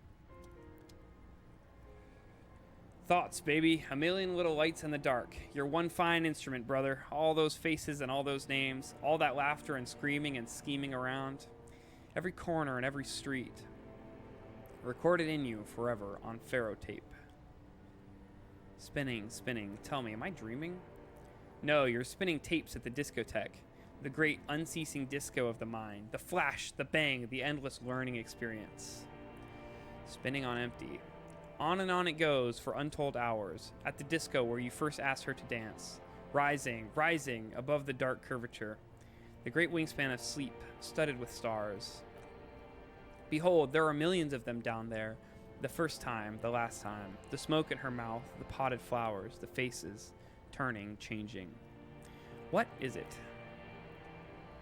It's the world, Harry boy, and you're made of it. Every day you're out there, you make more of yourself from it. I'm afraid you can't be unmade now. You can never forget this shit. The colors, the voices, all stuck on loop, whirling, spitting out words and images. You're the son of the world again, Harrister, a ceaseless agent picking up litter and old newspapers, collecting your little bubblegum wrappers and idiotic picture postcards, meaningless, meaningless keepsakes. Reading your awful letters and recalling things, aren't you? The endless names of the world, an address book you are, the map of a city. But what if I want to be the agent of nothing? It's too late. You're not made of nothing anymore. You're something now, Harry. I tried to drown you in the black water, but you re-emerged, kicking and screaming, running. And for what? For the working class. Solving your little crossword puzzles, doing your tasks, crossing names off your lists, trying to become some sort of world detector. It won't make it okay. It won't put smoke back in her mouth. Forget politics. I'll never sleep if I keep on like this. Are you sure? You could be closing the door on a brilliant and special future for yourself. I feel like I should do the political. All right, we'll do the political. I knew you couldn't resist, so now you're going to change the world, but how? I'm building communism for all. This time we won't fail. There he goes again. He's a real political animal, our Harry. He still doesn't see that it's the world that's changing him. He's got no idea what he's in for. Why? Because only love can break your heart. Feel the pillow under your cheek. Beep, beep, beep. The alarm is ringing, Harry. The disco circus goes on and on. You barely slept 3 hours last night. You can do it. It's nothing. Do it for the city. Go. Do it for the picture puzzle. Put it all together. Solve the world. One conversation at a time. Yeah, I'm remembering a different dream sequence. I think if you ignore the political thought, you get a different one. Rise and shine, comrade. It's time to get to work. Despite all the thinking you've been doing, only 0.0001% of communism has been built. It's too great a task to undertake alone. You're going to have to get organized. Have you seen my shit recently? I haven't really got it together. It's good that your personal business is in order, but we're talking about political matters of world... Oh, I've really gotten it together, I said, which I don't know is true. But we're talking about political matters of world historical import here. You must seek out your revolutionary brothers and sisters. Find out how much communism they've built. Then together, maybe you'll be able to build as much as 0.002% of communism. But it won't be easy. Decades of persecution by coalition authorities have driven the remaining communists of Martinez underground. They live underground? These communists aren't men, they're mole people. Will they help me fire up Mazov's socialist sausage grinder? Just between us, you may want to lay off this grind up the bourgeoisie stuff. It's a bit off-putting, even to fellow communists. But I'm part of the coalition authorities. Have I been persecuting communists this whole time? Possibly. If you have been, it's only because you're a double agent acting in furtherance of your long-term objective. Listen to this. Do you really think you're the kind of person an underground communist cell would entrust with a mission that requires such discretion? Probably not. Regardless, what's past is past. You need to look forward to the work of building communism for all. How am I supposed to find them if they're hiding? Let your nose guide you, detective. You must mean my nose, as in my huge and highly functioning brain. No, we meant your nose, as in that swollen muck detector in the center of your face. It just happens to be perfectly calibrated for sensing communists. We really have no idea what they're talking about. There's no linkage between ideology and olfaction. What does a communist smell like? Failure! God damn. There's so much failure in my life already. I don't know if I can take any more. That's why you're perfect for the job. No one's got a better nose for failure than you, Harry. What you're smelling is your own body odor, of course. Nothing a shower and a change of clothes can't fix. People sometimes complain there are no real communists left in Martinez, but you can smell their presence. They're out there, waiting for you to join them.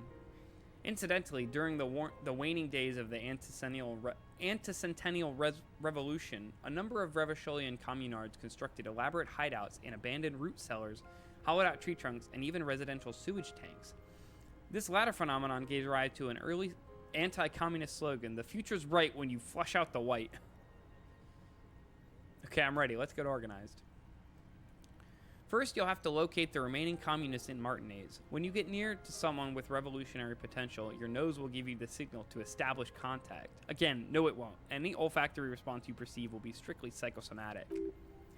Judging from the bust of Krasmazov and other revolutionary paraphernalia you discovered, it seems that the Cape Side Apartments may be a hotbed of communist activity. You should begin by interrogating those lawless malcontents at the Dockworkers Union. They're an obvious place to start. Hang on, what will I do once I establish contact with my fellow communists? You'll discuss the monumental world historic task that lies before you.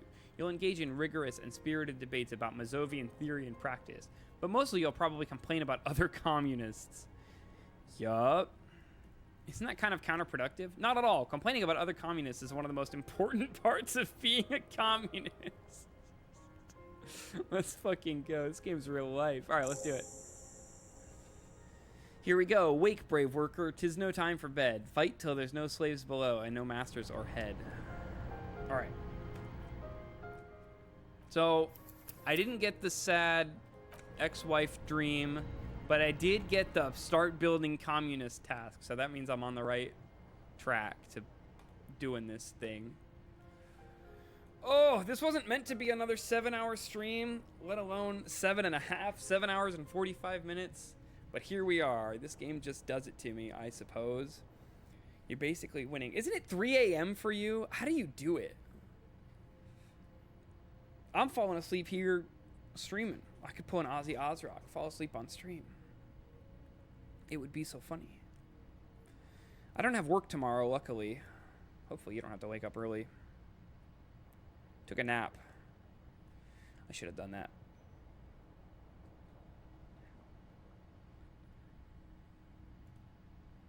You don't? That's good. You have classes or whatever? Aren't you in school?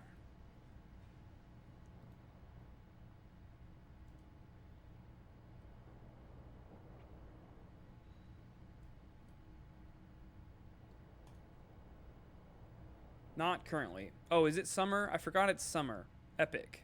Well, hope you're enjoying that. I'm going to go and pass out forthwith. Thank you for hanging out this whole time. I really do appreciate it. You could have been watching any stream, but you were here trolling this chat. So thank you. And VOD watchers, anyone else who tuned in, thanks to y'all. I'm going to bed. And tomorrow, it's communism time, baby. Okay, bye.